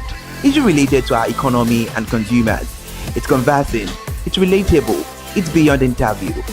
We have expert analysts who gives updated analysis about all aspects of a conversation. Join the moving train by subscribing to our YouTube channel, ConsumerHalla TV, and do well to follow us on all our social media platforms, ConsumerHalla TV. Stay informed. Thank you. I am Matilda Omenai. As you already know, Market Today is the show where we visit different markets across Nigeria, Lagos, to check out the prices of different things, ranging from household items to foodstuffs to cosmetics, electronics, every other thing. In a world of hustle and bustle, entertainment keeps us alive, and that is why at ConsumerHalla TV, we ensure you enjoy all around 360-degree entertainment program. Screen Time is the show for you, where you enjoy top 5 countdown, celebrity of the week, exclusive interview, and other segments. other segments. Don't mind him, he's just a jealous person. Oh, His new God. movie release, updates, and screen time. I'm going to enjoy myself because this is my favorite time on the program. I get to recommend good movie for you, and I'm also waiting for you to recommend movies to me also in the comment section. Screen time is not just all about entertainment, it is relaxing and also educational. So that is why we are bringing to you Screen Time on ConsumerHalla TV. And in case you're wondering where to join us every Mondays by 5 o'clock p.m. at ConsumerHalla TV on our YouTube channel. Subscription is very free. And in case you have not followed us across all our social media platforms, please do so. We are begging you, on Instagram, Facebook, Twitter, and also TikTok at ConsumerHalla TV. What are you waiting for? Click on that follow and subscribe right now. And from the I to the R to the E to the M to the F to the E, my name is Iremofe Koforola, the man always clothed in wealth and strength. And I am Kikelomo Ajibola. Ta-da!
Good evening and welcome to the news on ConsumerHalla TV. Thank you so much for joining us. I'm Kikelomo Ajibola. Let's take the headline. Passengers stranded at Lagos Airport due to Ethiopian Airlines luggage delay. Our first story this evening starts with Ethiopian Airlines, the airline of ET905, a flight arriving at the Muritala Mohammed International Airport in Lagos from Addis Ababa around 3:00 a.m. this morning, throws its passengers in despair over luggage delay. According to some passengers who were affected, said they have waited at the carousel at around 5:00 a.m. for their bags, only to discover that their luggage is delayed without any prior or proper communication from the airline chartering the plans of the passengers whose final destination is not Lagos State, telling them to return by 3:00 p.m. this afternoon for their bags. Let's take a look at this clip right here. The international airport, and you can see the number of people here. We arrived here at 3 a.m. It's right now after 5, and on Ethiopian Airlines, at this moment, all the people you're seeing here haven't been able to get their luggage.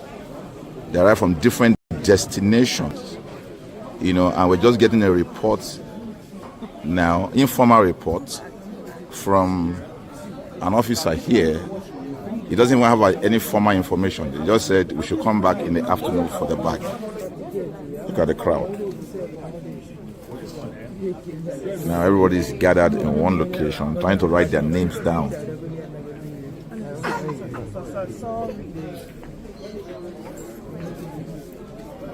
So this is from Ethiopian Airlines.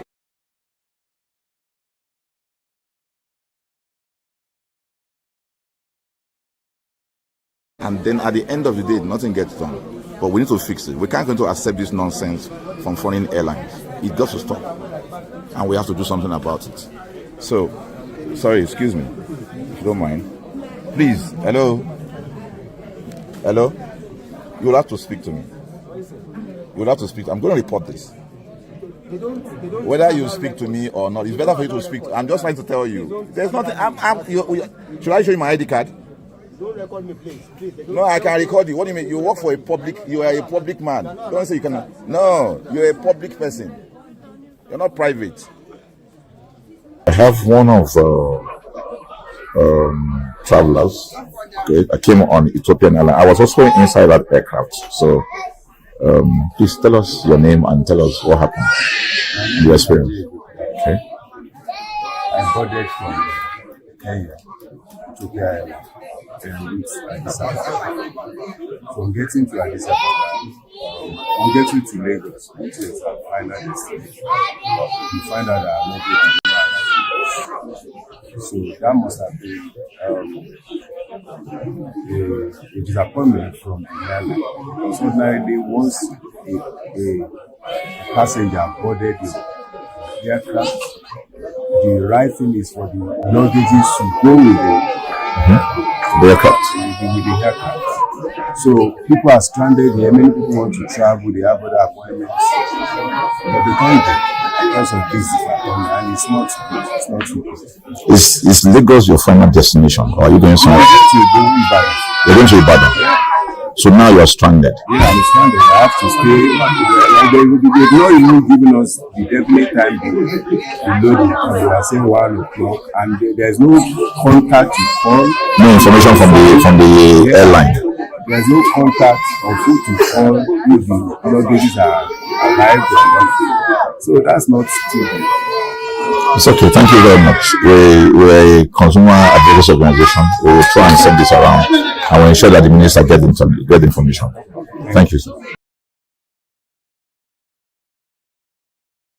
And according to another passenger, Mr. Samson, he complained to ConsumerHalla TV what he experienced at Tel Aviv airport in Israel, having to wait 5 days to get his bags from Ethiopian Airlines last week.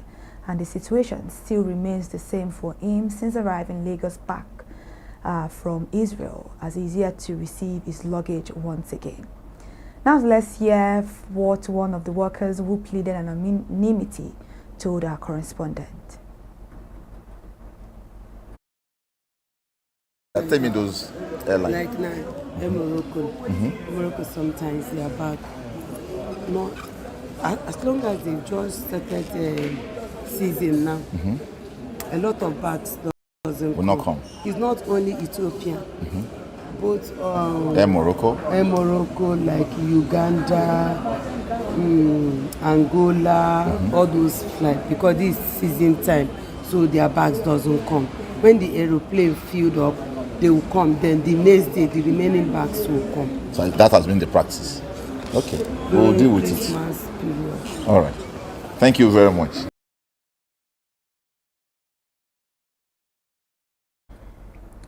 Let's move away from that news story right there. A total of 132 Nigerian companies have accessed 51.785 billion naira and 359.653 million dollars from local content intervention funds aimed at promoting indigenous participation in the country's oil and gas sector. The Nigerian Content Development and Monitoring Board has disclosed the funding designed to strengthen the capacity of Nigerian firms including the $350 million Nigerian Content Intervention Fund, the $50 million Working Capital Fund, which is supported by Nexim Bank, and the Women in Oil and Gas Fund. Fresh data released by the NCDMB on Monday showed that 3 manufacturing firms received 7.561 billion naira, 38 companies secured 22.144 billion naira and $205.666 million for asset acquisitions. 10 firms obtained 2.232 billion naira and $24.728 million to finance contracts, while 25 companies benefited from 15.98 billion naira and $115.998 million for loan refinancing. Speaking at a media stakeholders workshop in Abuja, the NCDMB Director of Corporate Services Abdul Malik Alilu said the funding has significantly increased local participation in the sector, rising from 44% 3 years ago to 61% this year. An economist, Calvin Emmanuel, has attributed the poor performance of most imported premium motor spirits sold in Nigeria to weak regulations, poor quality control, and the importation of substandard blended fuel products. Emmanuel made the claims on Tuesday as a guest on Channel's television's breakfast program, The Morning Brief, where he questioned the effectiveness of the oversight functions of the Nigerian Midstream and Downstream Petroleum Regulatory Authority.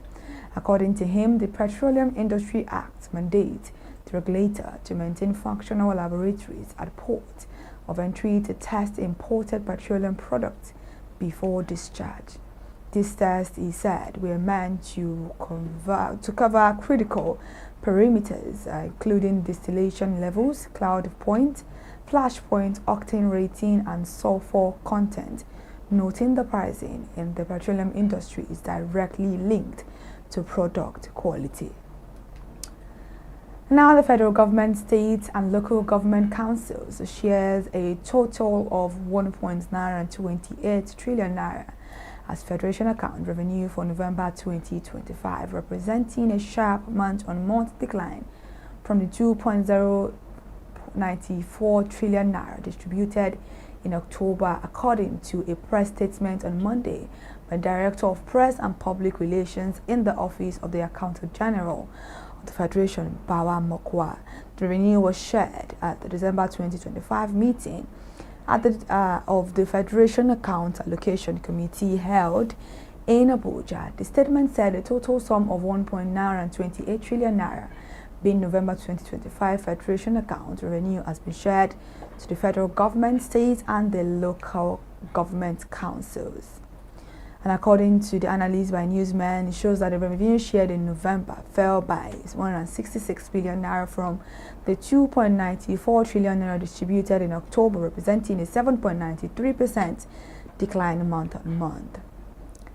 Now, Nigeria's headline inflation rate eased further in November 2025 as consumer prices pressures are moderated under the new base year, according to the latest Consumer Price Index report released by National Bureau of Statistics. The NBS said the Consumer Price Index rose to 130.5 points in November 2025 from 128.9 points in October, reflecting a 1.6 point increase month on month, but the headline inflation rate declined to 14.45% year-on-year, compared with 16.05% recorded in October 2025. This came as the organized private sector stated that a sustained easing of Nigeria's inflation rate to 14.45% in November 2025 would boost a consumer purchasing power and support business activities, while urging the federal government to provide targeted credit facilities to micro, small, and medium enterprises. The Consumer Price Index rose to 130.5 in November 2025, reflecting a 1.6 point increase from the preceding month. In November 2025, the headline inflation rate is to 14.45% relative to the October 2025 headline inflation rate of 16.05%. And the Nigerian Port Authority said it has recorded a 1,085% surge in export-laden containers as total cargo throughput rose to 33.52 million metric tons in the third quarter of 2025. In a statement on Monday, the NPA stressed that the figure is one of its strongest quarterly performances in recent years.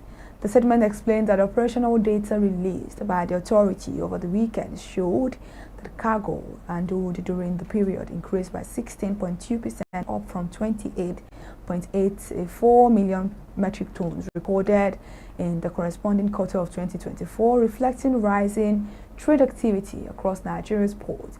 It added that container operations were a significant contributor to the improved performance. The NPA recorded a dramatic 1,085% surge in export-laden containers as total cargo throughput rose to 3.52 million metric tons in the third quarter of 2025. Total container traffic climbed by 18.9% to 536,931 20-foot equivalent units in quarter 3 2025, compared with 406,038 TEUs in quarter 3 2024. And lastly, the federal government plans to bankroll the construction of 3,700 telecom towers in rural areas, a move aimed at connecting millions of citizens who currently lack reliable mobile and internet services. Telecom operators often avoid sparsely populated areas due to low profit potential, focusing instead on urban centers where investment can be recouped. The government interventions will extend mobile and internet services to over 23 million Nigerians who presently lack access. Minister of Communications and Digital Economy Bosun Tijani said the initiative has been approved by President Bola Ahmed Tinubu at the Federal Executive Council. At the recent Federal Executive Council meeting, the President approved investment in close to 4,000 towers in rural areas. About 20 million Nigerians, mostly in the north central and northwest, are currently unconnected.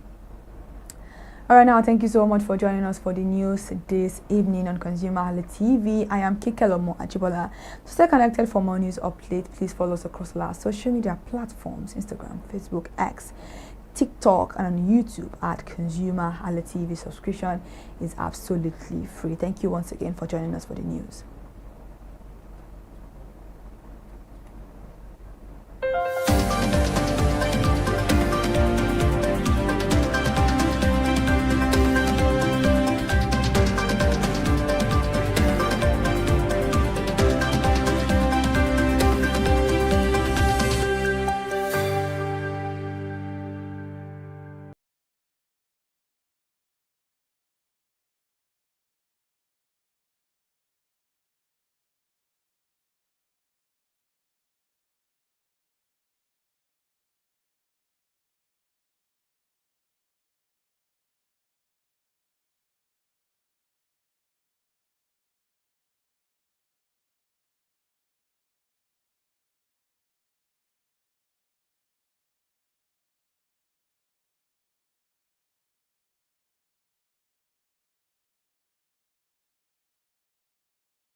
Hello and welcome to a special program, My School and Tech, where we juxtapose both happenings in academic institution called school against the skill set environment, where we'll be focusing on tech skills to be specific. My name is Olanite Abidemi Adesina, and I'll be leading you on this juxtapositional and comparison of the two endeavors. So today, I'm not the only one that will be discussing this buzzword, a Nigerian graduate employable or not. I have a co-host with me that also be sharing more light on specifics and the tendency and the benefits associated with the comparison. Please welcome to the show. Thank you so much for joining us on the show today. My name is Iremufe Koforola, and you are watching My School and Tech. An interesting topic we are looking at today, and I'm really interested in this. And as you take the lead on this discussion, I'm quite sure many people would get to understand more and talk about what it truly means to be educated and what it means to have some skill sets. Thank you very much. So today we will focus more on that discussion. Are Nigerian graduates employable or not? It's a very big question out there. That's a lot of discussion have been happening around that topic. How are we going to go about that? We'll look at who a Nigerian graduate happens to be. A Nigerian graduate is someone that has gone through the Nigerian academic system, from the preschool to the high school and to the tertiary level. And he or she has come out with the requirements, ranging from first class to 2-1, depending on the grades that he has achieved. And he has been bestowed upon a certificate from the university or polytechnic or any other applicable higher institution, and most likely proceeded to serve and do the NYSC accordingly. So at the end of the day, the judgment will now be by the employer or the proposed employer to look at the candidate and say, what have you brought to this organization, or what will you bring to this organization? Are you just coming with academic skill sets, or are you bringing in other non-academic skill sets, e.g. tech skill set? And these are what we'll be looking at today on My School and Tech. So My School and Tech as a program is going to show the missing links that is so predominant that make people to believe Nigerian graduates are not employable. What are those things that a typical graduate should have known as he climbs the ladder of academic journey from preschool to high school to the university level, as I've suggested? What are those skill sets? We'll be discussing that and we'll benchmark them against each certificate he or she gets as he continues to move on. So some of those skill sets that we have, there are a lot of them, but to be super specific, we have data science, we have web tech and app technology, we have computer UI UX, we have digital marketing, which is into social media marketing now, we have Internet of Things, cloud computing, and cloud technology at large, we have AI workflow and automation, we have machine and deep learning, we have cyber security, we have virtual reality, and a host of them, including hardware and networking, plus media and digital technology. But these skill sets, can we say they are fully imbibed into the education curriculum? The answer will be no. Yes. Even though they are imbibed in the education curriculum in Nigeria, to what depth do students get to be taught some of these skill sets in school? The answer still remains, it is very shallow. Because from statistics, an average Nigerian graduate may get to the point of writing projects before he realizes he needs to know how to use some softwares to do some simulation. Absolutely true. I'm talking from experience. Yeah. When I was in a university, I never knew some of the software application until I had to start running around when I was close to my dissertation or to my thesis and to my project and all of that. And these are things that if you compare with other clients like US, UK, and some other developed countries, someone in the elementary school, which is equivalent to our own primary school here, they can do some of those things I'm running around to learn, to do, as at the university level. So what are the things that consumers that happen to be the students? Because if you look at it from a holistic perspective, the schools themselves, they are rendering services. So there stand to be brands here because there's a competition out there. A school that can render the best service will have the highest number of students. While the students, alongside with the sponsor and the parents, are the ones bringing in the money, paying the tuition, and they are entitled to get the best of service from this brand. So can we say that there's a consumer brand relationship? Yes, I would say we can say that because we have each entity assuming different position. Parent on one side with the student that they are expectant of to go to school and come out with both academic skill and tech skill or any other skill so that they can be marketable to employers. And on the other side, universities are expected to deliver quality service so that they have enough students enrolling for their annual or their yearly academic session. So what can we do to synergize that gap and reduce that gap, and as a brand or as a school owner to market your school? These are the things we'll be discussing on this show, My School and Tech. The first thing is, as you move from class to class, the way you have curricula from primary to secondary to university, can we have a structured curricula whereby all these tech skills and career path I've mentioned earlier can be strategically imputed or added to the academic education and will be regularly updated based on the industrial requirement, so that if you move from primary school, by the time you are done with your primary school and are giving your primary living certificate, there should be a list of tech skills that you have acquired, consequence of spending 5 or 6 years in primary school. That's so true. That is one of those things that we'll be advising brand as school owners to look into, and we'll be guiding them accordingly on My School and Tech, or what are the specific skill sets that can be bucketed for a primary school goer as a student to juxtapose alongside with the primary 1 to primary 5 or basic 1 to basic 5 course curriculum.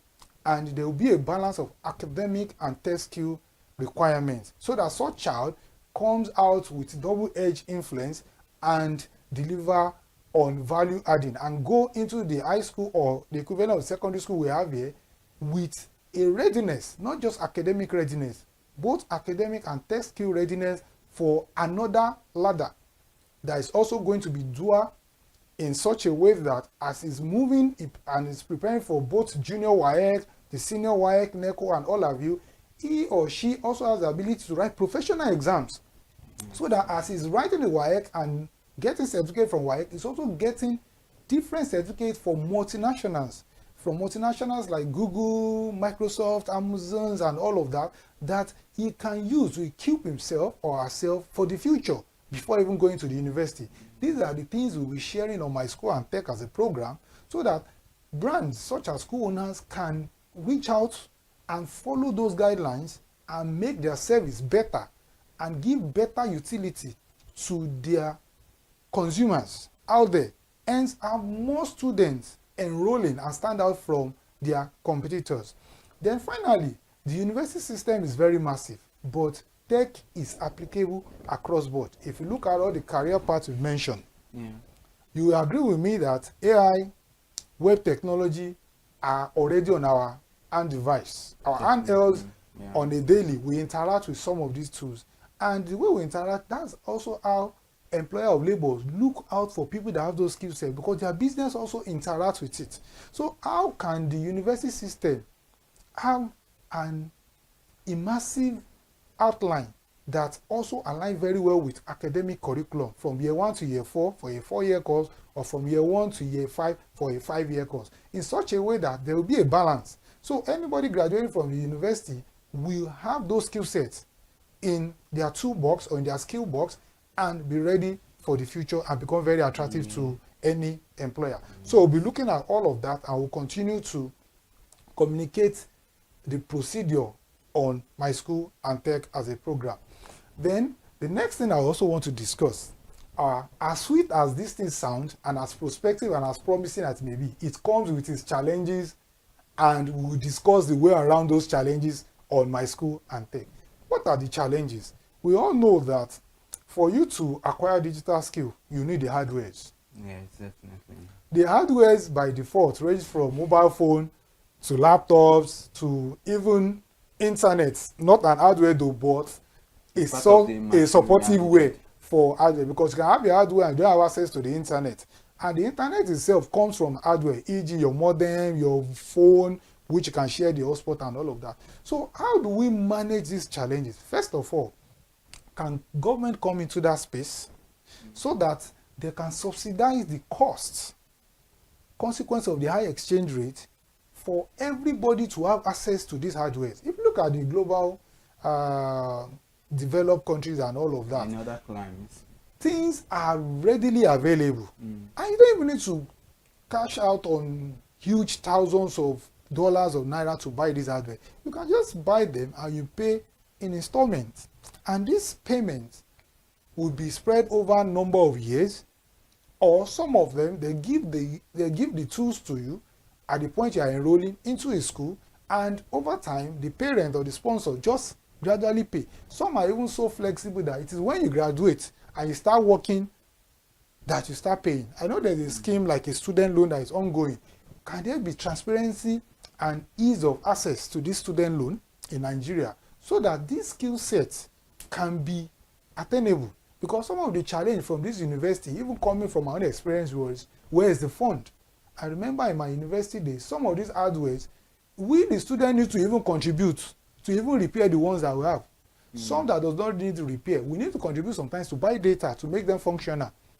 So sometimes it's not even the fault of the branch, the schools, but the insufficient and the state of things in the country can be a challenge. Because while some parents are still struggling to complete paying the tuition, how do you not tell them to bring additional money because you want to give them tech skill? Obviously, they are going to default. So some of the way around, as I've mentioned, is subsidy. Another one is, we're now in the era of digitalizing things. A lot of things can be done online. So if physically education has to be, you have to be in school, then the other part that is required, the tech skill, can also be online. You can have a system whereby a child is in school, they do the regular 8 in the morning to 2 p.m. class, then they close, and maybe by 3 p.m. there's an online class just for 30 minutes for digital skill set, whereby the physical requirement is eliminated and the cost of running it is become realizable. That's another option. Then the final option I also suggest is you can have recorded trainings. You can have tech skills whereby there can be a video that is made, is recorded, and is shared. You don't even need internet. All you need to buy is a flash. You copy the flash, or you have your phone, which is one of those things that everybody carry now, and you have it on your phone, and when you get to your parents' house, your sponsor's house, you go over that, and gradually the tech skill is being developed and all of that. So may I know if there are other questions that you want me to still shed more light to with respect to the challenges that I've mentioned and the solution that I've proposed? Yeah, it's a very insightful one there, and most times when it comes to the debate if Nigerian graduates or Nigerian youth, if they are employable or not, people come with different schools of thought. Yeah. Some believe that yes, with everything you've experienced in school, you should be employable. But we've come to the age whereby with technology now, everything has really evolved. It has evolved. And if you do not have the soft skills that are necessary, like you have mentioned so many earlier, if you do not have any of these skills, there are chances that you might not get the job. I've experienced it personally. I've experienced it, and I used to be so lazy personally with learning all these skills, and I realized that no matter what, gone are the days where everything was traditional. Yes. Now it is digital. Digital, and if you do not fit in, yes, you will just be swept away. And at the end of the day, you have yourself to be blamed. So that is why I think everybody should watch this program, because there are lots of recommendations that come with. Okay, now we are talking about the fact that we know that there are so many soft skills that Nigerian graduates, even undergraduates, while staying in school, they need to learn. they need to develop, they need to sharpen their skills. Yes. We are talking about it, but some are so confused because sometimes, it's not as if they do not want to learn, but they don't even know what to do, where to start. Yes, they want to figure out, okay, how do I go about it? Who do I speak to? What platform can really provide that opportunity for me to learn? So all of these things, it's something that they're very valid. And at the end of the day, when you get a mentor, sometimes that can put you through, that can advise you. Sometimes people decide based on what their friends do, and that could be wrong. Yes. Because your friend is learning video editing and feel like, oh, you want to learn video editing? Yes, I want to learn. That might be, in as much as we clamor for the fact that we need skill sets, but you still have to go with something that you know that is your strength, is your area of interest as well. Yes. Because if you do it because your friend is doing it, or your parents want you to do this particular one, at the end of the day, if you do not have interest in it, you might not end up function not well. getting value. Exactly. So, but the most important thing is it is a word of skill. It's a digitalized world. You just have to get to adapt and learn all these things. But on this point, we have to go on a quick break. We'll be right back.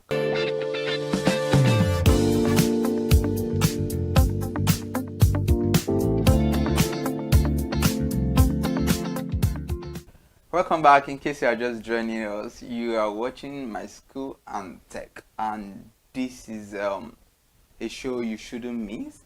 And we're discussing around the fact that Nigerian graduates, are they truly employable or not? I mean, different schools on that, different schools of thought on that. But you know one thing, if you have not subscribed on this channel, please do so, and you can have the opportunity to watch a lot of content, including My School and Tech that you are watching right now. We are on Facebook, on Instagram, on YouTube as ConsumerHallaTV. So now let's move to the recommendations, because you've highlighted all of these problems and people would like, okay, what's the point whereby you highlight all these problems and you're not giving us the solutions? Yes, we mentioned that we need to ensure that, yes, we begin to teach children even from the formative years all of these tech skills and all that. But what are the possible recommendations to brands, and this includes schools specifically, and also to consumers, which include the parents and the students themselves?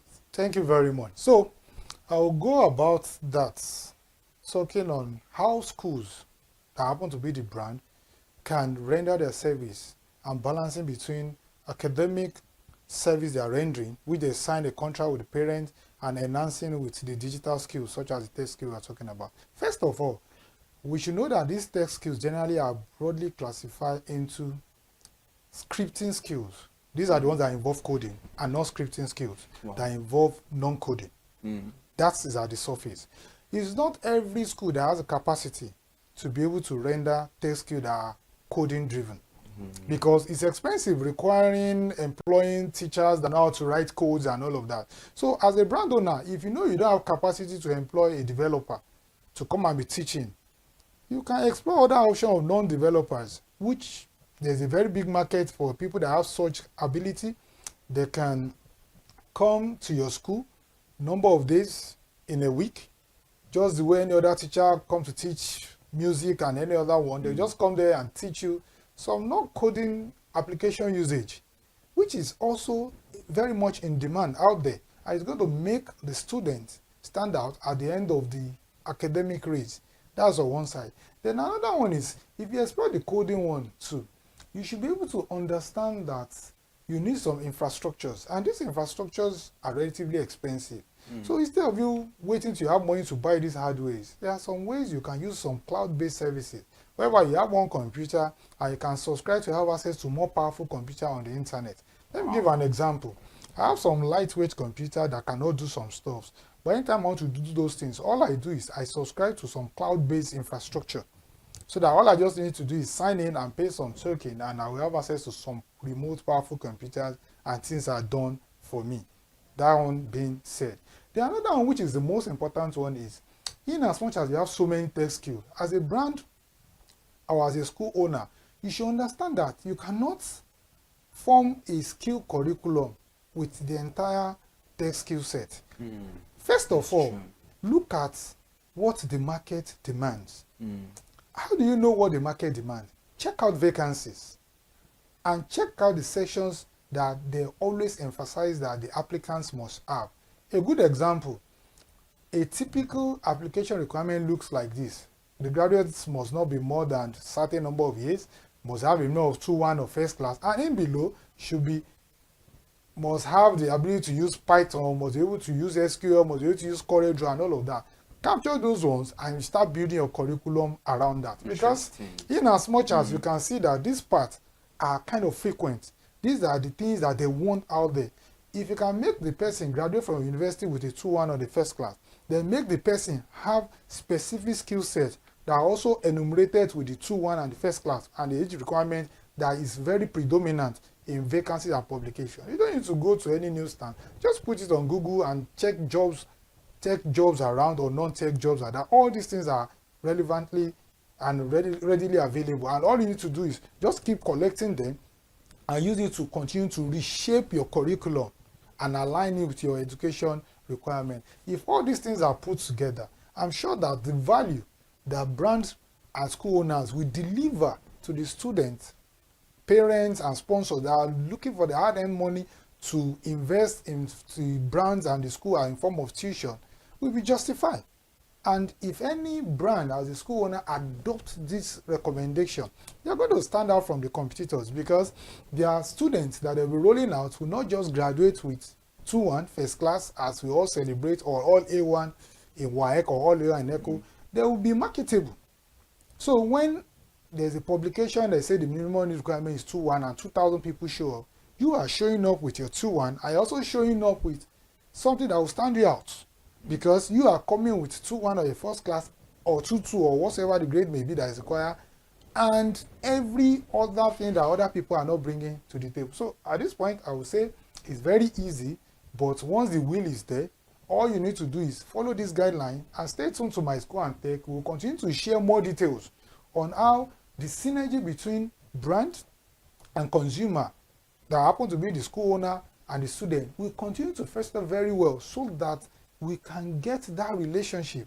And the assumption that Nigerian graduates are not employable, they don't do well, but by the time they travel overseas, you see another thing. A Nigerian graduate that cannot do very well here, get to Europe and be the best, because there is a practice we are recommending on this My School and Tech program that is already in existence there, from the grassroots education level to the postgraduate education level. So if you follow this recommendation, I'm sure that you will always stand out with your brand as a school owner, and will continue to give and guide you on subsequent episode of this program.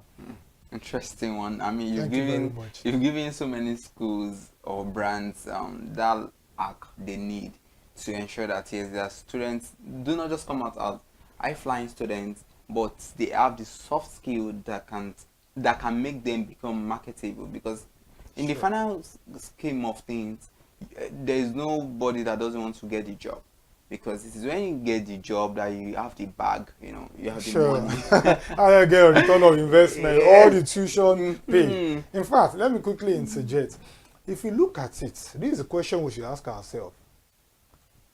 As I said earlier, 4 or 2 years in preschool plus 5 years in elementary school, which is primary school, that's like 7 years altogether minimum, plus 6 years in the 3 secondary school education student, that is the junior school and the senior school. If you add that 7 plus 6, that's 13.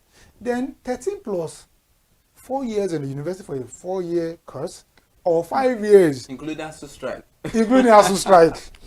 And other strike that are not even ASU. So internal strike, just wake up today, everybody go home. You get back to you and all of that. Non-academic staff.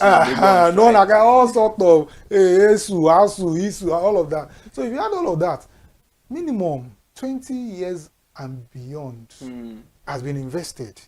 Can we say that it is justified to say, how many certificates are we getting? You get one for primary living, you get for secondary, that is in form of, let's say, junior WAEC. They even give you any statement of result and all of that from the junior WAEC written. They will get one again as is school certification WAEC and itself, and you get one as, okay, I'm done, I'm not a graduate and all of that. can we say investing those years, that's all you can get? Can we now zero it down that is that the point that they refer to Nigerian graduates as not employable? Because as an employer, when I say Nigerian graduates come to my office, come and work, and I say, what do you have? All you just bring is 4 pieces of paper, primary school leaving certificate, secondary school leaving certificate, junior and senior, and BSc first class. And I look at you and I look at you that, oh, am I meant to collect the certificate, frame it and hang it on the wall, and that's what I'm going to pay you for? I will ask you the question that, okay, what should I pay you 500,000 naira for? Give me a reason why I should count my 1 million naira at the end of every 30-day cycle and give it to you and say, yes, you are a staff of my company. Obviously, I'm not going to give you that 1 million naira because you are giving me some 4 pieces of certificate. You must solve a problem in my organization. And to solve that problem is not the certificate that will solve it, it's the skill set that the school has imbibed in you that you bring to the table to solve that problem. So, on my School and Tech, we'll continue to churn out what you need to add to those pile of those certificates so that you can be relevant and be employable. Thank you very much. Interesting one. I just want to say this quickly. That does not mean the fact that education is a scam, because some people misinterpret it's a requirement. It's a minimum requirement. Yes, they will then say, it's just to have the skill. No, you need to go through the 4 walls of the both education. Of them work hand in hand. Yes. So that is just it. So the question, are Nigerian youths employable? The question is not just all about you going to school, you going through the 4 walls of the school. At the end of the day, you just have to have the skill set, because normal education is meant to transform you. Education Definitely. Is you having the soft skills, is you having emotional intelligence. That's also part of a skill you can have, the ability to relate with other people as well. So your closing remark before we end the show today. Yes, I will leverage on what you said earlier. Education is not a scam. Yes. Okay. What is a scam is incomplete education. When the education is one-sided, it becomes a scam. Because a lot has changed. We have moved from the industrial age to the information age. Exactly. And in the information age, what they pay you for is the information that is associated with the skill set you can demonstrate, not the paper that you are bringing as an evidence that you are educated. In fact, the time being educated now means you can do beyond what the certificate says you can do. So on that note, follow us on all our social handles, listen to My School and Tech, join us on another episode, and we'll continue to work step by step, baby steps, on what are those things that will make you to clear the assumption that Nigerian graduates are not employable. Thank you very much. Interesting one out there. And please do not forget to subscribe and get notified anytime we have any content for you. And you can follow us across all social media platforms at ConsumerHallaTV. I am Iremofe Kufuorola, and thank you for watching today. Thank you very much.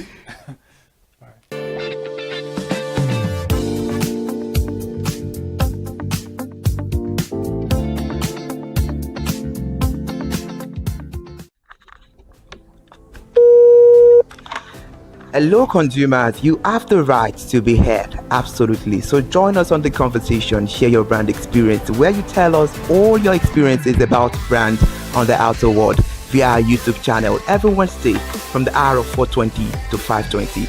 You can watch us via our YouTube channel, ConsumerHallaTV, and subscription is free. Follow us on all our social media platforms, ConsumerHallaTV. Share your brand experience. It's about storytelling. It's about experiencing. Hello consumers, you're welcome to another exciting episode of Consumer Voice on ConsumerHallaTV. I am Matilda Omenai. As you already know, Consumer Voice is a show where we'll be visiting different places in Lagos to check out people's preferences, hear what the consumers have to say about different leading brands that they make use of. Hello, it's your boy Iremofe Kufuorola, and you know what? They call me the AWUF General Overseer.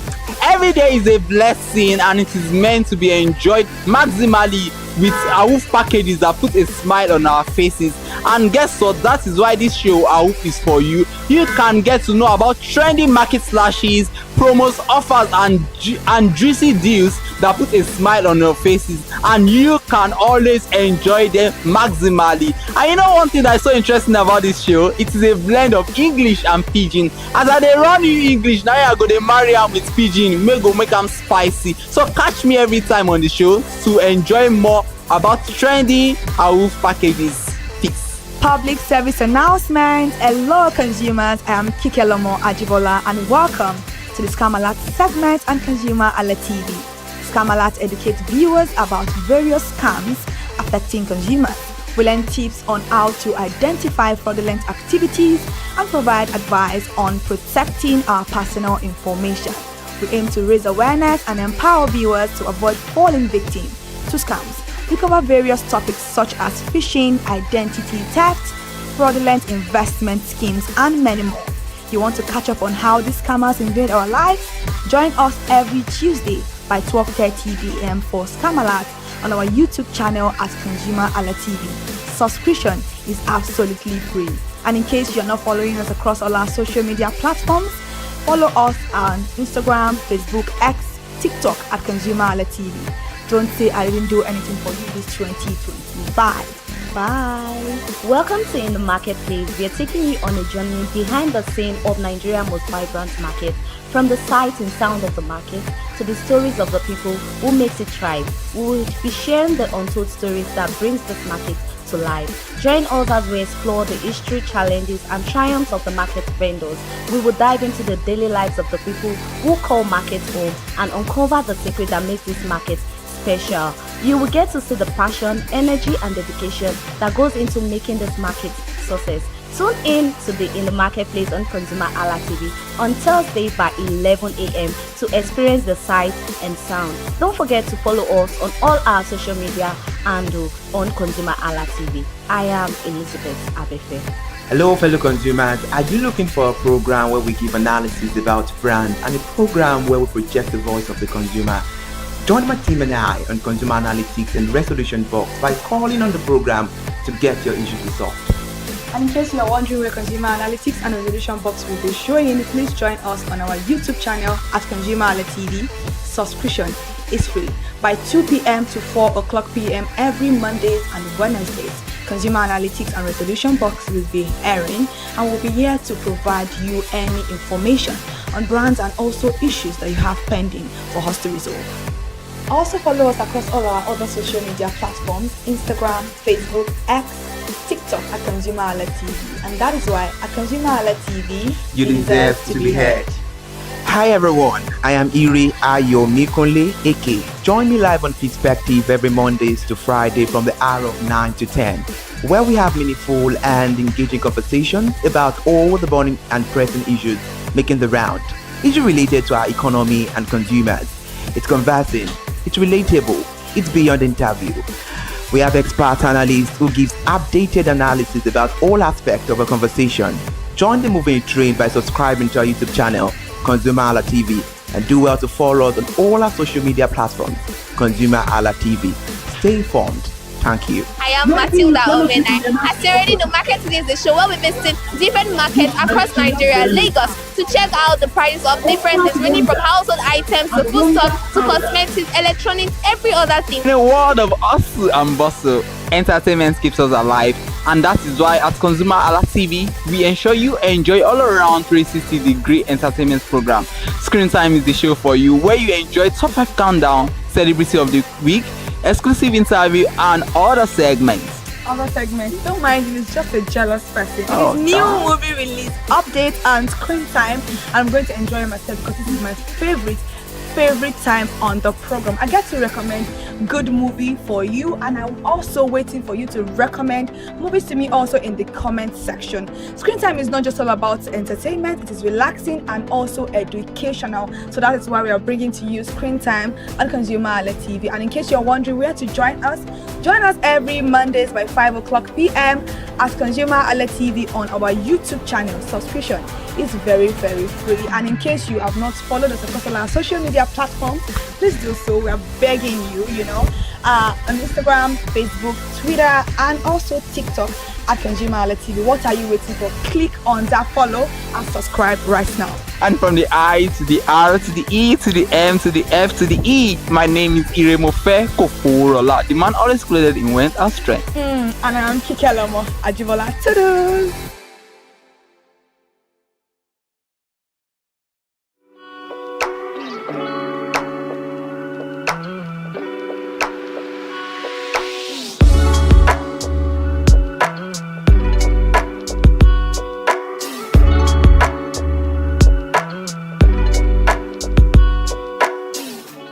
Hello and welcome to another edition of Mind the Gap.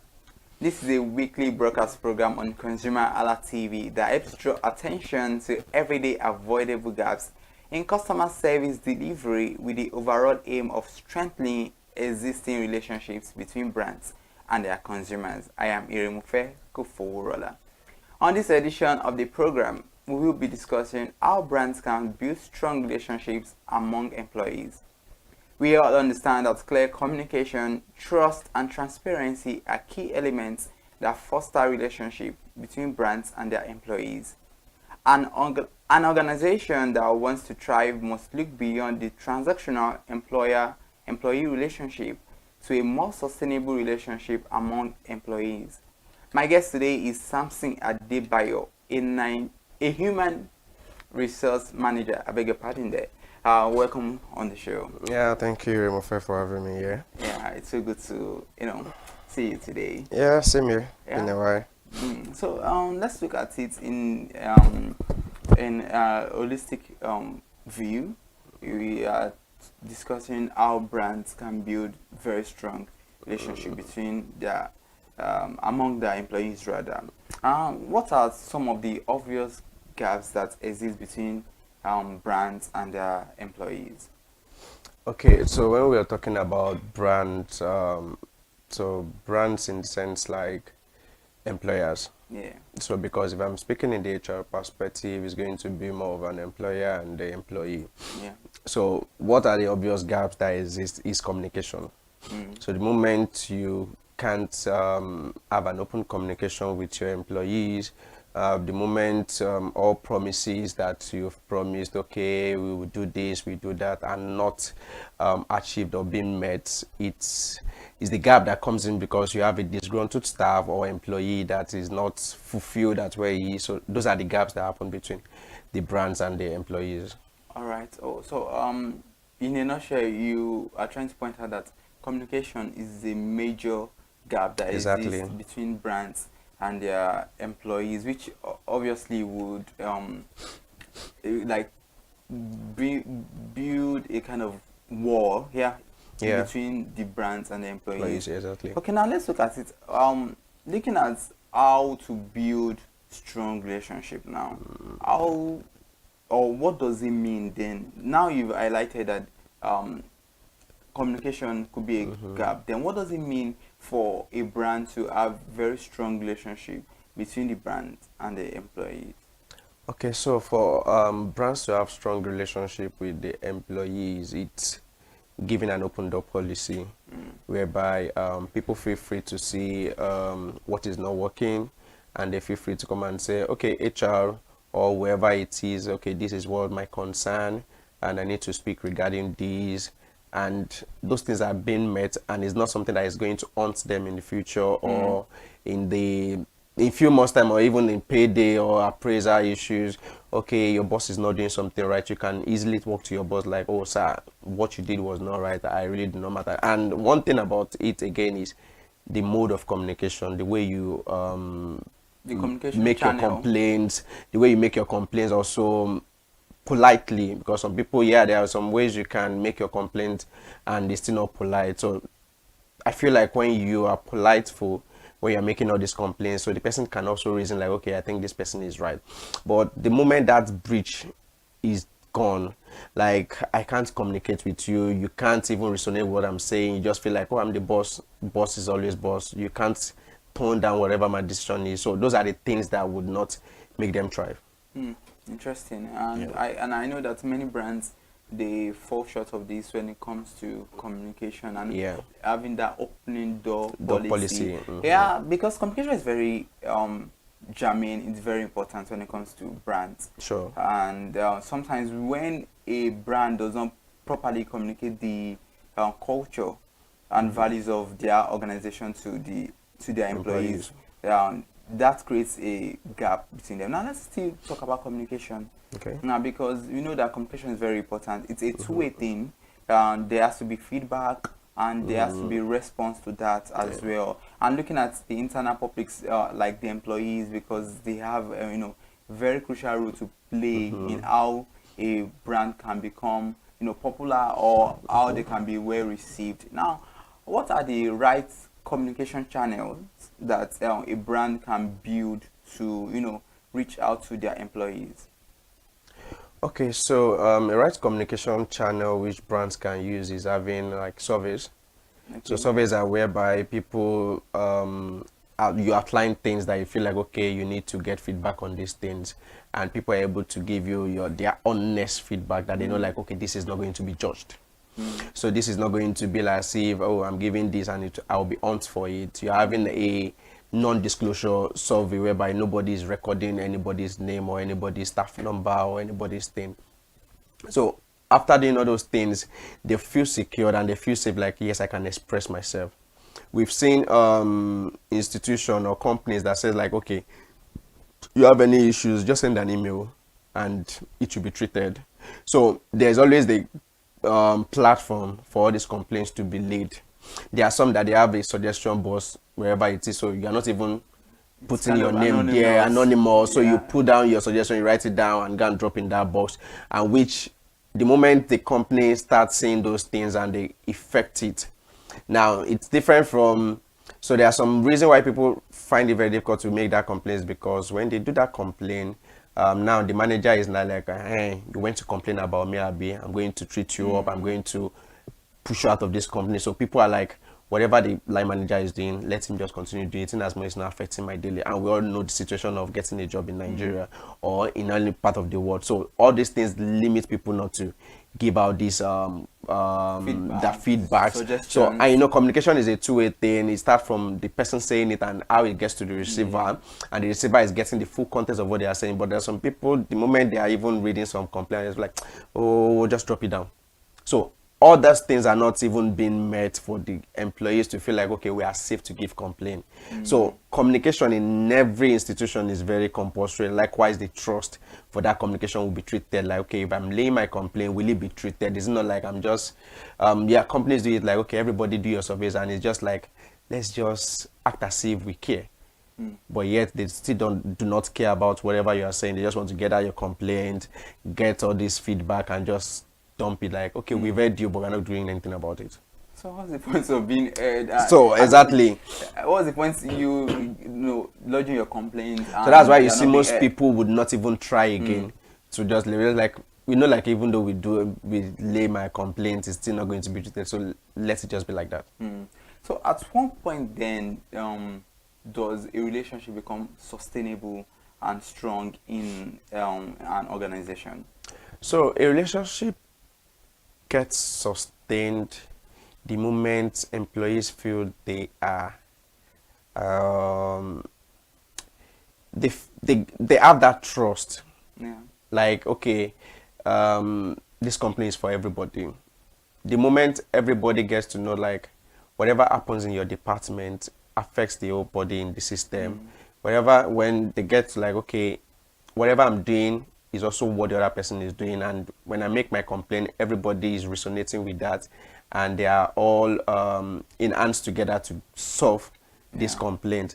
So at that moment, everybody feel like, yes, our complaints are being heard, and people will not sit down to let things go south before they take actions. They immediately go and lay those complaints, make those complaints to see, like, okay, this thing is working out. And when they see correction, they even try to correct before even making the complaint. And there are ways that people can make complaints, because a lot of people go fast beyond their shadows.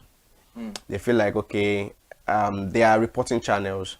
Okay, I can lay my complaint to my boss, and my boss take it to the directive. Is something like, I know, like, it's about the brand that might damage the brand or might affect the brand. But there are some people that will feel like, oh, my boss is not there, let me go and meet the top people, which is, you are already shooting the shots above your line manager that's supposed to have effect that change. So they do not care about your image. They just want to like quickly let me go and escalate things faster. Meanwhile, there's a channel whereby you need to follow those channels. From you report to whoever is supervising you, then from that one it takes it to the board. What you might think is not fine might be fine in his own space, and just a way of getting feedbacks. So for everything in sustaining your brand is communication. We can't take that out of it. Interesting. So for anyone to sustain their brand, so they just have to communicate effectively. Exactly. And communication builds trust and at the same time transparency. Exactly. Now let's talk about transparency in an organization, because there's no way there's going to be that strong relationship between the brand and their employees without transparency. So what role does being transparent play in building trust and sustainable relationship? What role does transparency build? You know, when it comes to sustainable relationship now between brands and their employees. Okay, so to that I will talk about it builds trust in the fact like everybody know what's going on in the organization. Nobody is left behind. It's built that transparency is in the form of so every week there's a newsletter to tell everybody in the organization like, okay, this is what we met last week, this is one of our core, this is what we've achieved last week, these are the best people doing this, these are the good I had, or something like that in different departments. So people feel like, okay, my work is being seen, I'm being appreciated for what I'm doing, and I'm not left behind. So if company just acquire a boss today, I'm in the know. It's not about, okay, it's just management that knows all these things. If we've secured a grant or a loan or what is it called, a scholar deal or something like that, we are in the know. We are all carried along to know the progress of the company. If the company is also falling down, we are in the know. We're also getting carried along because we are all the company. So at that moment, they feel like, that's why you see people start even trying to do their best, because they know like, oh, the company is coming down. There's no money in the company. Okay, let's try our best. But if it says like, okay, you are not transparent enough to show them like, we are not making progress, or we are not even making any sales. And at that part, you want to feel like, let's hide this information. People will just sit down, relax, and feel like we're not carried along until when there's now like, oh, we need to take out some people from the system and be like, we are making sales now, we are making money now, we just acquired this and something like that. So all these things affect people because there's no transparency for them to know what's the issue going on in the business. So when brands put in their employees, make them also like a co-partnership or co-owner of the business, these are like, it gives them that responsibility to own it and feel like, okay, whatever I'm doing is for the betterment of this business, and I know like it will be seen and it will be shown for. So everybody is up to their toes, working and ensuring like this business is stand. Interesting one. I mean, that's been insightful. And I was going to ask you something at the later end, but I think it's better for me to ask now, because you mentioned the fact that employees should be carried along. Then I was going to like ask that, okay, how effective would it be to like involve them in decision making or decision policies of the organization? Because fine, there's room for transparency, and sometimes some organizations, to the best of their knowledge, they believe that there are some pieces of information you should not let your staff know. Now involving them is very good, because they know that, okay, they are even respected enough to know their opinions are being sought. Now, how then does it really help them, to build that strong relationship in policy or decision making? Okay, so when it comes to decision making, still go back to communication and still go back to like service. You really can't. Number one thing you need to respect is the labor law. So the moment you are making any decision, you need to consider the labor law. Then the next part of it is also to consider who are your employees. Okay, before any law is being communicated out, even HRs, we need to consider the employees. They may try to even push out a survey to say, okay, let's see how people will take this, we embrace this new development. But like I always say this thing, I say it is we human that cause a lot of things that happen to us. Because the moment we are given just a little opportunity, we want the whole thing. The moment you are given the opportunity, like, okay, your decision is being made. And I tell people, I said there are two ways of things in life. You can speak, you can share your opinions, and it is well accepted. And there are some days you share your opinion and they feel like, okay, we will see how we will do it, but at this moment is not what we want. So people feel like, I've always been sharing opinions, and they always like, why are they not taking this? So decision making takes a whole lot of things to consider. You are not in the shoes of the co-founder or the CEO. You don't know what he is planning to achieve. And that's why also the mission and vision of every company must be communicated to everybody that is coming on board. So at that period, everybody is focused to like, okay, we know where we are going to. So when it comes to decision making and you are giving them the clues, you've already pushed out a survey to know how would they embrace this thing. Even though you are going to bring it up or bring it on, it's going to be gradual. You don't just impose on them and like, I own the company, you have to do this thing. It's just gradual process, and you say like, okay, let's look at the review after 3 months or 2 months, and let's see how it is being done. I remember, we all remembered COVID. When COVID came in, companies were like, okay, how are we going to sustain? Some were still doing on-site. At the moment, like they said, okay, it's not sustainable. Okay, let's go back to hybrid. And at the moment, people feel like, okay, it's not, okay, let's go back to remote. And after remote, after COVID, what happens? Some companies still remain being remote workers. Why some have said, okay, everybody will come back to work. We are going back to the way where normal life has started. And you see some companies like, okay, we can't remove that part of working from the office. Okay, let's try to bridge in between, making it more flexible. Okay, go ahead and let's say you are working hybrid, you are working remote. Sometimes you come to the office, sometimes you don't come to the office, which everybody will embrace. So the moment that comes in, I think COVID changed a whole lot of things. Even in decision making, you still need to consider like there are companies that their staff still feel disgruntled as at right now. Like some companies are doing hybrid or remote. Some of their colleagues or mates are doing hybrid or remote, and yet they are all Monday to Fridays at the office, which is something that still make them. So if you have run a survey and say like, okay, would you like this? Would you like that? It's also part of this decision, but it is we people that will also misuse that opportunity given to us. So that's why businesses feel like, okay, it's not everything we need to still push out to everybody. We make the decision when it comes to maybe other thing that is exclusive of employees. If it's something about growth of the business, we can't really wait to put these people to be transparent enough. You can't also be, even as a woman, we don't get transparent to everybody. Even as a wife, you don't get transparent. There are some things you still reserve for yourself to be done, and you share the one you want to share out.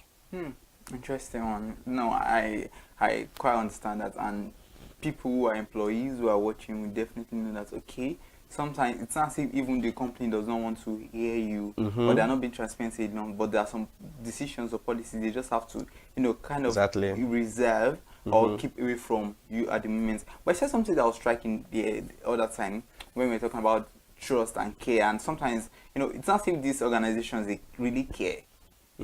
Sometimes even when you give feedback, and you have your personal issues you are going through, and it's affecting how you work, your productivity, and all of those things, and you're trying to let your boss or your supervisor get to know that, okay, these are the issues I'm going through and all that. So how can you be motivated? So what impact does motivation have, or what role does it play in building very strong relationship between brands and their employees? Okay, so we're talking about what motivates the employees. Yeah. How does motivation? What impact does motivation have? Because sometimes you are going through some issues. It's not that you are not good at your job, but you believe that, okay, the company can trust you enough. They truly care about you. Now, sometimes you just need some forms of motivation to like get back on your toes, to become who you used to be, you delivering your best. So what impact does motivation have in building that strong relationship between brands and their employees? Okay, so one thing we should also know is not about the co-founders or the companies. Sometimes it sits with the line managers, because the CEO or the MD or wherever might not be at every situations or every department. So it depends on the line managers, like I said. So I'll share an example of mine. So there was a company I worked with then, and I had issues with accommodation. I need to move out of my previous place to get accommodation. And besides, I was working like, I think I go on site like 3 to 4 times in a month. So at that period, I was looking for apartments sometimes, and we all know how agents in Nigeria are like, and they will tell me like, oh, come at this time, and I feel like, okay, you people will say you are looking for working class, and you're telling me to come at this time to come and check an apartment. So it's kind of very crazy, kind of like that, to feel like I will leave my work and come and look for apartment, but yes, I need it. So there was this day we were having a meeting, and I think it was an on-site day that day, and I told my colleague like, come on, I'm looking for an apartment, and it's very difficult for me to even find one. Sometimes when they tell me like, oh, there's an apartment, and before I say I'm going there, they say the apartment is gone. So not knowing, just because of the kind of relationship we had, she had to go and tell my line manager.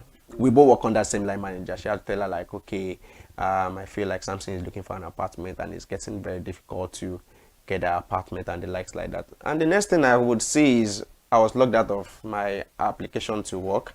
Seriously? And my and the law, the rules for applying for leave state like you must apply your leave 10 days before you are going for your leave. And because my supervisor has a veto power, she applied for my leave backend. Wow. That's why my system was locked for me not to work, because the moment you're on leave, your system get locked, you won't be able to work. So she applied and just called me like, Samson, I got feedback like you're looking for apartments. Sorry, just take your time and go and look for your apartment. Wow. And she sent me an agent's number inclusive. It's like, okay, you can reach out to this agent to see. So imagine that kind of person. Would you want to leave? No. So this is not about even the company. Yeah. The company did not know like this was going behind. But she was making it look as if, yes, you are working with me. So for you to work very fine, I need to get you that comfortability exactly to go and look for your apartment. And when that is sorted, you will get back to your work. And it took me like maybe 3 days. I was like, what the hell? Who does this? I was telling my friend, I was like, 2 years, I never come out for this place because I feel comfortable. I feel like, yes, I don't want to use the word family, but I feel like everybody has the back to back you up when you have issues. Everybody is a team. You can share your what's going on through what you're going through with someone, and they feel concerned about you. So it's not about you just going on that journey alone. There are some issues whereby people feel stressed at work. They don't want to go on the journey alone. They need someone to hold their hand and to go along with. But you will see some people who say like, okay, we are paying you for this salary, you have to work for it. So that way it becomes transactional. It's just about the money, nothing. So you feel like, okay, you are being paid for this thing, you must get this thing sorted out. I don't care about your apartment. You can fix your apartment sorting or searching for over the weekend. So all these things are motivational apart from your salary, because money is the motivation of everybody working. Yes. So when you have those kind of opportunity whereby a place where you can cry and go and meet somebody, or maybe your line manager, and tell him like, oh, I have issues, I can't read, I can't do this, I can't do that, and understands you and like, okay, this is what's advised to you. Understand, you're not the one that was like, okay, go and do your work, I need this thing set by 8 o'clock, you need to set this thing. All this feel like, oh, nobody even care. If I die, I die. Let me just do what I can do. And you see some people start reducing with the way they give out their best, and they feel like, even though I'm giving my best, does the company even cares? But when you go extra mile for people, they will do better for the company, not even you that give them those chances. They will go extra miles. I've seen where I've gone extra miles. Like anytime they call for anything, I would definitely be available. Just because the motivation is exactly, because you're not stressing me like that. You are still paying my money. Not just the money. I feel like I'm in the midst of people that understands me and that could help me in time of needs and in time when I am down. So situation whereby even I'm not even meeting up my stuff, my guy would have said, are you having difficulty to speak with someone? Let me know. I'll call the person for you now and get it sorted out. Wow. So all those things that were like, I'm not on this journey alone. I have people on the journey with me. I have people I can call and say like, oh, I'm having blockages at this place. Can you help me speak with this person? And immediately they're on it. They're not even like, oh, that's what you are paid for. So motivation comes from when you're in the midst of team members that That's where it starts from. When in the midst of team members, everybody appreciates what you do, everybody understands you, everybody looks out for you. Yes. So you feel like even though the money is not that much, but you feel like I have every other thing in this company. And that's what motivates people. It's not about when the MD is going to come and pay you one big money, or when the MD is going to tell you like, okay, you need to be doing this. Everything is not coming from the MD. Everything is not also coming from the HR department. I tell people this a lot. I said to manage people is not, it's not easy, but in a sense like when there's a high rate of turnover in companies, it doesn't sit with the HR. It sits with the line manager first, then the lesser percent comes from the HR. But the first thing is HR is giving you someone that they know is best fit to work. Now this person is coming, is a fresh head coming, HR have bamboozled him like, oh, you will get this, you will get that, but this person comes to the organization and it's something else from the line manager's part.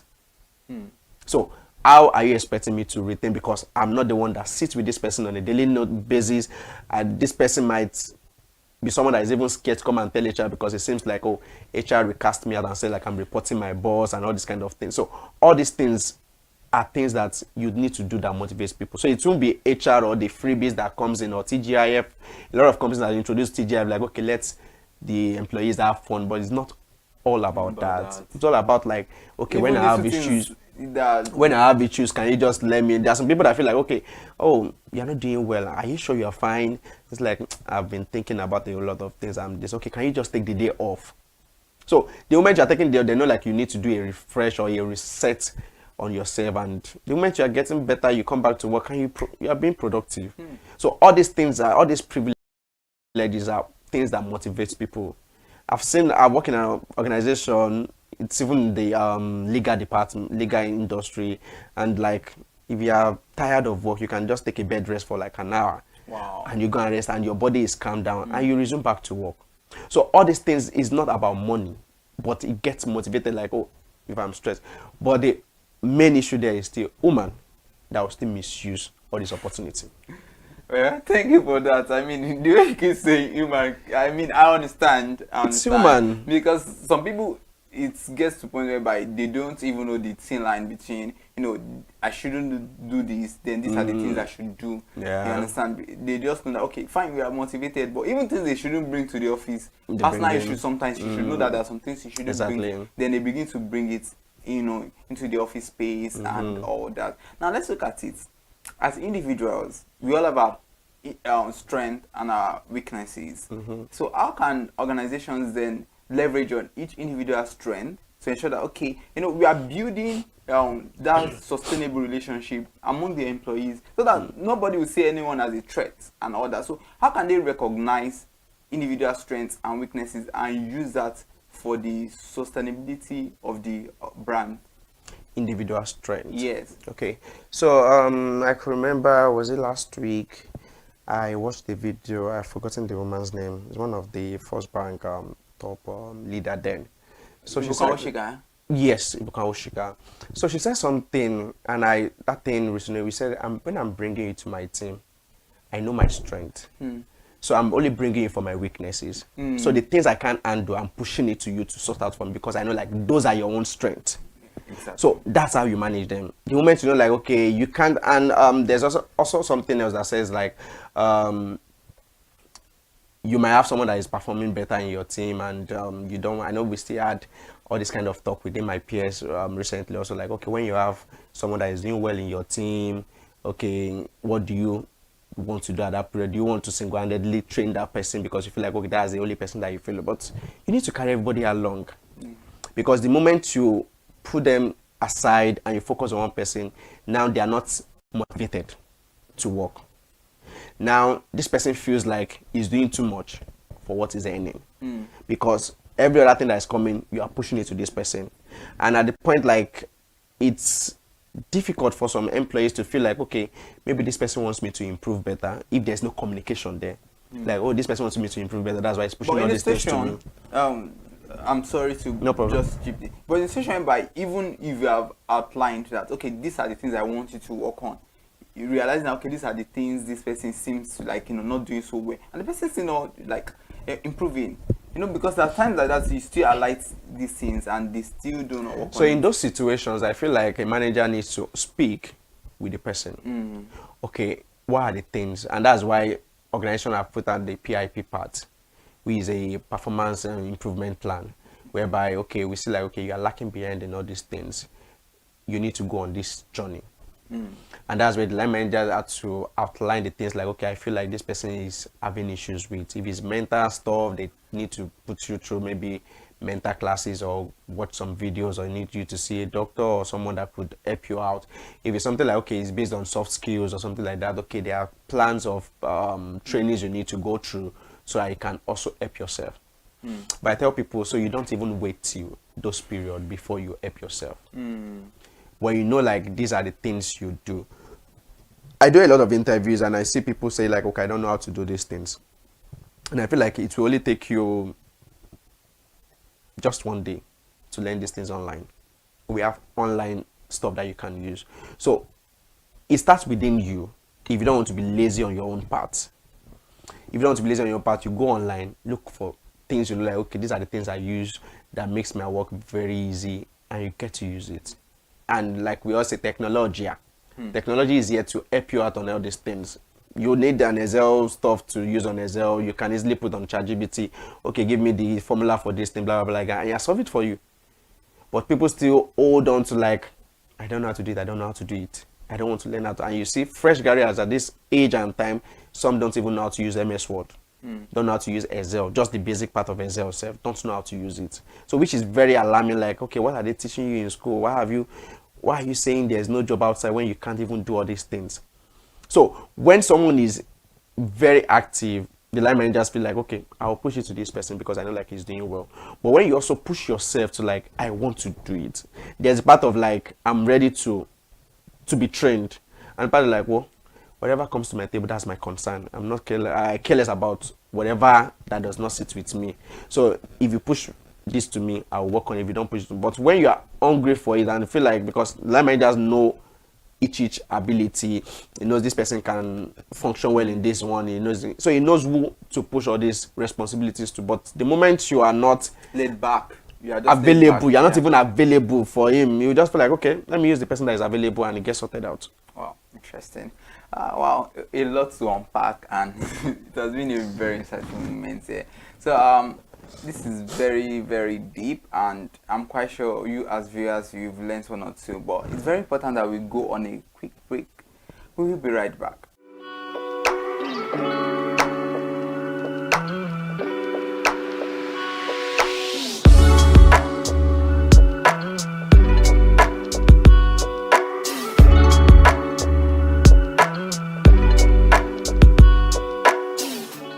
You are watching Mind the Gap on ConsumerHalla TV. My guest is Samson Adebayo, a human resource manager.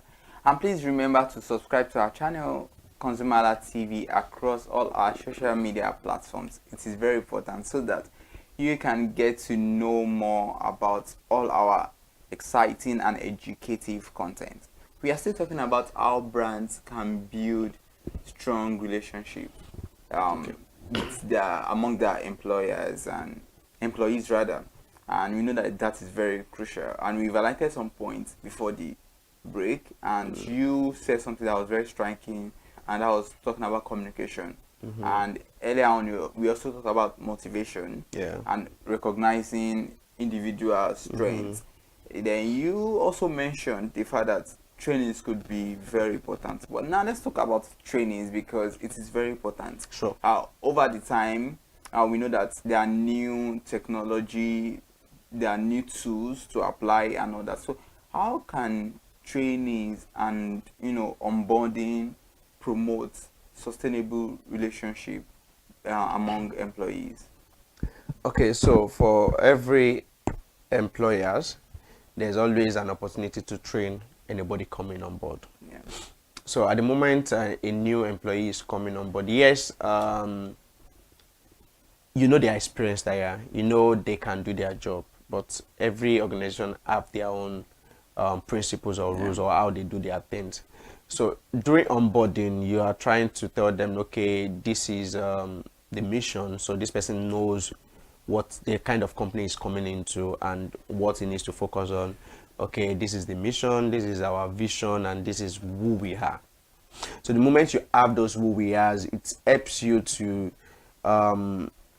is a part of like orientation that they are giving you. So you are unlearning the previous organization you are coming from, and you are learning the new organization you are coming into. So when you come about training, so training is a way of implementing you to do better at your job.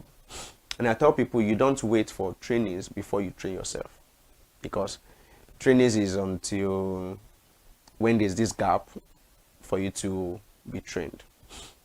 But if there's no gap, you think you don't need to be trained. But as at this time around, things are evolving. Your line manager sometimes does not even know what is trending. But you are someone that is very inquisitive for trainings. You have that testiness to like get trained. You are ahead of it. And it's like, it's just a way of getting your job done very fast. And it comes to like, oh, how are you getting this done very fast? And that's like, oh, I use this app, or I use this method, or this is what I use. So it's like you are ahead of every other person in your department.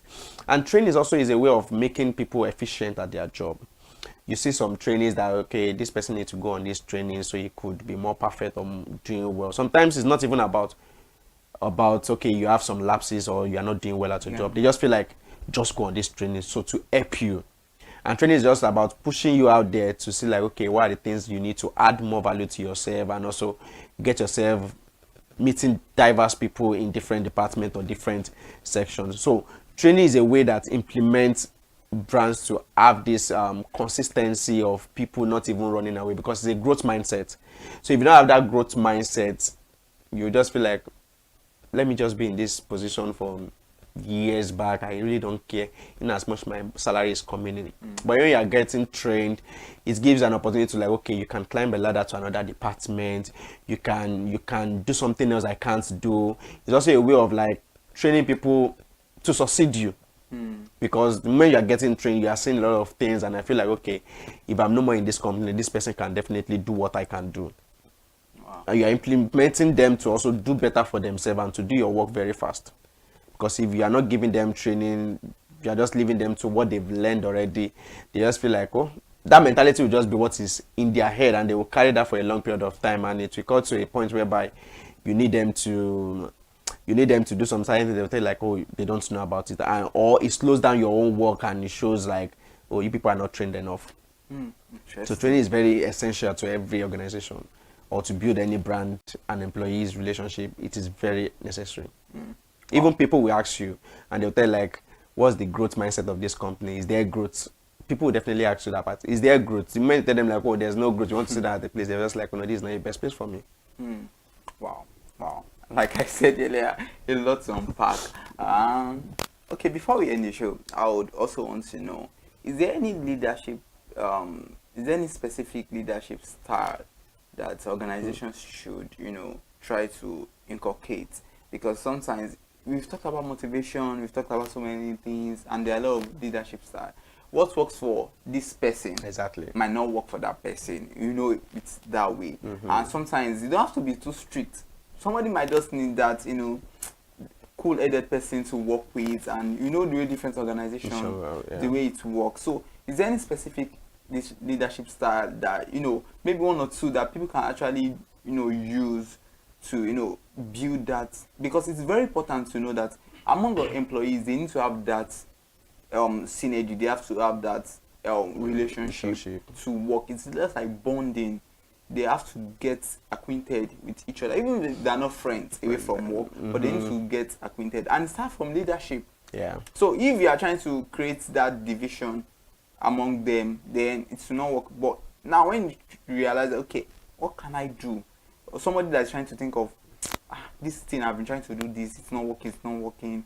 Okay, what leadership style should I then inculcate to ensure that among my employees, they have that solid relationship? Okay, so like you've already said, there is no perfect leadership style, because everybody is good at what they know how to do best. But I would say is paying attention and being free. But I still come back to saying, it is human. I know you definitely, because I mean, it is human because they misuse opportunities.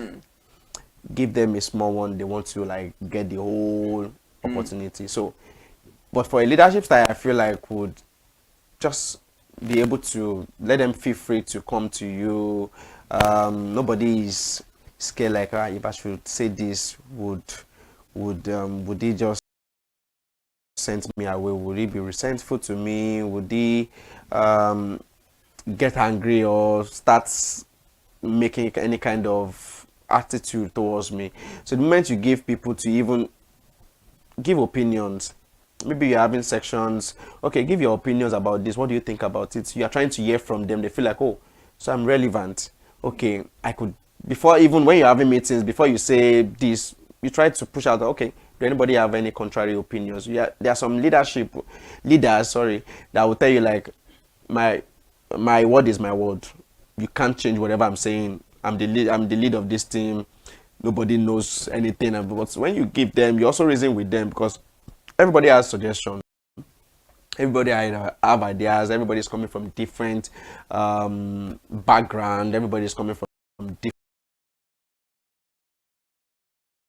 different kind of community. So when you give them that opportunity to be heard and like say, okay, boss, why don't we do it this way? And the other part of it is the way you are also bringing down your ideas. You are not cutting down people's ideas and say like, okay, this idea is not good for my other reason. Yeah. So you are just sharing your own opinions and okay, your boss can say, okay, we'll think about it and I'll get back to the whole team. So, and also don't expect like every time you bring ideas, it will be accepted. So leaders should just know how to like manage their team and they knows what works best for them. But at the same time, still give them hearing say like, you okay. could even reward them sometimes.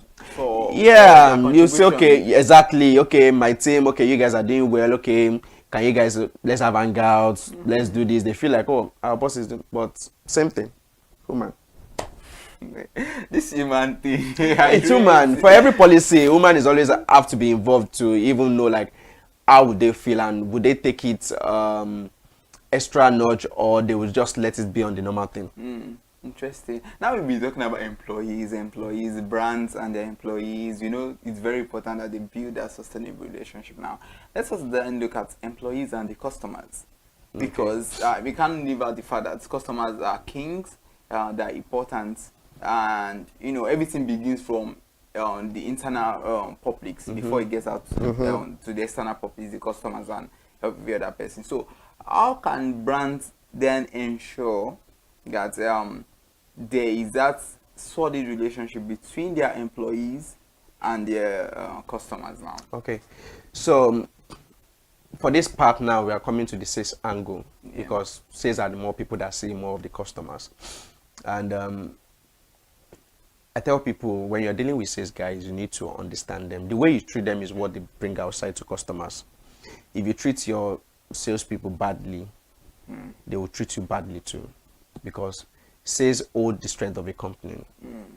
The moment a sales guy that is performing very well leaves your company, all the customer, because of the loyalty they've built, follows them through. And now let's say Mr. A already have like 76,000 customers in the business. I know like they are the strong people in the business, and tomorrow you're saying like, oh, Mr. A, you are fired. And you expect him to leave those 76. Any company that is coming is going back with all the 76.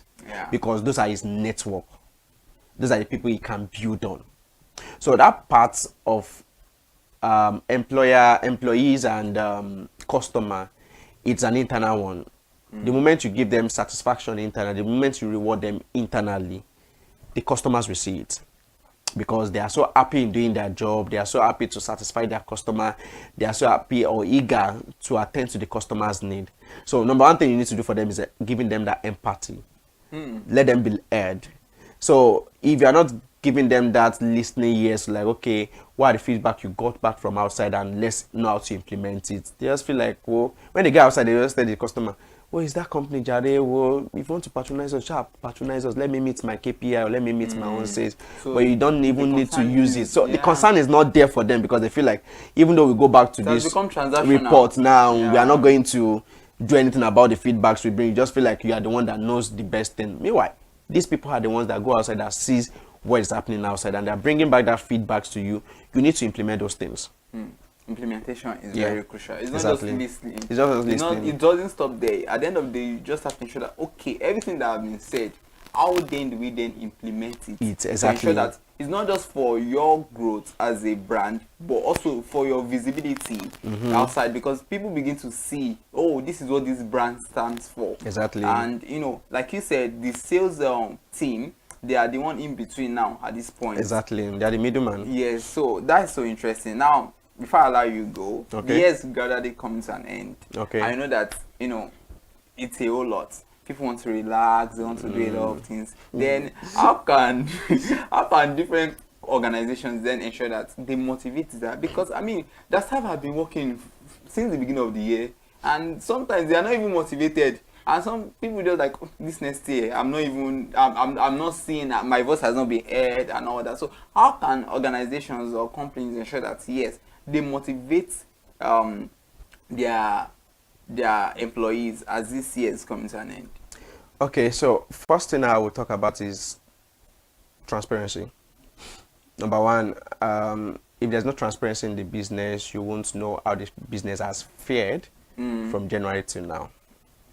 Secondly is carrying them along. If you've not carried your employees are along from January till now, they will be too demanding.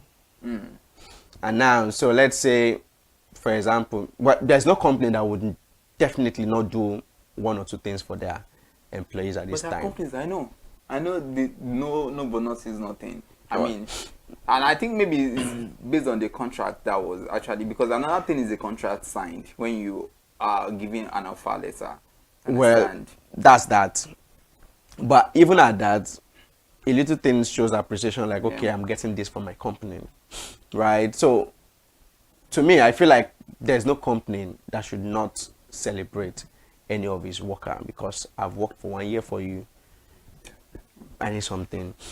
But also, employees should also be grateful and have that gratitude heart to know, like, okay, this little I'm collecting from this company, at least they give. If they're not giving, there's nothing I can do to it. I can't say forcefully I need to go into the purse of the company to go and get it. And also, you should, so that's the part of the transparency, because when you are transparent to them, they know, like, oh, this is what is happening in the company, this is what has entered, this is what we've spent out. Even though you are giving them 5,000 naira, they'll be very appreciative. With everything this company has gone through at this period, they are still able to give us like 5,000 naira. They'll be able to, eager to do more to ensure, like, we need to ensure there's more money in the business. So as the year runs out too, the organization needs to know, like, these are our employees. This is a time whereby you can have high turnover rates, whereby people that works for me from January, they tell you they're no more working again, they're going to under business because they don't feel appreciated. I've worked with an organization that did not even pay salaries till the following year.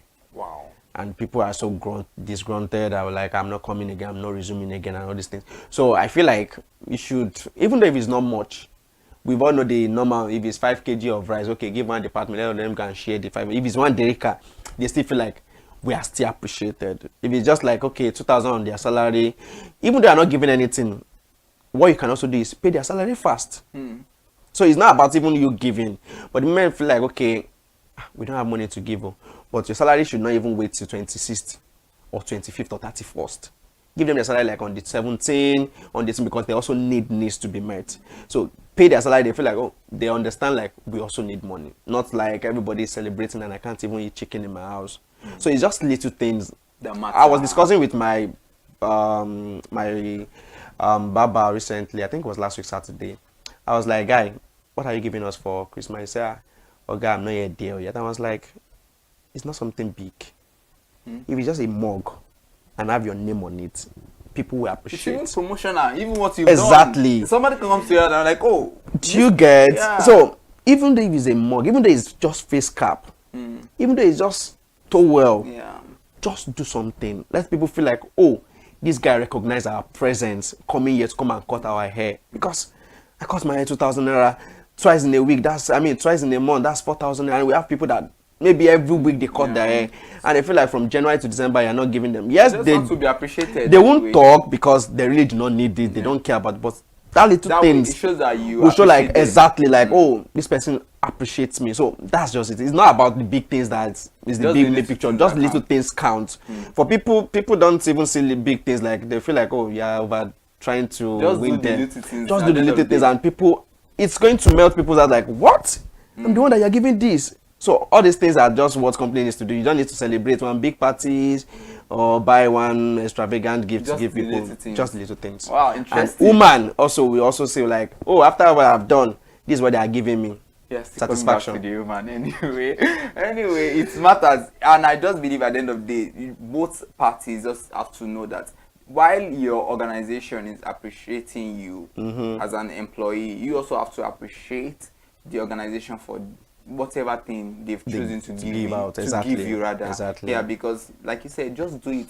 Those little things are what matter at the end of the day. Because if they decide not to give you, I mean, there probably might not be anything you do. You just like complain. You just be disgruntled and all that. What still goes on. But at the end of the day, as an organization, it's very important to know that you just have to appreciate your staff. Thank you so much for coming on the show today. Thank you so much, It has been an insightful moment. Thank you. And I'm quite sure everybody has learned one or two things. Personally, I've learned a whole lot. Because yes, I've learned how to be a better employee to my organization, because it's a two-way thing. Like we say in communication. Once they've communicated their values to you, it is left you to also, sit down on your own, think about those values, and think of how you can make it personal. And yes, contribute to the quota of the organization. Thank you once again. Thank you so on the show today has been one amazing man, a human resource manager, Samson Adebayo. And that is all we can expound on Mind the Gap today. And for an organizational growth, the leaders must lead by example and ensure that clear communication, trust, and rewards are tools used to broaden relationships between brands and their employees. Please kindly follow us on all our social media platforms, Facebook, Instagram, and YouTube at ConsumerHallaTV. It is very important. Please, across all our social media platforms, do well to follow us. And also like, subscribe, get notified of all amazing and interesting educative content that we always churn out. Till I grace your screen next week, I am Iremofe Koforola. Bye for now.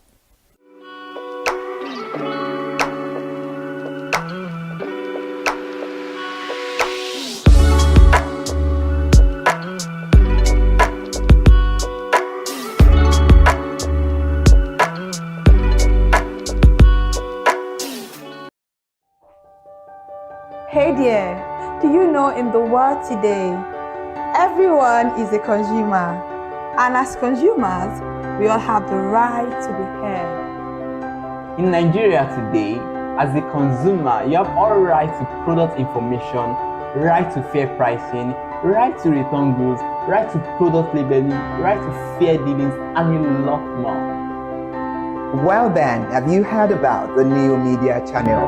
ConsumerHallaTV. ConsumerHallaTV. ConsumerHallaTV. At ConsumerHallaTV, our goal is to inform and educate consumers in Nigeria with insightful news alongside development within the fast-paced world of consumers through well-researched, specialized, and analytical content.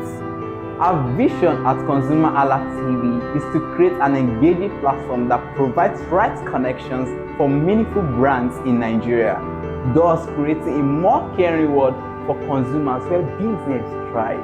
And guess what? Our ConsumerHalla brand is the first consumer complaint resolution portal in Nigeria, powered by a 72-hour feedback mechanism. We offer consumer advocacy, informative talk shows, branding promotions, advertising, and lots more. Connect with us via our YouTube channel at ConsumerHallaTV. Follow us on our Facebook page, ConsumerHallaTV, our Instagram page, ConsumerHallaTV, and do well to subscribe to our YouTube channel. Subscription is free. ConsumerHallaTV. At ConsumerHallaTV, you deserve to be heard.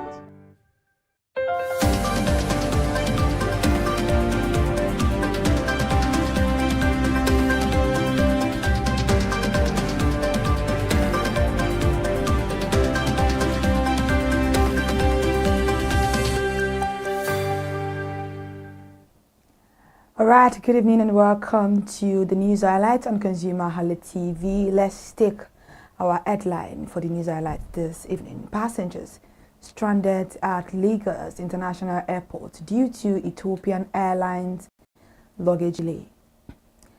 The highlight this evening is about the Ethiopian Airlines ET905, which arrived at the Murtala Mohammed International Airport in Lagos from Addis Ababa around 3 o'clock a.m.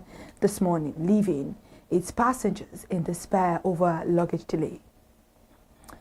Over 50 passengers who could not claim their luggage were disappointed to learn that their baggage was not airlifted with them, and according to some of the passengers, they waited at the carousel till 6 o'clock a.m. for their bags, only to discover that their luggage was delayed without any prior or proper communications from the airlines, shattering the plans of some of the passengers whose final destinations are not in Lagos State. Some of them are currently stranded in Lagos and have had to incur hotel costs to keep waiting for their bags. Now let's take a look at this clip right here. International Airport, and you can see the number of people here. We arrived here at 3 a.m. It's right now after 5, and on Ethiopian Airline, at this moment, all the people you're seeing here haven't been able to get their luggage. They arrive from different destinations, and we're just getting a report now, informal report from an officer here. He doesn't even have any formal information. They just said we should come back in the afternoon for the bag. Look at the crowd. Now everybody is gathered in one location, trying to write their names down.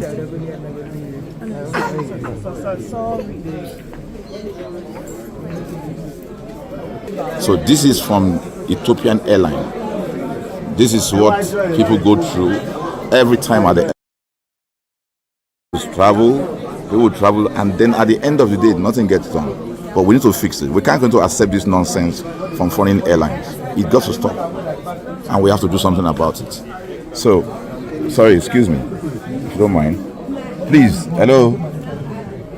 Hello? You will have to speak to me. You will have to speak. I'm going to report this. Whether you speak to me or not, it's better for you to speak. I'm just trying to tell you. There's nothing. Should I show you my ID card? Don't record me, please. No, I can record you. What do you mean? You work for a public. You are a public man. Don't say you cannot. No, you're a public person. You're not private. I have one of travelers.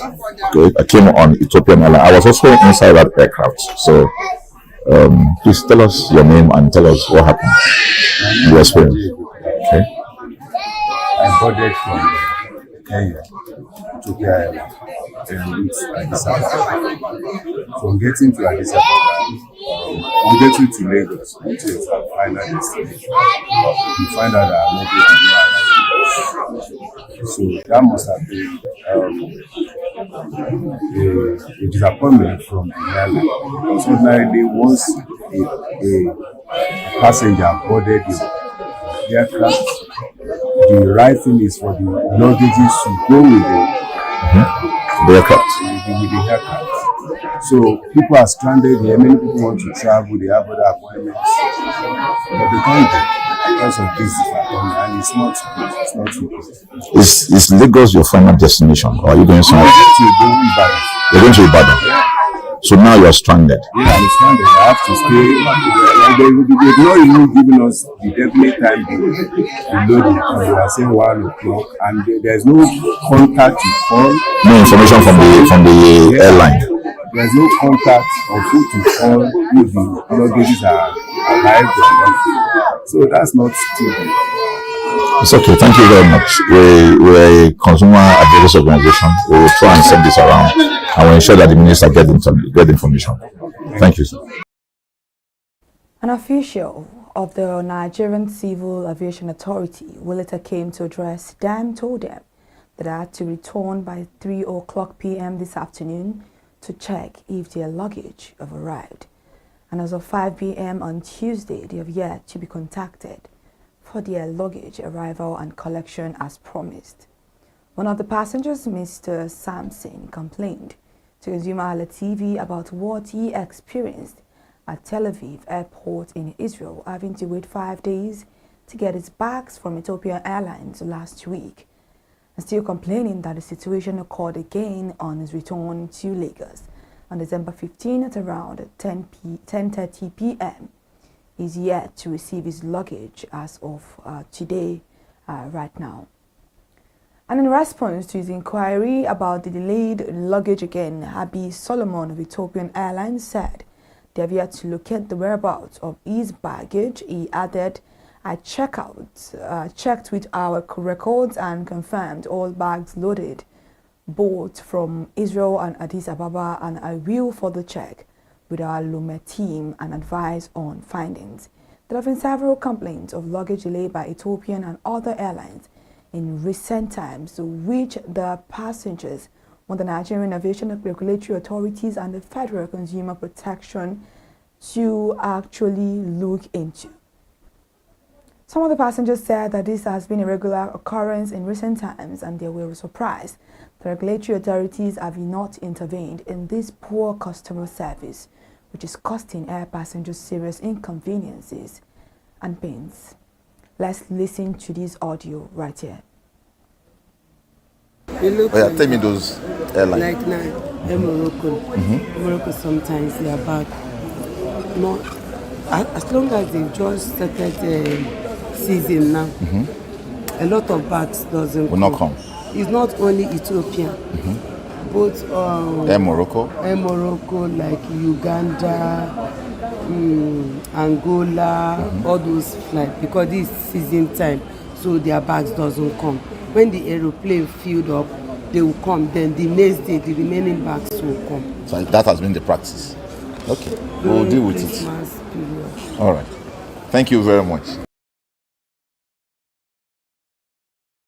ConsumerHallaTV will continue to keep track on this development and provide updates. Thank you so much for listening to the highlights this evening on ConsumerHallaTV. To stay connected for more news updates, please follow us across all our social media platforms: Instagram, Facebook, X, TikTok, and YouTube. ConsumerHallaTV subscription is absolutely free. We go home now to return 8 a.m. tomorrow morning for further updates on this particular story. I am Kikelomo Ajibola, and you've just finished watching the news highlights on ConsumerHallaTV. Have a beautiful night rest.